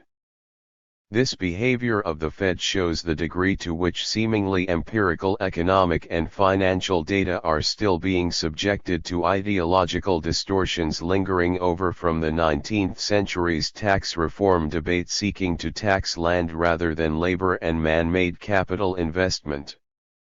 It is testimony to the ability of rentier interests, indeed, the FIRE sector, acting in concert to conceal the degree to which wealth is not earned by labor or enterprise, as modern popular morality holds should be the case. The absurdity of the Fed's low land price statistic is shown by the avidity with which speculators search for companies with undervalued or undermortgaged land sites that official statistics hold to be nearly worthless. The more reasonable procedure is that which inspired Mr. Ackman and other corporate raiders to start with land prices and assign the residual value to buildings. If the Federal Reserve's balance sheet statistics were realistic, stock market raiders would not be able to make quick gains in the way that Mr. Ackman's hedge fund tried to extract from them McDonald's capital gains that actually reflect the property's growing site value that could be liquefied by mortgaging it. Like a plague of locusts, stock ownership without responsibility. Fiction. The stock market sets share prices responsibly to reflect long-term growth prospects. Reality, companies are valued in terms of their short-run liquidation value. Making money financially is not the same thing as earning income by industrial investment. Providing easy tax-deductible credit for corporate raiders and hedge funds has turned high finance into a hit-and-run game by making a company's break-up value more important than how much it can produce and earn over the longer term. It seems not to matter that companies are left highly indebted with little cushion against economic downturns. The bubble mentality views a liquidity cushion or unpledged net worth as a free asset not making money. For many years corporate raiders have looked for companies that carry assets at less than their current market value. Such companies can be bought at a discount and their real estate, licensing rights, or other assets sold off for a capital gain. The government has subsidized such takeovers by lowering taxes on capital gains below those on earning profits, wages, and salaries. This encourages financial speculation and the indebting of corporate industry rather than new capital investment. Much of the problem could be cured by stopping the practice of permitting interest to be counted as a tax-deductible cost of doing business. This distortion encourages rating and value extraction by loading companies down with debt. What determines a firm's worth under today's conditions is how much it or an outside bidder can borrow against its liquidation value. In today's Orwellian financial vocabulary, wealth creation is based on asset stripping, not tangible capital formation. This prompted Franz Montefiore, former chairman of Germany's Social Democratic Party, to tell his fellow politicians at a conference in April 2005, "Some financial investors don't waste any thoughts on the people whose jobs they destroy." Hedge funds and buyout firms harmed the national interest by draining companies of their wealth and shrinking the economy's employment prospects. They remain anonymous, have no face, fall like a plague of locusts over our companies, devour everything, then fly on to the next one. Most money now is made not by making goods and services but by buying and selling assets, from real estate, stocks, and bonds to entire companies, and using financial engineering to leverage this trading on credit. The financial sector describes wealth as increasing as long as asset prices rise. But the wealth in question consists of financial securities and claims, not the real production and consumption economy. It is created seemingly out of nothing out of the financial system's ability to create debt and attach it to properties. This engineers higher asset prices by using debt to pyramid one's own minimal equity freely created credit that has no cost of production. Some companies are shunning the stock market altogether. When Koch Industries, for instance, reached an agreement to take Georgia Pacific private, the logic in avoiding the stock market was similar to that of Mr. Montefiore. As Georgia Pacific's chairman and chief executive AD. Pete Correll explained, private ownership will allow the company to make investments that might well have been eschewed by public shareholders. Whereas shareholder activists wanted the company to pay out its revenue instead of reinvesting it, Georgia Pacific may now be able to put more money into its commodity building supply businesses. 15. For hundreds of years, family firms have gone public to obtain capital needed to expand. But since 1980 this historical trend has been reversed. As ownership has diffused, it became divorced from day-to-day corporate management. Companies are retiring their stock and going private. They are using their earnings not to invest in expanding their scale of operations, but to buy up their own stock, either to support its market price, thus making it more expensive to potential raiders, or to retire it and leave the company the personal property of its new owner. Companies are stripping themselves down to retain only those divisions with the highest and shortest term payouts. The prosecution of Frank Quattroni showed that Wall Street earnings estimates were as little concerned with reality as were the junk mortgage packages in the lead-up to 2008 or the happy face estimates of Greek sovereign debt before 2011. These examples should suffice to contract overt the assumption that market efficiency is assured by full knowledge. Fiction. Bank loans finance productive capital investment, creating enough profit to enable borrowers to pay off their loans. Reality. Banks extend most credit to buyers of property already in place, enabling corporate raiders and real estate speculators to pay interest as their loans inflate asset prices. This price rise enables debtors to pay interest charges by taking out larger loans. But as bonds have been issued more to finance corporate takeovers than new capital investment since the 1980s, the effect has been to shrink the industrial economy's ability to carry the growing debt overhead. Today's debt-driven financial system is both inflationary and deflationary. It is inflationary in a novel way. Credit produces capital gains by supplying easy, increasingly low-interest financing for borrowers to spend on bidding up property and stock market prices. Companies forego tangible investment in order to increase their share prices by paying higher dividends or buying back their stock. The media welcomed this asset price inflation as constituting a new form of wealth creation as long as asset prices rather than wages or consumer prices are being inflated. But credit is debt, and debt needs to be paid absorbing income that otherwise would be spent on goods and services. The result is debt deflation. The underlying problem, as Aristotle noted long ago, is that money as such is sterile. Brokers may advertise "let your money work for you," but money doesn't really work. People work. Money seeks to obtain the surplus they produce. And when the creditor's gain is the debtor's loss, making money financially is a zero-sum game for the economy as a whole. Making money from money means using credit to leverage asset purchases in search of capital gains. The process has little linkage with increasing production or living standards. Labor may be worked more intensively to squeeze out enough revenue to carry the rising debt burden. But this is exploitation in a non-productive form.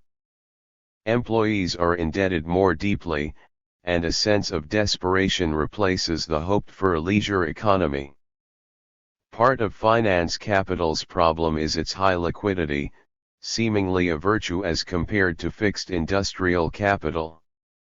Hitherto state institutions are turning their portfolios over at a dizzying rate as they jump like fleas on and off of quick zigzags in stock market values. The hope is simply to outperform the Dow Jones Industrial Average, and other fund managers, on a monthly basis. The long-term position of companies whose stocks are being traded so frenetically is a secondary consideration, because stocks are sold before the long run ever arrives. Financializing industry abroad. Financial parasitism is becoming worldwide as the trend toward neoliberal, that is, pro-financial, ideology makes it more difficult for nations to regulate their financial markets and protect their industry from debt. The Financial Times recently reported, private equity groups operating in Europe are loading the companies they buy with record levels of debt, new data show. In particular, the so-called leveraged ratio or the ratio of debt to core earnings has risen sharply, suggesting that some companies could struggle to repay debt if their performance deteriorated suddenly. One measure of this trend is the ratio between a company's debt and its core earnings before interest, tax, depreciation, and amortization seen in the debt markets. In March, companies raising finance that had a rating below investment grade had debt that was 5.73 times EBITDA, according to S&P's leveraged commentary data. This is the highest figure since the leveraged loan market started to be tracked in Europe in the late 1990s. 16. The phenomenon is global, not confined to the United States. The strategy of financialization is not only to appropriate the public domain via privatization, but to take companies traded on the stock exchange private, that is, for individuals to form hedge funds to raise the funding to buy them out on credit. The British retailer Debenhams, for instance, was bought in this way. The new owners sold off its stores for cash, which they paid out to their backers, and then agreed to lease them back. The enfeebled company was then sold back to the stock market. This is not pro but anti-wealth creation. Private equity has been able to carry short-termism to new extremes. This is said to raise productivity and performance. However, Will Hutton argued, the chief reason British business remains at the bottom of the international league tables for innovation, research and development, and productivity growth is because of too much takeover and too much private equity. Innovation lowers short-term profits. 17. This financial devouring of wealth is achieved by the ability of banking interests to lobby for a perverse set of tax incentives that favor takeover and need to be removed. But both the Conservatives and Labour parties have accepted the logic that debt-leveraged asset price inflation is wealth creation. Similar global pressure is at work in Japan. Growing corporate terror of takeover is spurring companies to use excess cash to pay higher dividends. This cuts cash reserves, making companies less attractive as targets. It also pleases existing shareholders, increasingly foreigners. 18 But these payouts are made by sacrificing long-run investment. Summary. Fiction. Productivity gains lower production prices over time. Reality, interest charges on debt pyramiding raise the cost of doing business by so much as to offset productivity gains, diverting revenue away from new investment and consumption. The nation's highest paid individuals work on Wall Street, where they devote an enormous amount of effort and even innovation to make money financially. Unfortunately, they are part of a system that has become dysfunctional for the economy at large. Financial gain seeking has been decoupled from long-term capital investment, and now undercuts it by being predatory. Textbook formulae describing stock market behavior neglect the associated fiscal distortions that lead financial managers to load industry down with debt, and treat as exogenous the behavior of lobbyists backing politicians committed to shifting the tax burden onto labor and industry. There is little hint of how self-defeating the recent structural changes in the economy's financial and tax policies have been in polarizing property and wealth distribution and the incidence of debt. Profits and capital gains are described as resulting from far-sighted investors taking risks. But rather than being far-seeing, the financial time frame is short-term. Speculators have survived by shifting the risk onto society, taxpayers, most notoriously in the post-2008 bailouts. As Cadbury Schweppes chairman John Sunderland recently decried the situation in a speech to Britain's Investor Relations Society, the pressure on the sell side has, in my view, made analysts very focused on the near term. Research tends to be more sensational, and on roadshows there is increasing pressure to put us in front of hedge funds rather than traditional long funds. 19. By 2006, hedge funds were accounting for nearly half the trading flows on the London and New York stock exchanges, although they only owned a small percentage of equity in these two markets. Their aggressive trading has played a major role in subordinating the industrial economy to financial management.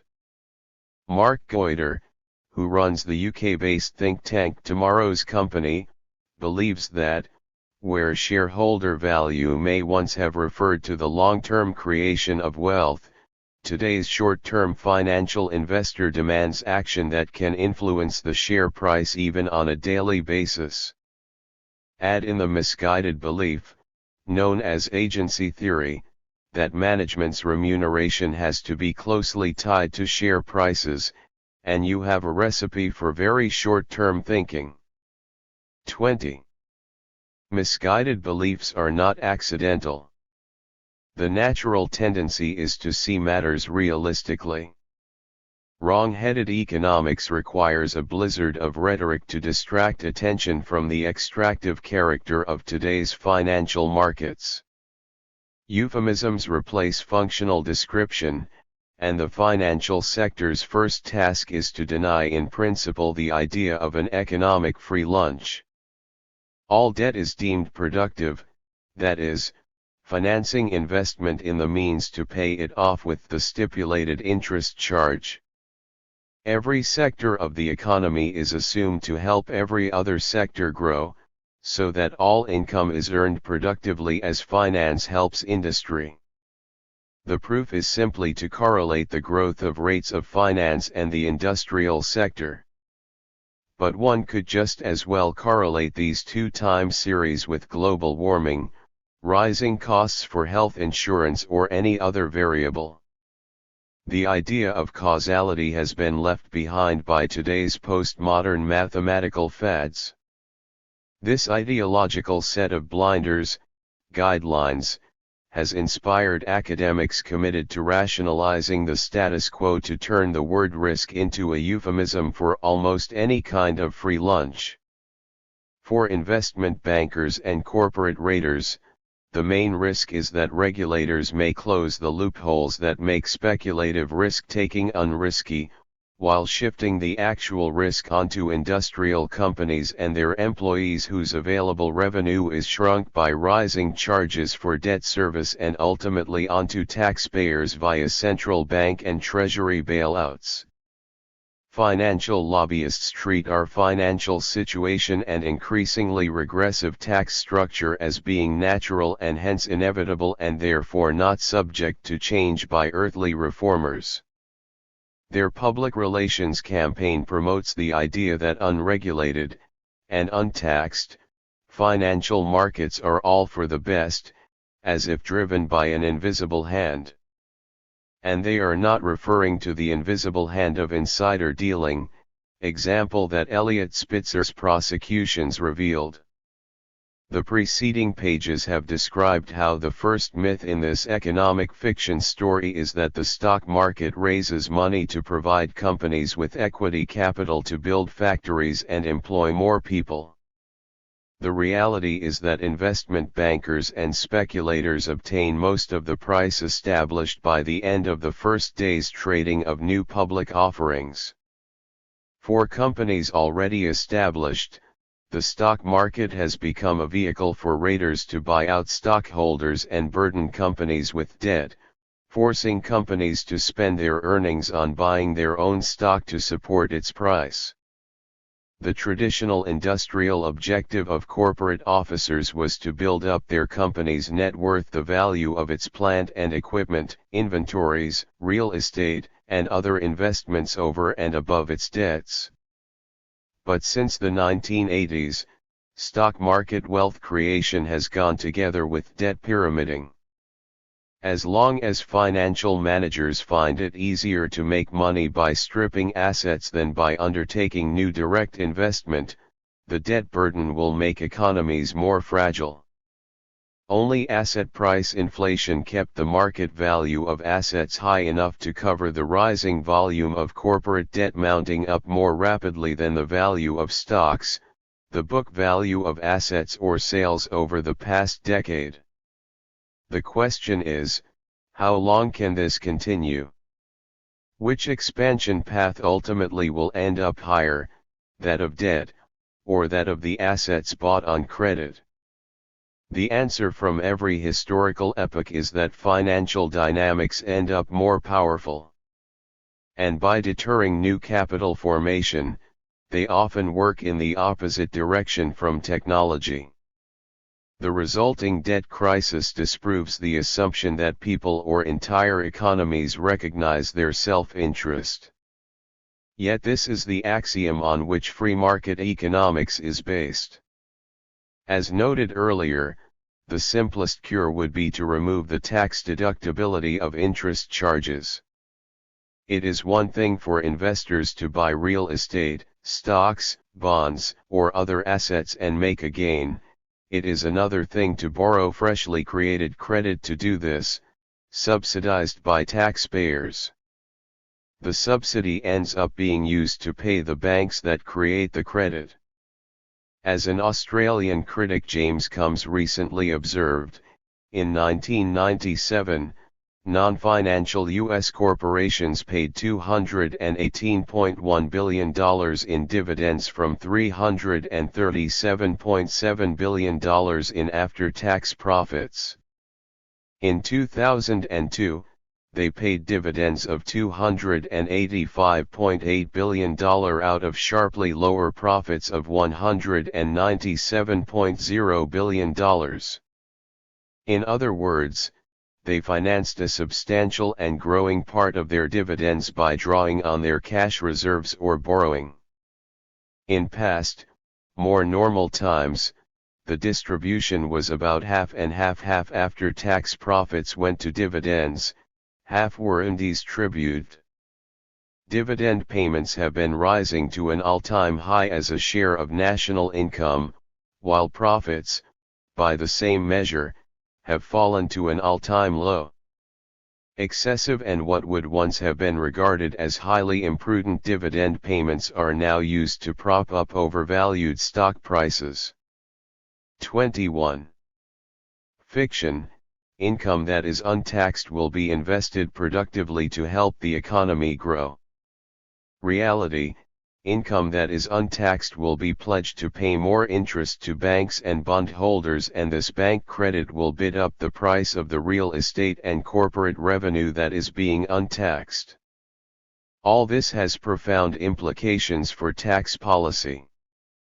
Since the U.S. income tax was first enacted on the eve of World War I, with capital gains being taxed at the same rate as other income, business has waged a constant struggle to get untaxed, by shifting the burden onto labor and consumers. The argument is that lower taxes will leave more income to be reinvested, to earn more profits by hiring more labor to produce more goods and services to raise living standards. The world now has learned that this is nonsense. The reality is that the real estate motto, "Rent is for paying interest," has become the corporate motto as well. Corporate earnings are for paying creditors, in exchange for loans to buy companies or at least to bid up their share prices. The trade-off is not over whether companies either will pay taxes or invest. It is between companies paying taxes to the government or interest to their banks and bondholders. Most business tax reductions have ended up being paid as debt service, thereby expanding the debt burden that business must carry, instead of reducing corporate costs and making industry more competitive. The effect is to divert more credit and savings to the financial sector, increasing the debt that financially leveraged companies must pay, and the resulting tax shift that the economy's labor and consumers must pick up. What makes the downsizing of employment by today's financial managers so ironic is the avid support by pension funds as well as by mutual funds, small investors for takeovers, share buybacks, and the general indebting of industry.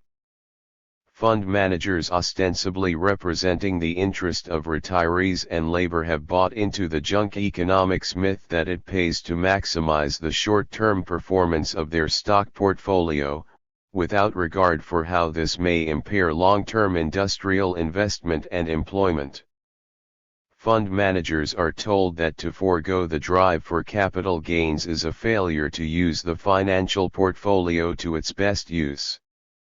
There has been almost no European-style attempt to use employee or consumer stock ownership to steer corporate policy in the interests of the labor force on whose behalf these stocks and bonds are held.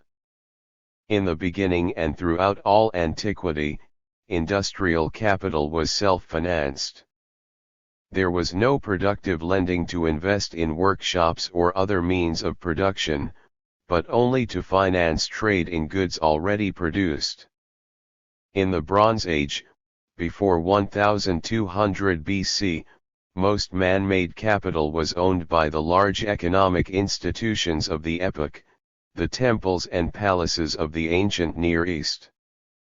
In classical Greece and Rome, the civil governments or temples owned the mines, mints and basic infrastructure, and this continued to be the case up through the Renaissance.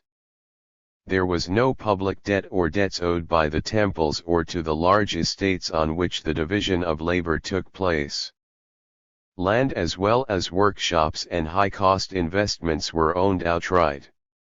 These assets might be leased out to private managers, but remained in the public domain and debt-free. The most productive banking was to finance foreign trade, as well as transferring funds geographically. Consumer usury was universally denounced, but lending to kings mainly for war-making legitimized domestic money lending. Still, finance refrained from participating in or funding the major innovations of the Industrial Revolution. James Watt could not get bank credit, nor could Henry Ford. The major innovators borrowed against their real estate, and from their families and friends for start-up capital.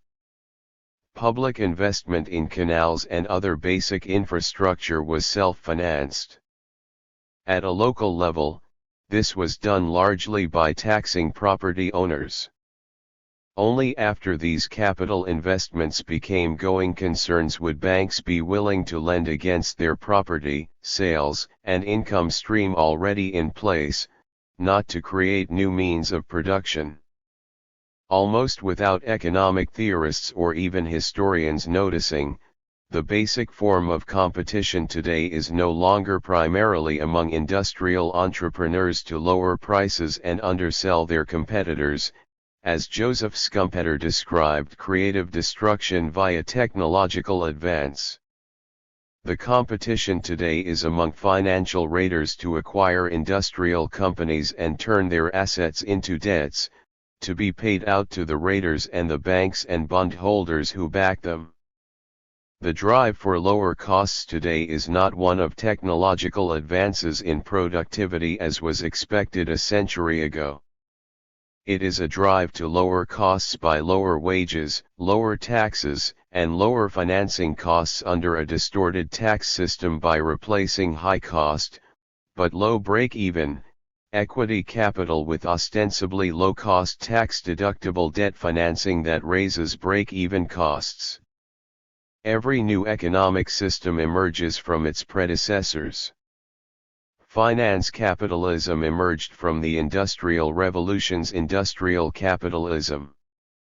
But finance capital almost always has been antithetical to industrial capital formation, as well as to the much larger capital investment by the public sector in creating basic infrastructure such as roads and other transportation, ports and airfields, water and sewer systems, public utilities.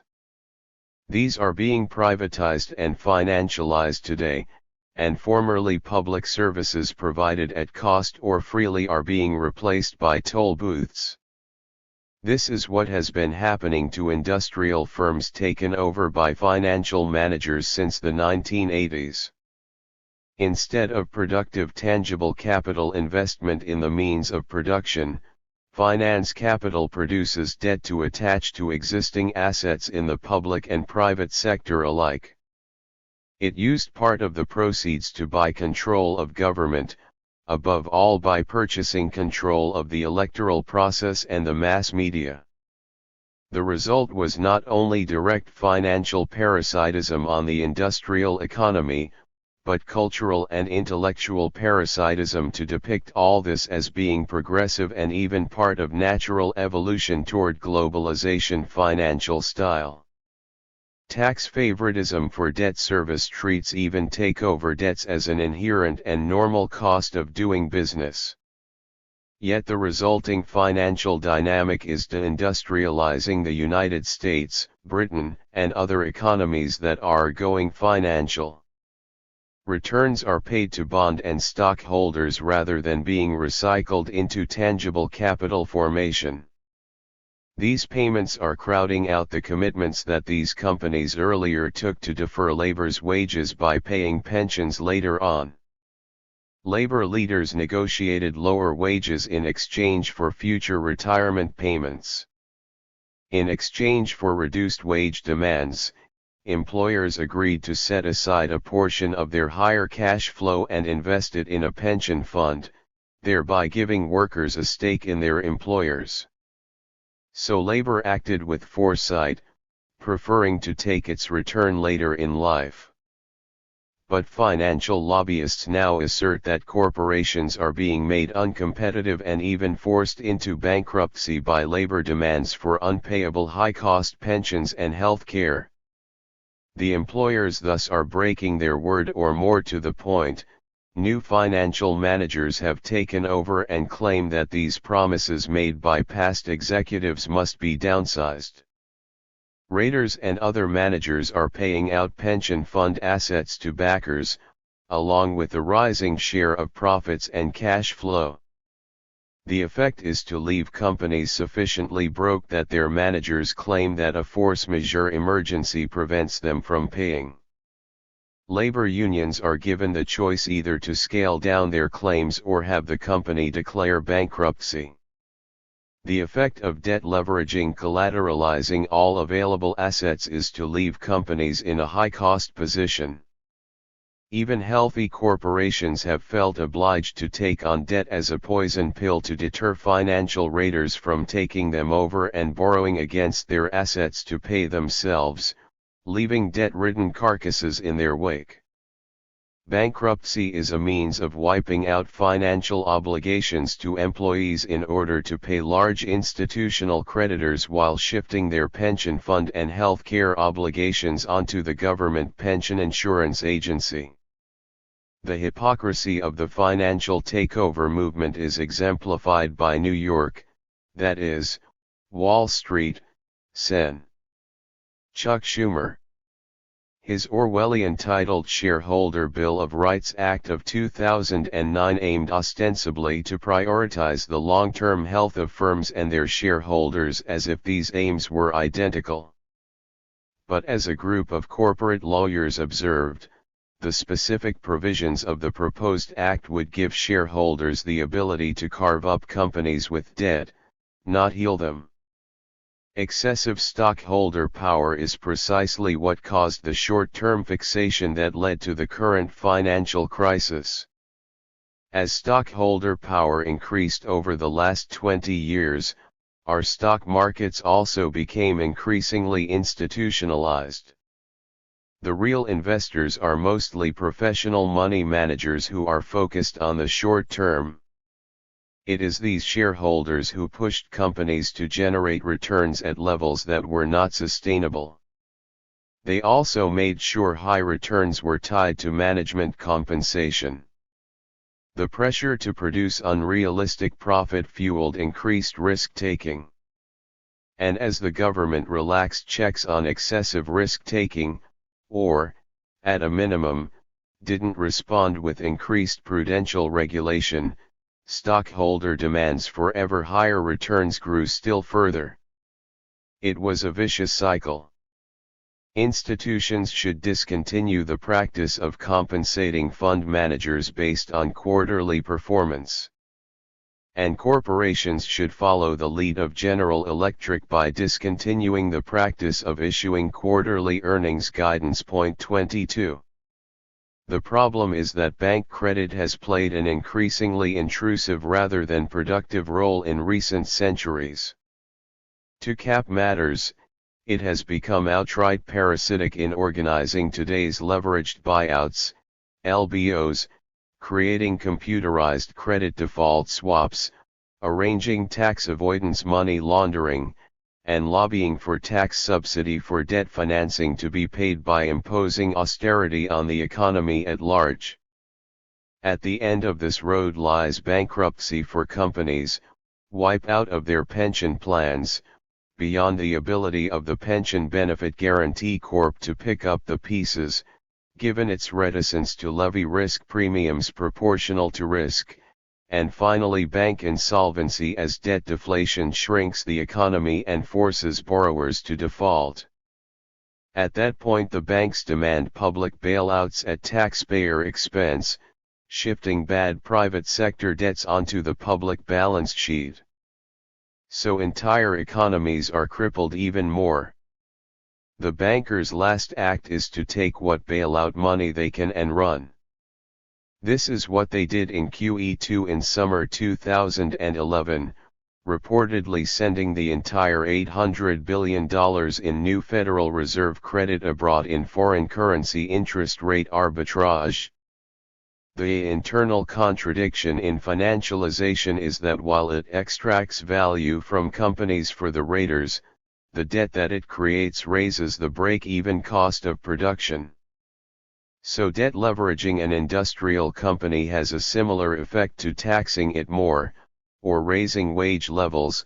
Unless it has monopoly power, it is priced out of the market.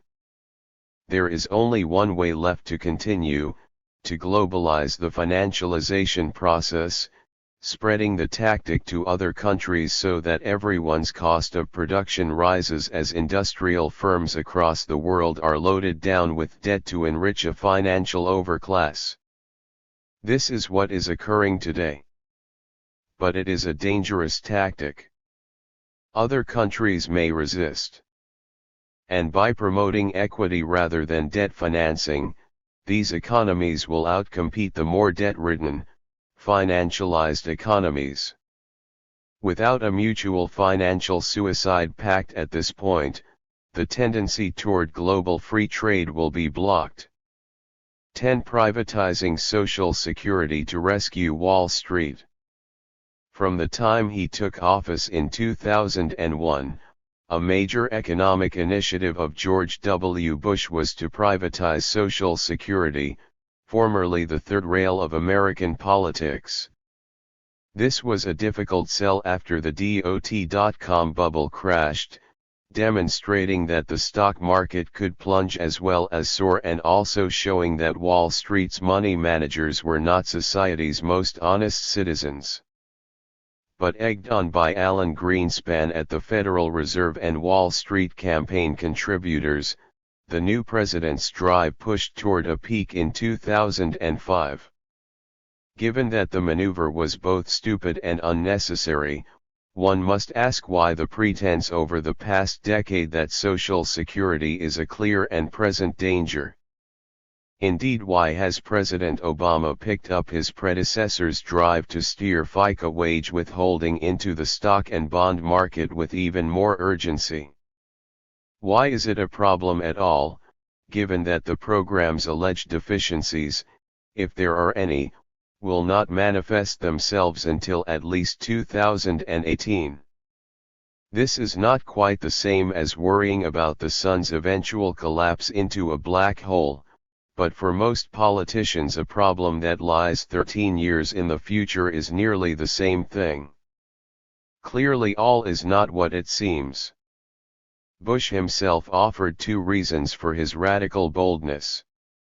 The first, that Social Security is in crisis, is easily dismissed.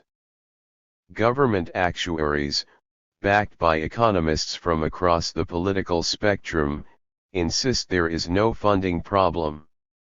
The Social Security Administration will take in more money than it pays out for the next 13 years, as of 2005, when this article was first published.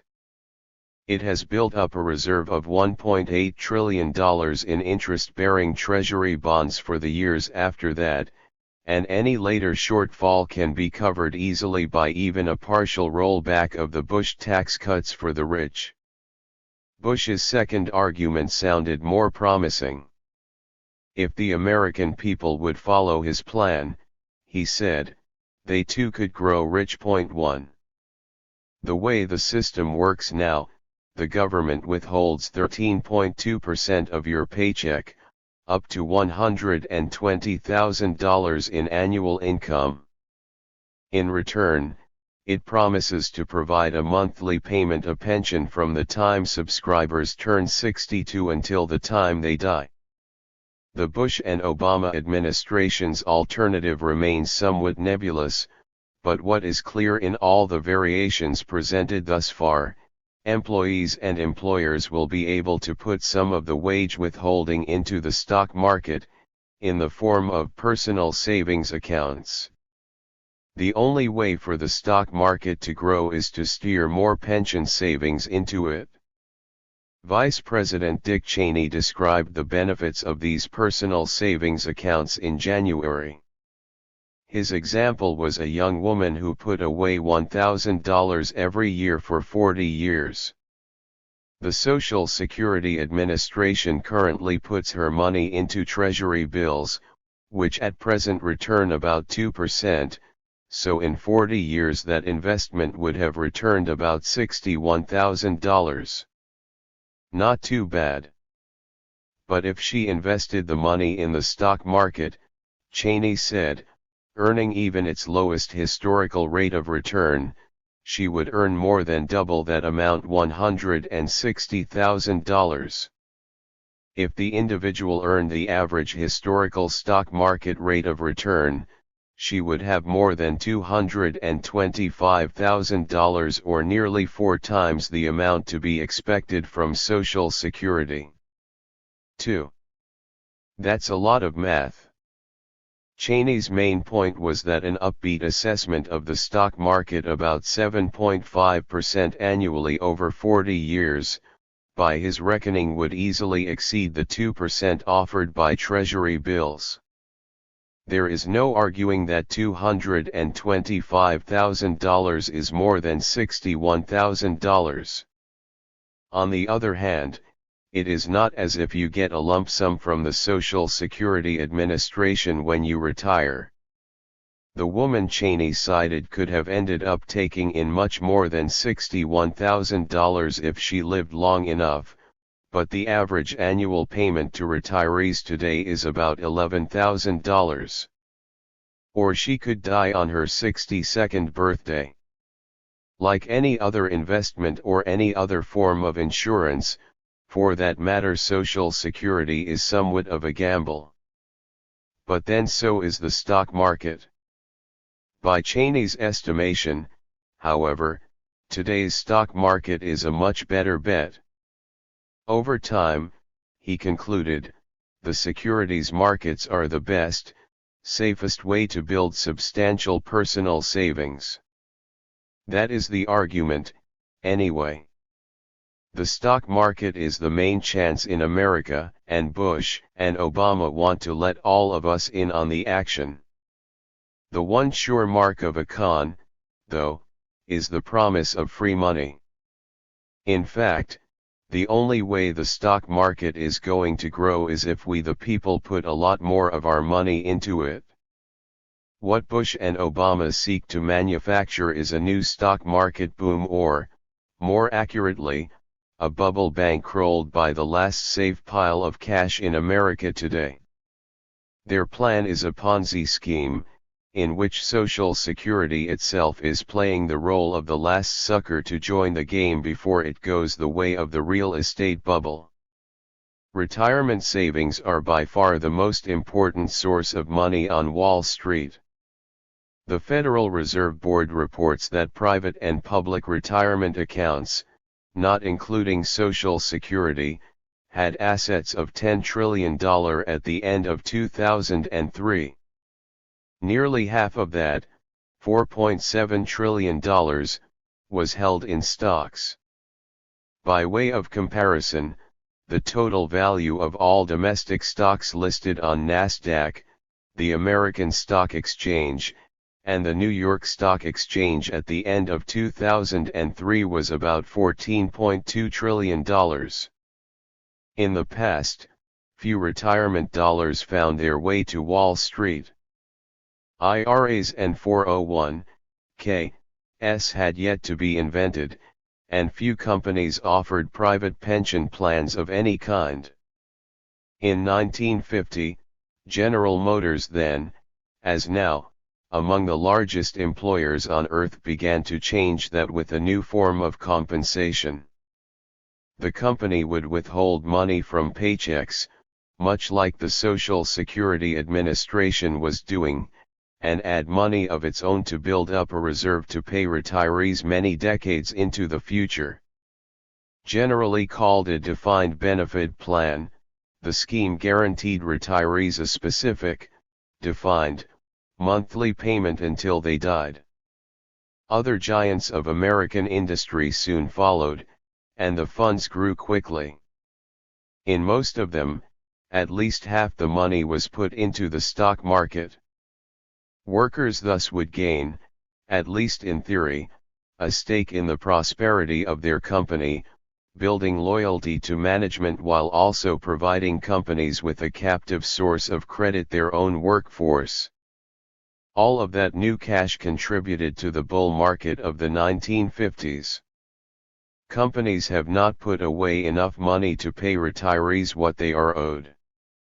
Calling this process pension fund socialism, management philosopher Peter Drucker hailed it as the most positive social development of the 20th century, because it would at last merge the interests of labor and capital. Louis O. Kelso and Mortimer J. Adler wrote a book called The Capitalist Manifesto, announcing that a new epoch of harmony between workers and owners was at hand, because soon all workers would be owners of employee stock ownership plans, ESOPs, which Drucker warned could be wiped out as almost half were loaned to their employer companies that went bankrupt. The most notorious recent example is the Chicago Tribune's ESOP, which Sam Zell used to pay the creditors who backed his leveraged buyout of the company, wiping out employee savings in 2011. From the outset, many companies used retirement reserves to buy their own stocks, bidding up their share price and allowing them to take over other firms on favorable terms, especially as mergers and acquisitions gained momentum in the 1960s.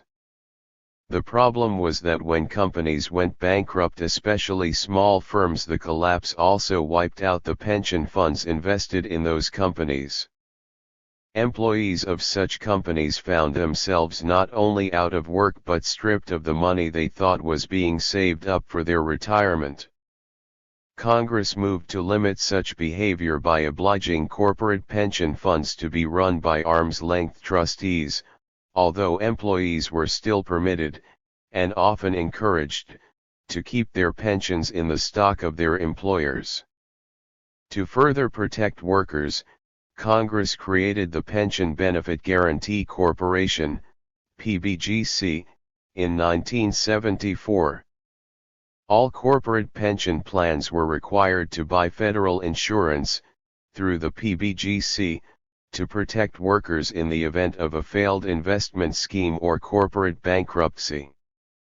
The plans were still prone to risk, but at least the pensions would be backed by the government and workers could feel secure about their retirement. Point 3. Most companies now offer their employees a broad array of mutual funds instead of just their own stock. In itself, this is good common sense investing practice, and it also protects fund managers from charges of scheming. The other result of this practice is that workers' fortunes are now tied not just to their own companies but to the market as a whole. Which is where and how we come to both the problem and the scam. While fears regarding the solvency of Social Security are unwarranted, many corporate pension plans, the ones that have been so important in bankrolling the stock market rise of the past few decades, are themselves threatening to go bust, taking their parent companies down with them. The financial rot already has begun to seep into the airline and steel industries, and the auto sector may be next. General Motors reported in 2005 that its pension obligations added $675 to the cost of every vehicle it produced. The company had to be rescued after trying to shift its debts to employees at its auto parts plants by spinning them off into a separate company, Delphi, that duly went bust. In 2009, the PBGC took over Delphi's pension plan at a cost of $6.2 billion rather than taking the shortfall from its parent, GM. This bailout pushed the PBGC some $33.5 billion into deficit in 2009, raising the specter of it itself needing a taxpayer bailout to meet its long-term pension guarantees. The shortfalls were not just a matter of bad luck. For quite a few years now, companies simply haven't been putting away enough money to pay retirees what they are owed. The PBGC estimates that the underfunding of traditional defined benefit plans, for instance, deepened by $100 billion in 2004, to a total of $450 billion. The problem was created by fund managers and CFOs who believed, or at least pretended to believe, that pension reserves could grow at fantastic rates of return forever. Milliman USA, a benefits consulting firm, reports on the assumed rates of return on pension investments at the 100 largest firms in America. How high did these companies bet? In 2000 and 2001, the median projected rate of return was 9.5%. In 2002 it was 9.25%. And in 2003 it was 8.55%. It has remained at an unrealistic 8% fantasy level for the past few years, as of 2011. The choice between living up to their pension promises or reporting higher earnings. These are wildly optimistic projections, even by Dick Cheney's standards. Already in 2004 the Financial Times noted that they conflict not only with present reality but with warnings from such mainstream investment experts as Peter Bernstein, Jeremy Siegel, and Jeremy Grantham that we have entered a low-return environment and that as a result many investors are expecting long-term returns closer to 7% or 5%. By 2011 there was question as to whether much return could be made at all. Even the rates being forecast seem overly exuberant, given that the top 100 corporate pension funds earned an average annual investment return of just 1.3% between the end of 1999 and the end of 2003.4, and hedge funds have been going out of business at an alarming rate. At the beginning of 2001, IBM proposed that it would earn $6.3 billion on pension fund assets of $61 billion, about 10%. This was an astonishing demonstration of confidence given that IBM had earned only $1.2 billion on those assets the previous year. IBM actually went on to lose $4 billion in 2001. Barely daunted, the company's managers predicted a 9.5% return in 2002. They lost another $7 billion. In 2003 they predicted a return of $6 billion, and as the market began to recover they at last beat their prediction, by $4.4 billion. The result of this recovery is that IBM's pension fund assets have plummeted by more than $1 billion after George W. Bush took office. Nonetheless, corporate fund managers across America remained optimistic even as the real estate bubble crashed the stock market in 2008-09. Such errors in judgment are seldom accidental. In pretending that their funds could generate high returns, managers sought a real albeit short-term advantage. Fiction paid. The faster companies projected their funds to grow, the less they had to set aside to pay their retirees. The resulting lower set-asides allowed them to report higher earnings, thereby driving up the price of the company's own stock to create shareholder value. Faced with a choice between living up to their pension promises or reporting higher net earnings, companies simply decided not to live up to their employee agreements. Plans with more realistic projected rates were deemed overfunded and emptied out. Such practice is not one that can be sustained for 40 years. It is a Ponzi scheme, in which present profits are paid for by the promise of future stock market gains. At some point retirees are going to want the money they are owed. The last few years have seen the results of these broken promises in the form of lawsuits, bankruptcy, and ultimately retirees being forced to live on far less than they were promised. In the end it is the PBGC that pays when the plans go bust. Here, however, the problem deepens considerably, because picking up the total bill for the corporate sector's underfunding would bankrupt the PBGC. Last November it reported that although it had operated for several years with virtually no claims, the end of the stock market boom has given way to a period of record-breaking claims. As recently as 2001, the PBGC had a surplus of $8 billion, but a series of bankruptcy cases pushed it $23 billion into deficit by 2004, a year in which it took in only $1.5 billion in premiums. The PBGC needed more than 15 years just to make up that deficit, with new claims arriving all the while. It proposed that companies follow more realistic accounting rules and pay premiums that reflect the true risks of their underfunding. It also asked for stricter limits on the ability of companies to escape their pension debts by declaring bankruptcy. 5. Something has to give, either the hopes of retirees or those of the stock market. Without such changes, the PBGC will be forced into bankruptcy and the government will have to bail it out. That could cost as much as $95 billion, according to the Congressional Research Service. At that point, only today's profits would remain private. The losses will be fully socialized. 6.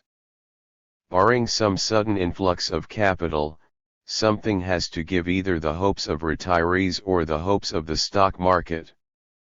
Unfortunately, this is a zero-sum game in which many Americans are on both sides at once.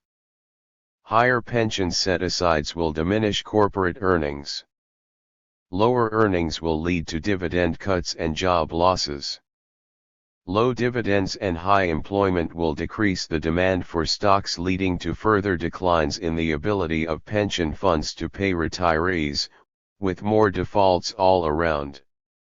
Workers, retirees, investors, and taxpayers thus find themselves yoked to the fortunes of the financial managers who created this fictitious economy. This is not the happy pension fund socialism that Peter Drucker had in mind, in which worker owners would share risks and rewards alike as they created the goods and services demanded by a thriving marketplace. What actually has happened is that companies have made a great effort not merely to share the risk, but to offload it onto the backs of their employees, the government, and taxpayers in general. This phenomenon of risk rolling downward can be seen most clearly in the move by many companies from defined benefit programs in which employees are guaranteed a specific retirement payment, based on their salary history, to defined contribution plans, in which workers know nothing else except how much is being deducted from their paychecks.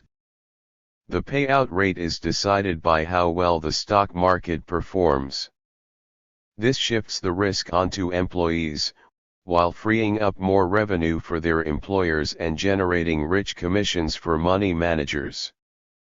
The risk flows down the economic scale while the cash flows up. No wonder the economy is polarizing between the top 1% and the bottom 99%. Given the widespread problems confronting pensions outside the embrace of the federal government, the past decade would seem an odd time for the administration to campaign to privatize Social Security. Why would anyone want to invest America's last line of pension defense in so perilous a market? Are Bush, Obama, and their Wall Street-nominated advisors and lobbyists unaware of the odds? Probably not. So they must have a particular aim in mind, a new money grab.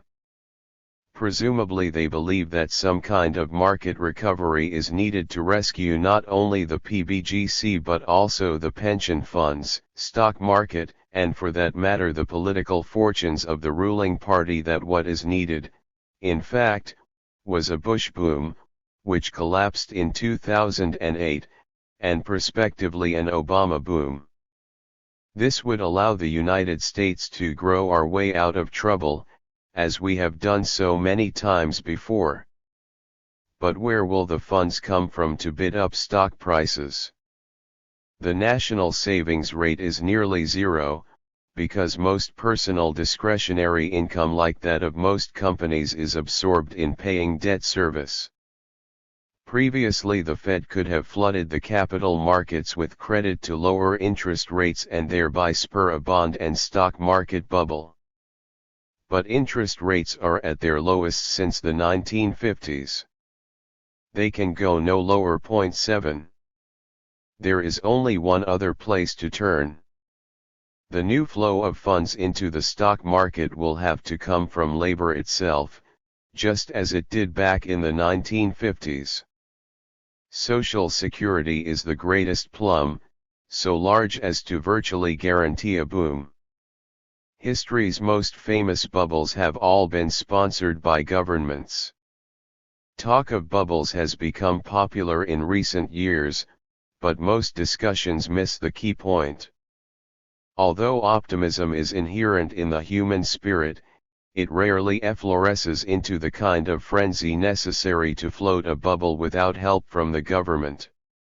In fact, many of history's most famous bubbles have been sponsored by governments in order to get out of debt. Britain, in 1711, persuaded bondholders to swap their bonds for stocks in the South Sea Company, which was expected to get rich off the growth industry of its day, the African slave trade. By the time the South Sea bubble collapsed, the government had indeed paid off its war debt and speculators were left holding worthless growth sector stocks.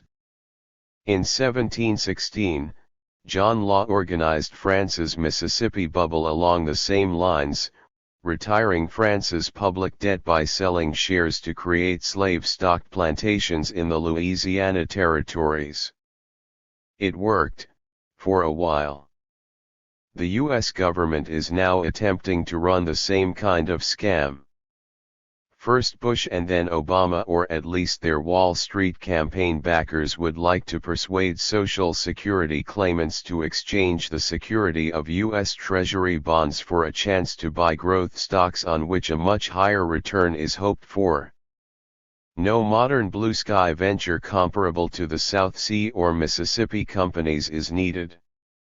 The stock market itself has become a bubble, borne aloft from the burden of generating actual goods and services by a constant flow of new retirement dollars.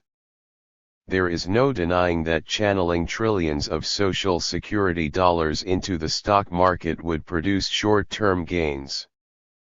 But once this money is spent, the markets are likely to retreat. That is what happens after a financial bubble. Then we will be right back where we are today, only much the poorer and with no guaranteed pension system for elderly Americans who will, of course, need guaranteed pensions more than ever as they watch their stock holdings continue to shed value.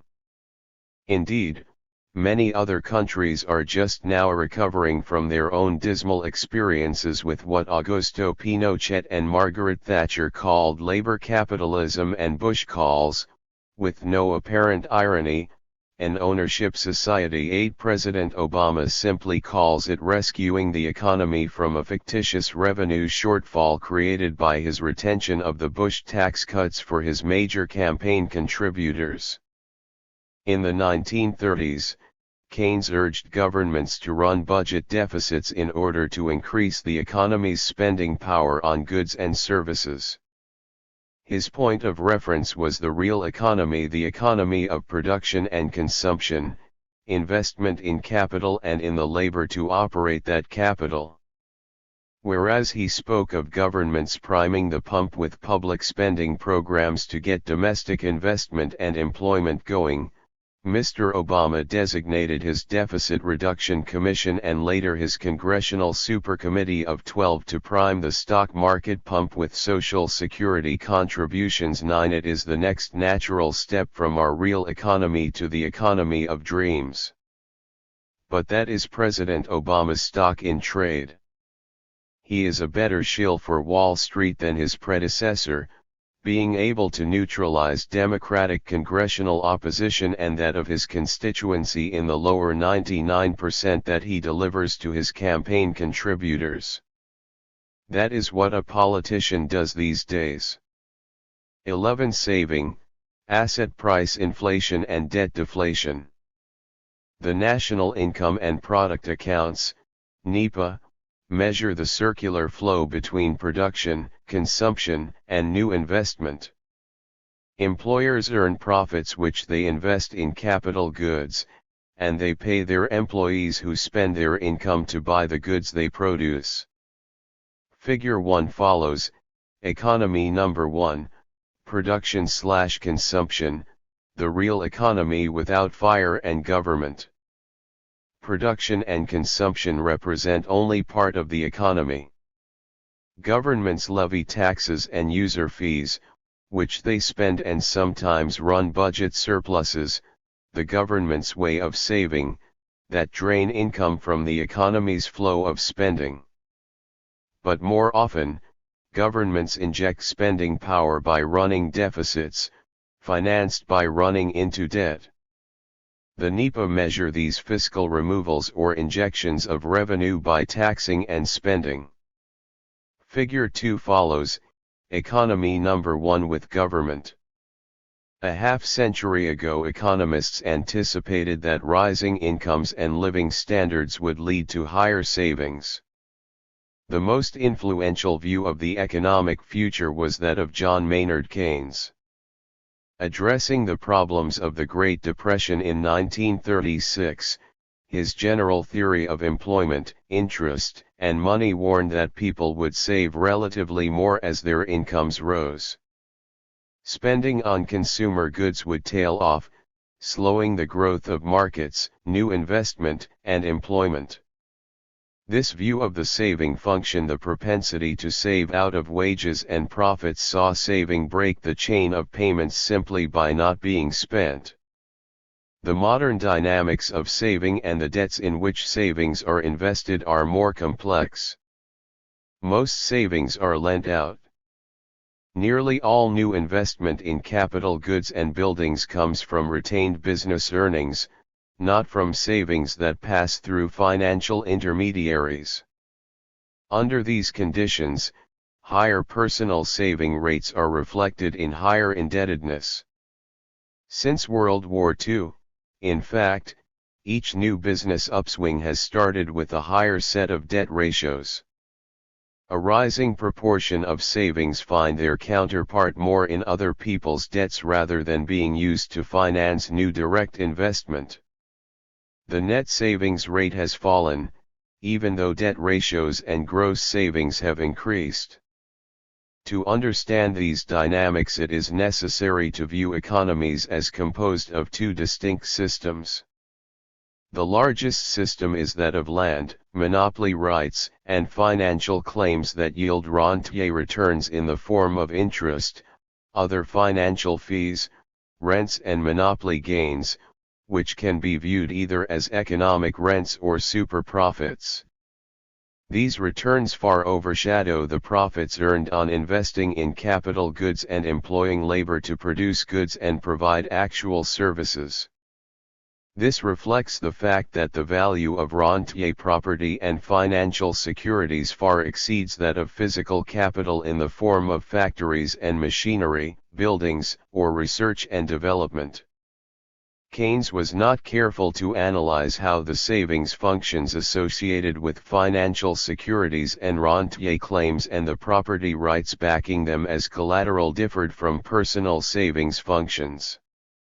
Some help, however, is provided by the NEPA, which break out the distinct flow of property and financial income that accrues to the FIRE sector, an acronym for finance, insurance, and real estate.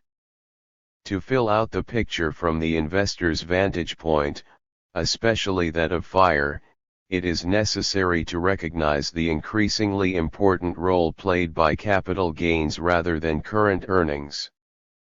The economy's wealthiest layers take their total returns primarily in the form of capital gains, not profit, interest, or rental income. No regular measures of capital gains are published, but they can be estimated on the basis of the Federal Reserve Board's balance sheet data published in Table Z of its annual flow of funds statistics on financial assets, stocks, bonds, and bank deposits and loans, and tangible assets, land, buildings, and capital goods. These statistics show that capital gains and the returns to property and finance rent, interest, and capital gains far overshadow profits. This distinction between the property and financial sectors and the rest of the economy is not immediately apparent, however. NEPA statistics follow modern value-free economics in conflating all forms of current income, excluding capital gains, into the single category of earnings. Interest, rent, insurance, and financial fees are treated as payments for current services, not claims by property, credit, or monopoly power that find no counterpart in direct outlays. These forms of revenue are not inherently necessary expenses of production, but are best viewed as being institutional in character. Returns to finance and property may be viewed as transfer payments rather than as actual costs entailed by producing goods and services. This contrast makes the savings and debt functions of these rentier sectors differ from those associated with the wages and profits paid to labor and tangible capital investment. Figure 3 follows: interaction of economy number 1, economy number 2, and government. Monetary considerations. Industry and agriculture, transport, and power, and similar production and consumption expenditures account for less than 0.1% of the economy's flow of payments. The vast majority of transactions passing through the New York Clearing House and Fedwire are for stocks, bonds, packaged bank loans, options, derivatives, and foreign currency transactions. The entire stock market value of many high-flying companies now changes hands in a single day, and the average holding time for currency trades has shrunk to just a few minutes. The value of these financial transactions each day exceeds that of the entire annual U.S. national income. It therefore seems absurd to relate the money supply only to consumer and wholesale prices, excluding asset prices. Today's anomalies that need to be explained. Today's world requires more variables to be analyzed. The net savings rate has moved in the opposite direction from what Keynes had anticipated. The NEPA report a zero savings rate for the economy at large. If the recycled dollar holdings of foreign central banks are excluded, the domestic U.S. savings rate is a negative 2%. A time series of the U.S. propensity to save since 1945 shows a steady decline in net S/Y. Figure 4 follows: actual saving vs. Keynes' expected saving. Despite a falling savings rate, however, the economy never has been flusher with savings and credit. The growth of savings, wealth, and net worth is less and less the result of new direct investment in tangible capital formation, but rather the product of rising asset prices for real estate, stocks, and bonds. In balance sheet terms, gross savings are soaring while net savings are zero or negative. This growth in net worth occurs despite the fact that most new saving is offset on the liabilities side of the balance sheet by growth in debt. The rise of net worth is the result of savings being lent to borrowers who bid up asset prices by using new loans and credit to buy property and securities, that is, wealth and financial claims on wealth. These features of today's economy appear to be an anomaly as compared to the formulae that Keynes traced out in 1936. Today's economy is best seen as a financial bubble, just the opposite of the deflationary Great Depression described by Keynes. Credit and hence, debt is being created to inflate the bubble rather than to finance direct capital formation. In this respect, the banking and financial systems have become dysfunctional. Monetary expansion and prices in the commodity and asset markets move asymmetrically. Today's asset price inflation goes hand in hand with commodity price stagnation and a deflation of labor's spending power. Upon closer examination, this inverse relationship is not an anomaly. But the phenomenon shows that the savings problem has become more serious than Keynes feared, for reasons that he had little reason to discuss 70 years ago. For one thing, the volume of savings compounds by being recycled into the creation of new interest-bearing debt as savers or financial institutions use their accrual of income, dividends, and capital gains to buy more securities, make more loans or buy property rather than to spend this revenue on current output. The growing debt overhead and the savings that form the balance sheet counterpart to this debt bears interest charges that divert income to debt service rather than being available for spending on consumption and direct investment. The FIRE sector in relation to the rest of the economy.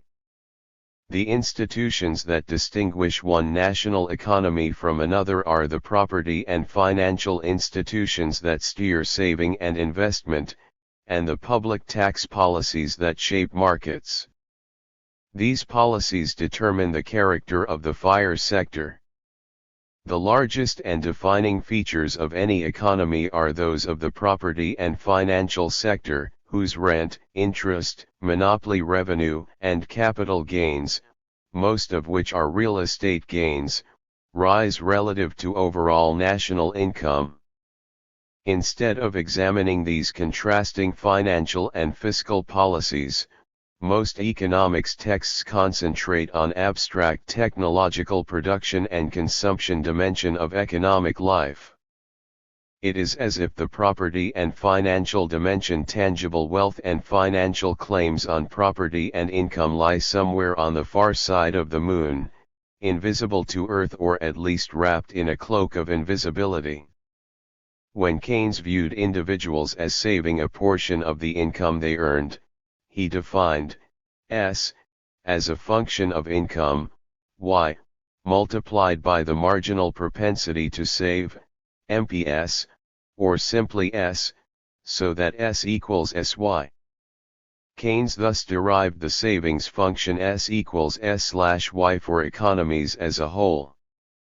This formula does not acknowledge that financial institutions tend to save all their income.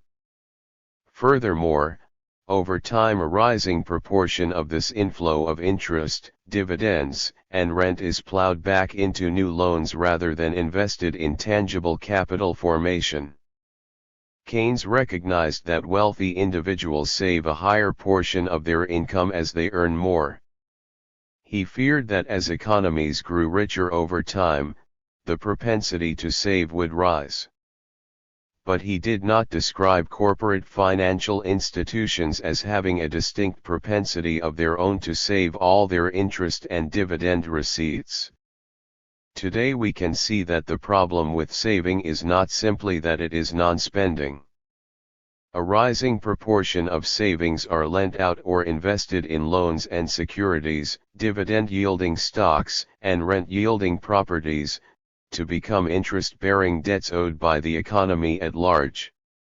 These savings expand of their own accord as their interest receipts are recycled into new loans and other income-yielding assets, growing in an exponentially rising curve. This exponentially rising curve is that of compound interest, so that ST equals ST1, 1 plus I, where I represents the rate of interest. Meanwhile, the growth of debt grows pari passu, as Keynes would have put it. It thus is helpful to distinguish between the propensity to save, 1. by labor and industrial firms out of income earned by producing goods and services, and 2. by the FIRE sector out of debt service and rental charges.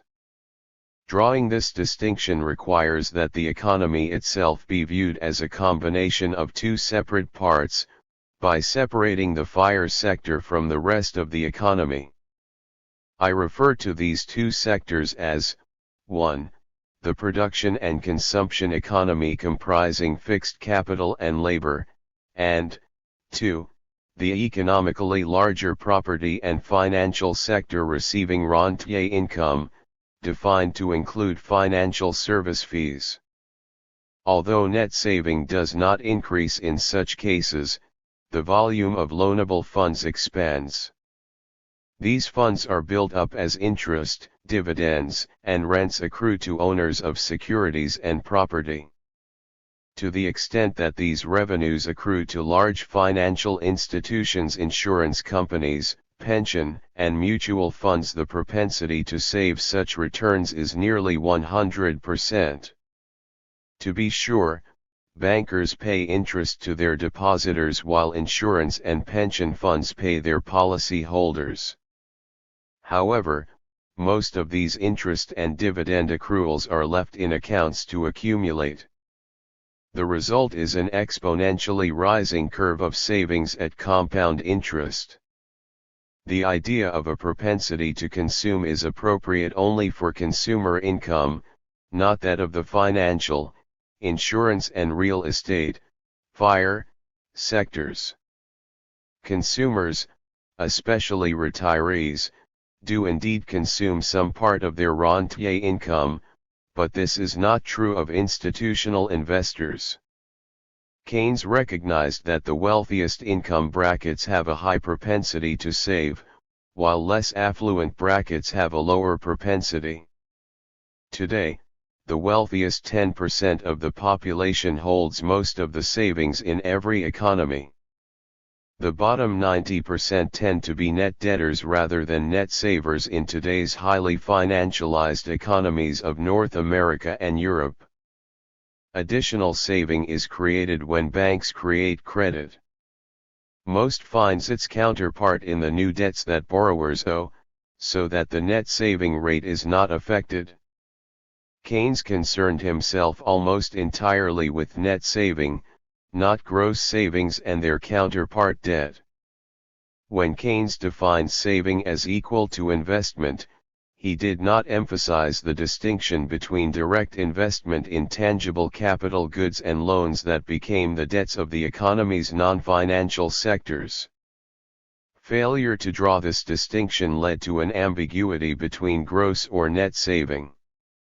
National income accounts define saving net of the growth in debt, so that no increase in net saving occurs when savings are lent out. This condition has become more and more the case for the U.S. economy in recent decades. Today's propensity to save is less than zero as the economy is running into debt faster than it is building up new savings. Keynes did not address this possibility, and indeed it was not a pressing concern back in 1936 when he wrote his general theory. Modern national income accounts also combine the wages and profits that labor and industry earn with the interest and rent that finance and property receive. The basic idea is that providing land, the radio spectrum, subsoil minerals, and even monopoly goods supplies a service alongside the goods and services produced by labor and capital goods. But it is equally possible to view finance and property not as factors of production producing services that earn interest, financial fees, and rent, but as receiving transfer payments or what Henry George called value from obligation. This distinction enables the classical distinction between earned and unearned income to be preserved in a way that I believe Keynes would have appreciated in view of his call for euthanasia of the rentier. Nearly all new fixed capital formation is financed out of retained business earnings, not out of bank borrowing.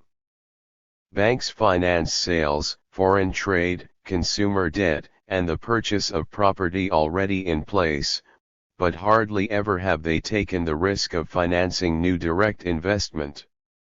Their time horizon is short-term, not long-term. This chapter proposes a model to integrate the analysis of asset price inflation with debt deflation and Say's law. Viewing savings and debt in their institutional context, it relates the behavior of banks and institutional investors to the dynamics of asset price inflation and debt deflation. A central theme is that most lending and credit creation are directed into the capital markets via borrowers who buy property or financial securities. As the economy's assets are loaded down with debt and its interest charges, this credit growth extracts interest payments that divert revenue away from current demand for goods and services. That is why asset price inflation usually involves debt deflation. The deflationary effect may be mitigated by lowering interest rates, as occurred in the United States during 1994 to 2004. the debt/savings overhead can rise without extracting a higher flow of interest payments as interest rates approach their nadir, about 1% today.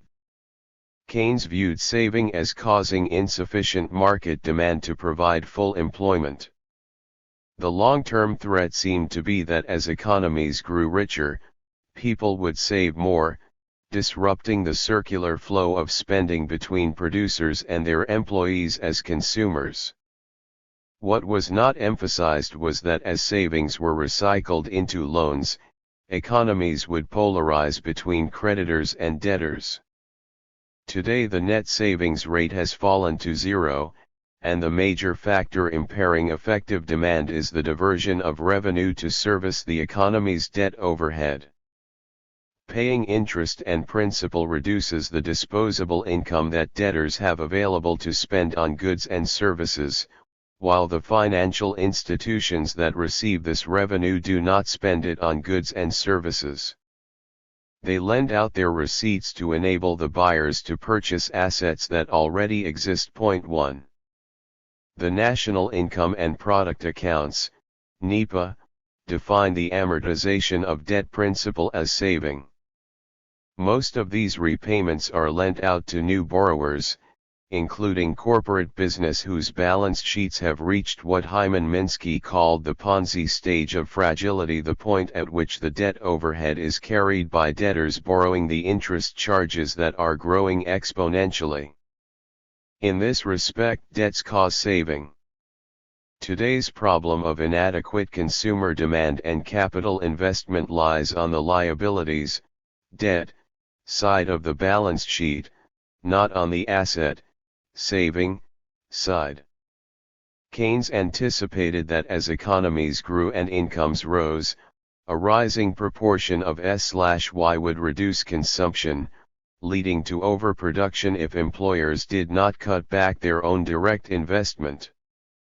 This line of thought reflected the psychological theorizing of British marginal utility analysis rather than a financial view of the dynamics that determine the buildup of savings.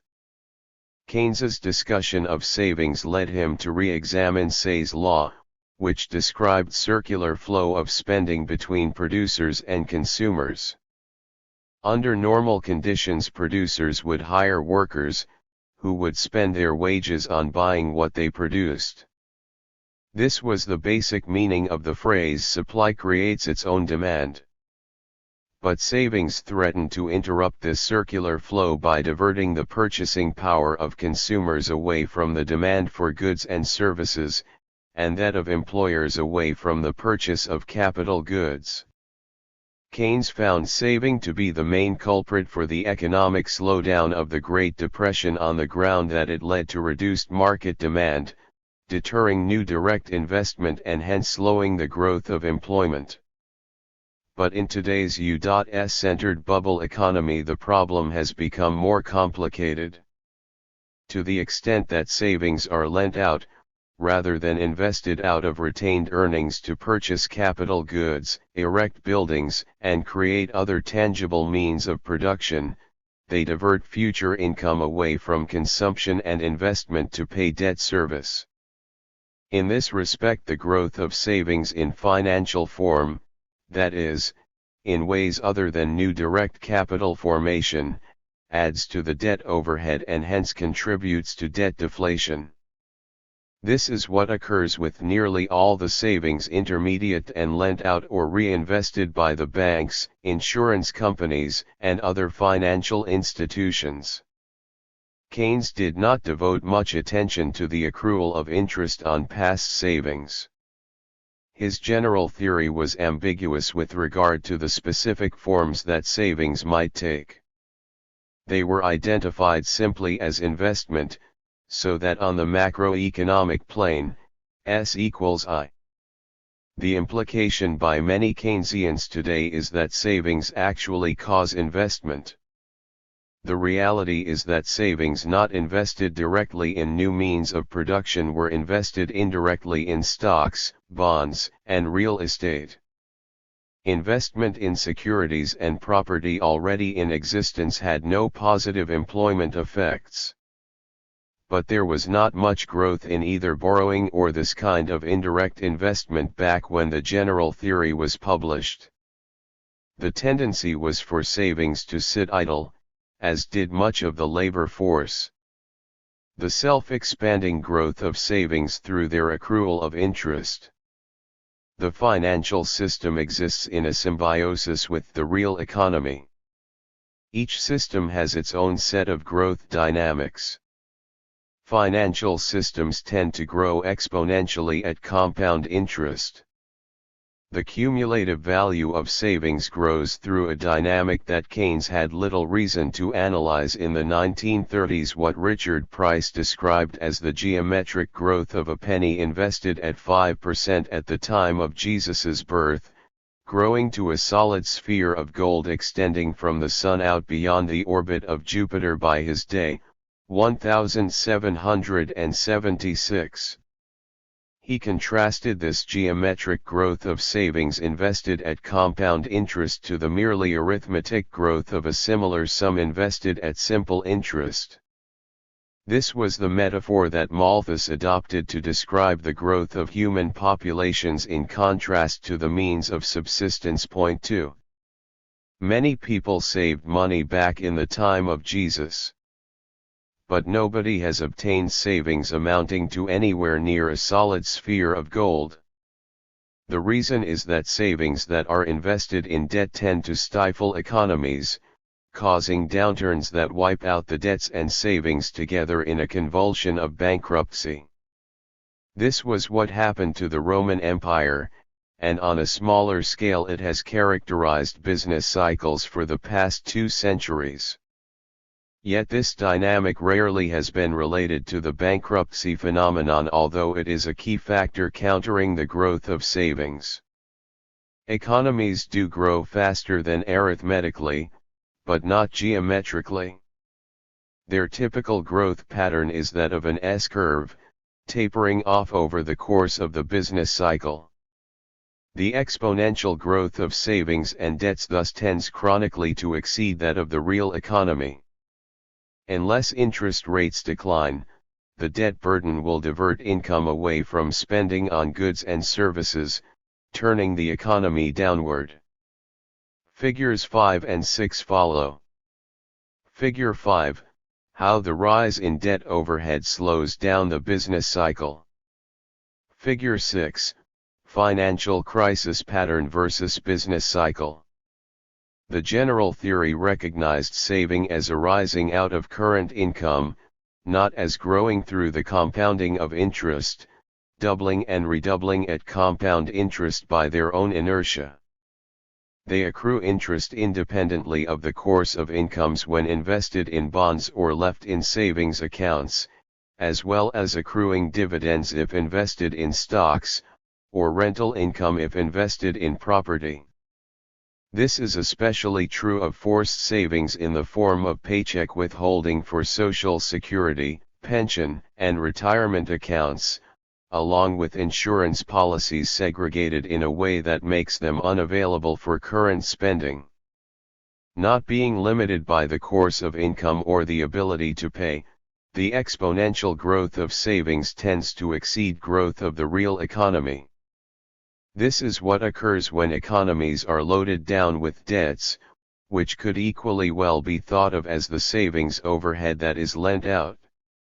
Rising savings on the asset side of the balance sheet connote a rising debt overhead on the liabilities side. In this case, saving does not necessarily reflect an increase of productive powers and the means of production, nor does it tend to employ labor. Rather, the debt service that results from lending out savings tends to shrink markets and employment. It should be noted that while the financial sector represents itself as providing credit to consumers and producers, it also absorbs income by charging interest, in amounts that are as large as the entire loan principal every doubling period: 7 years at 10% interest, 13 years at 5%. Ultimately, the financial sector extracts revenue from the economy. That is why it is in business, after all, To make money from money. Money cannot be made from money, of course. It is itself sterile, as Aristotle noted long ago.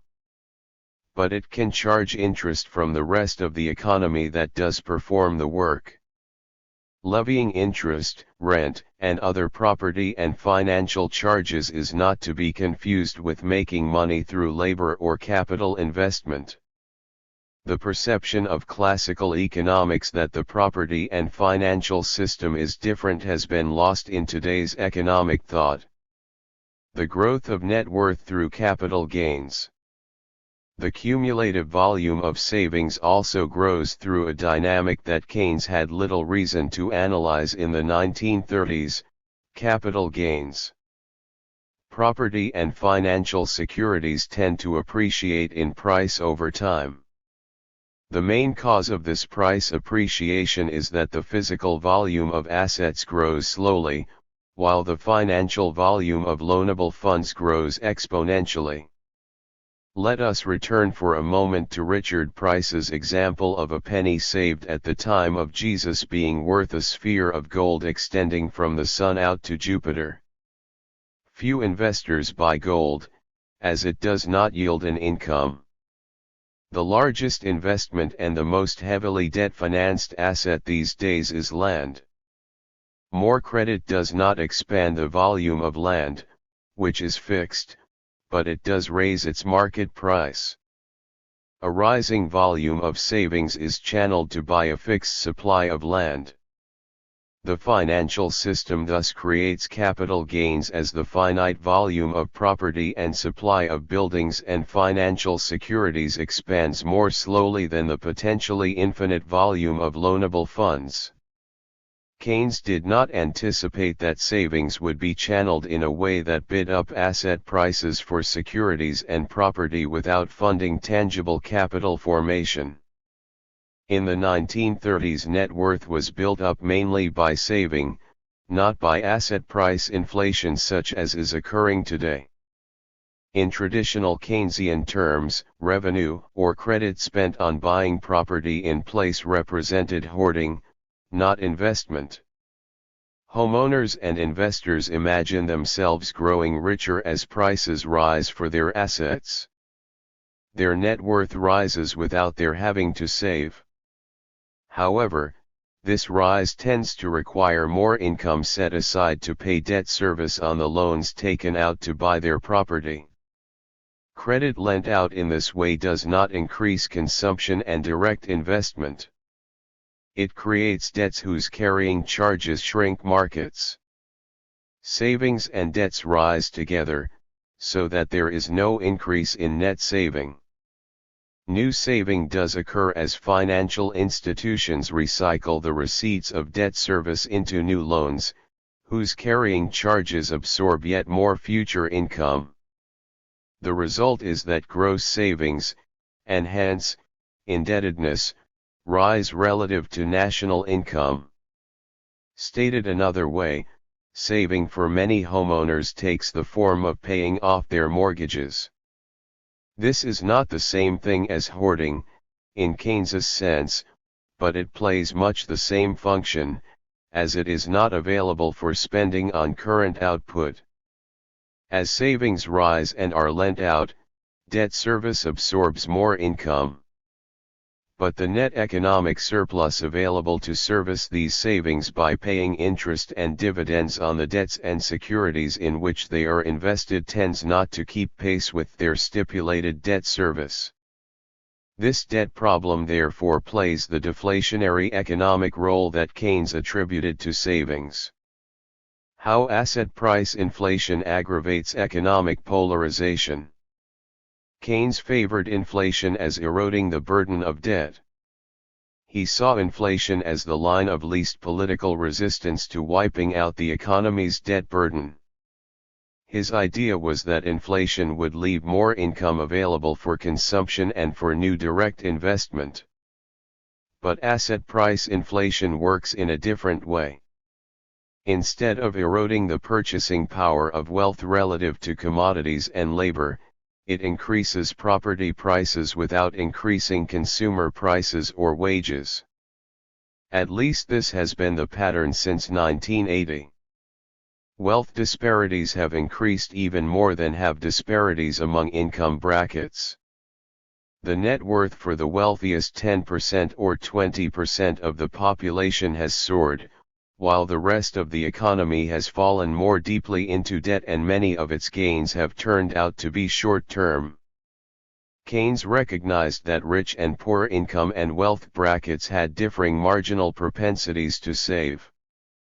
But today's financial polarization has gone beyond anything he anticipated, or what anyone else anticipated back in the 1930s, or for that matter even in the 1950s. Long before the general theory, economists recognized that wealthy people did not expand their consumption in keeping with their income growth. The image of widows and orphans living off their interest was relevant only for a small part of the economy. Rentiers always have tended to save their income and reinvest it in the financial and property markets. This occurs also with savings deposits, which banks lend out or invest directly in financial securities. Most of the interest and dividends credited to savers thus is left to grow by being lent out or plowed back into indirect securities and property investment, increasing asset prices. The ability to get an easy ride from the resulting asset price inflation coupled with an easy access to credit and favorable tax treatment prompts investors to take their returns in the form of capital gains rather than current income. In real estate, the economy's largest sector, property owners use their rental income to pay interest on the credit borrowed to buy properties, leaving no taxable earnings at all. The same phenomenon characterizes the corporate sector, where equity has been retired for bonds and bank loans since 1980.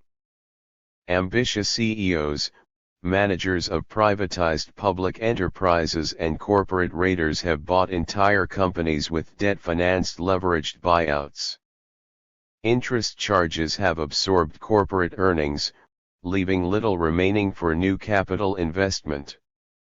The name of the game has become capital gains, which have been spurred more by downsizing and outsourcing than by new corporate hiring. Prices for property, stock, and bonds have soared relative to wages, forcing home buyers to spend a rising multiple of their annual incomes to buy housing.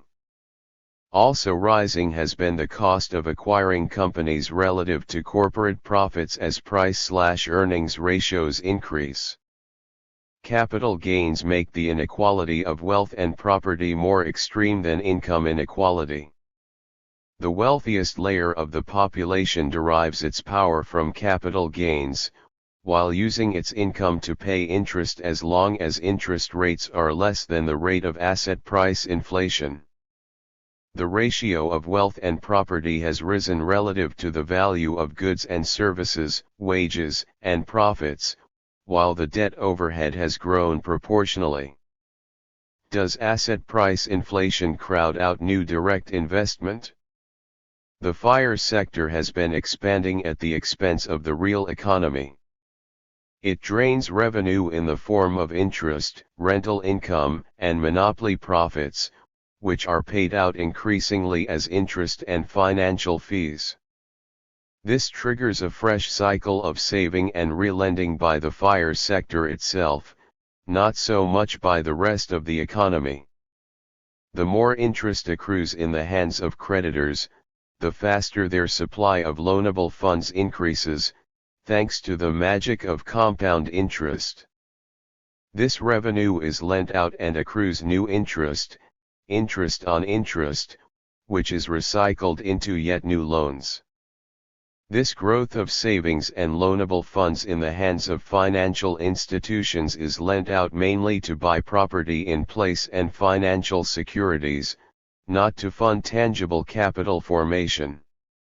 This financial dynamic spurs asset price inflation, which in turn reduces the incentive to invest directly in capital goods, because it is easier to make capital gains than to earn profits.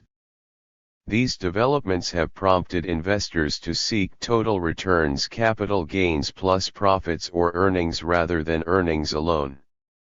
Under Federal Reserve Board Chairman Alan Greenspan as bubble maestro in the 1990s, stock prices for dot-com and internet companies soared without a foundation in earnings or dividend-paying ability. Balance sheet maneuvering was decoupled from tangible investment in the real economy. Companies such as Enron prided themselves in not having any tangible assets at all, just a balance sheet of speculative contracts. People began to ask whether wealth could go on increasing in this way ad infinitum.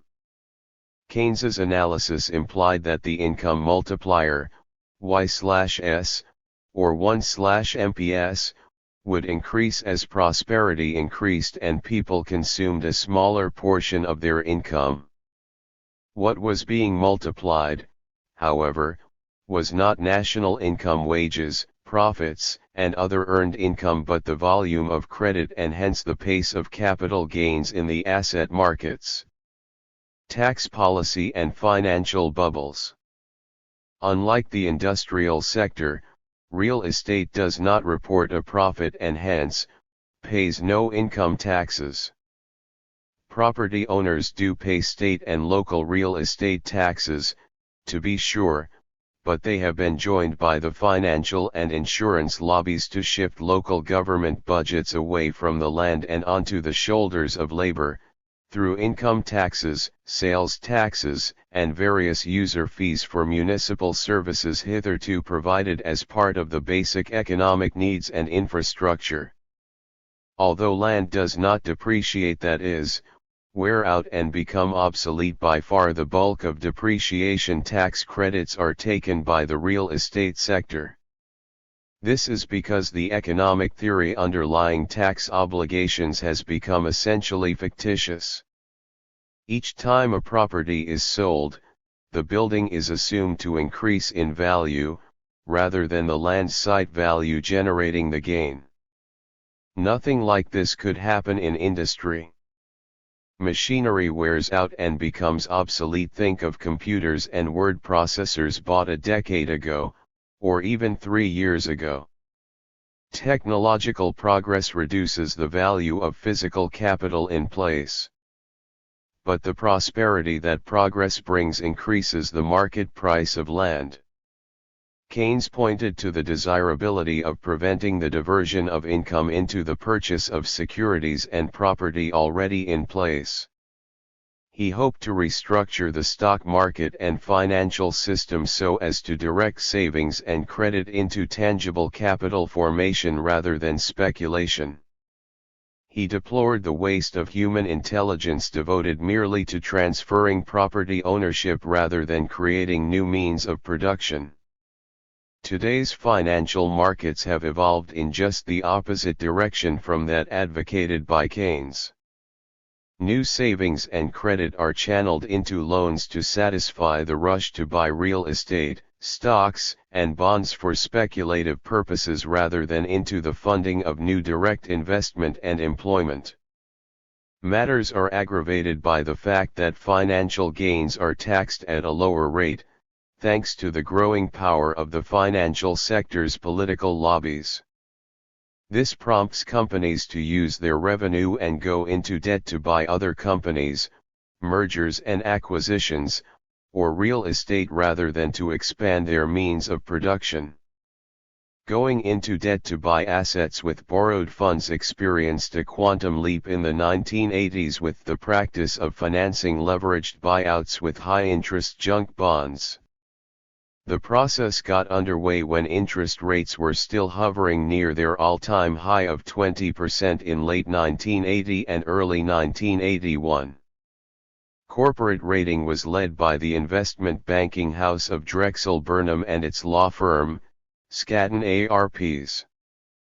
Their predatory activities required a loosening of America's racketeering, RICO, laws to make it legal to borrow funds to take over companies and repay creditors by emptying out their corporate treasuries and overfunded pension plans.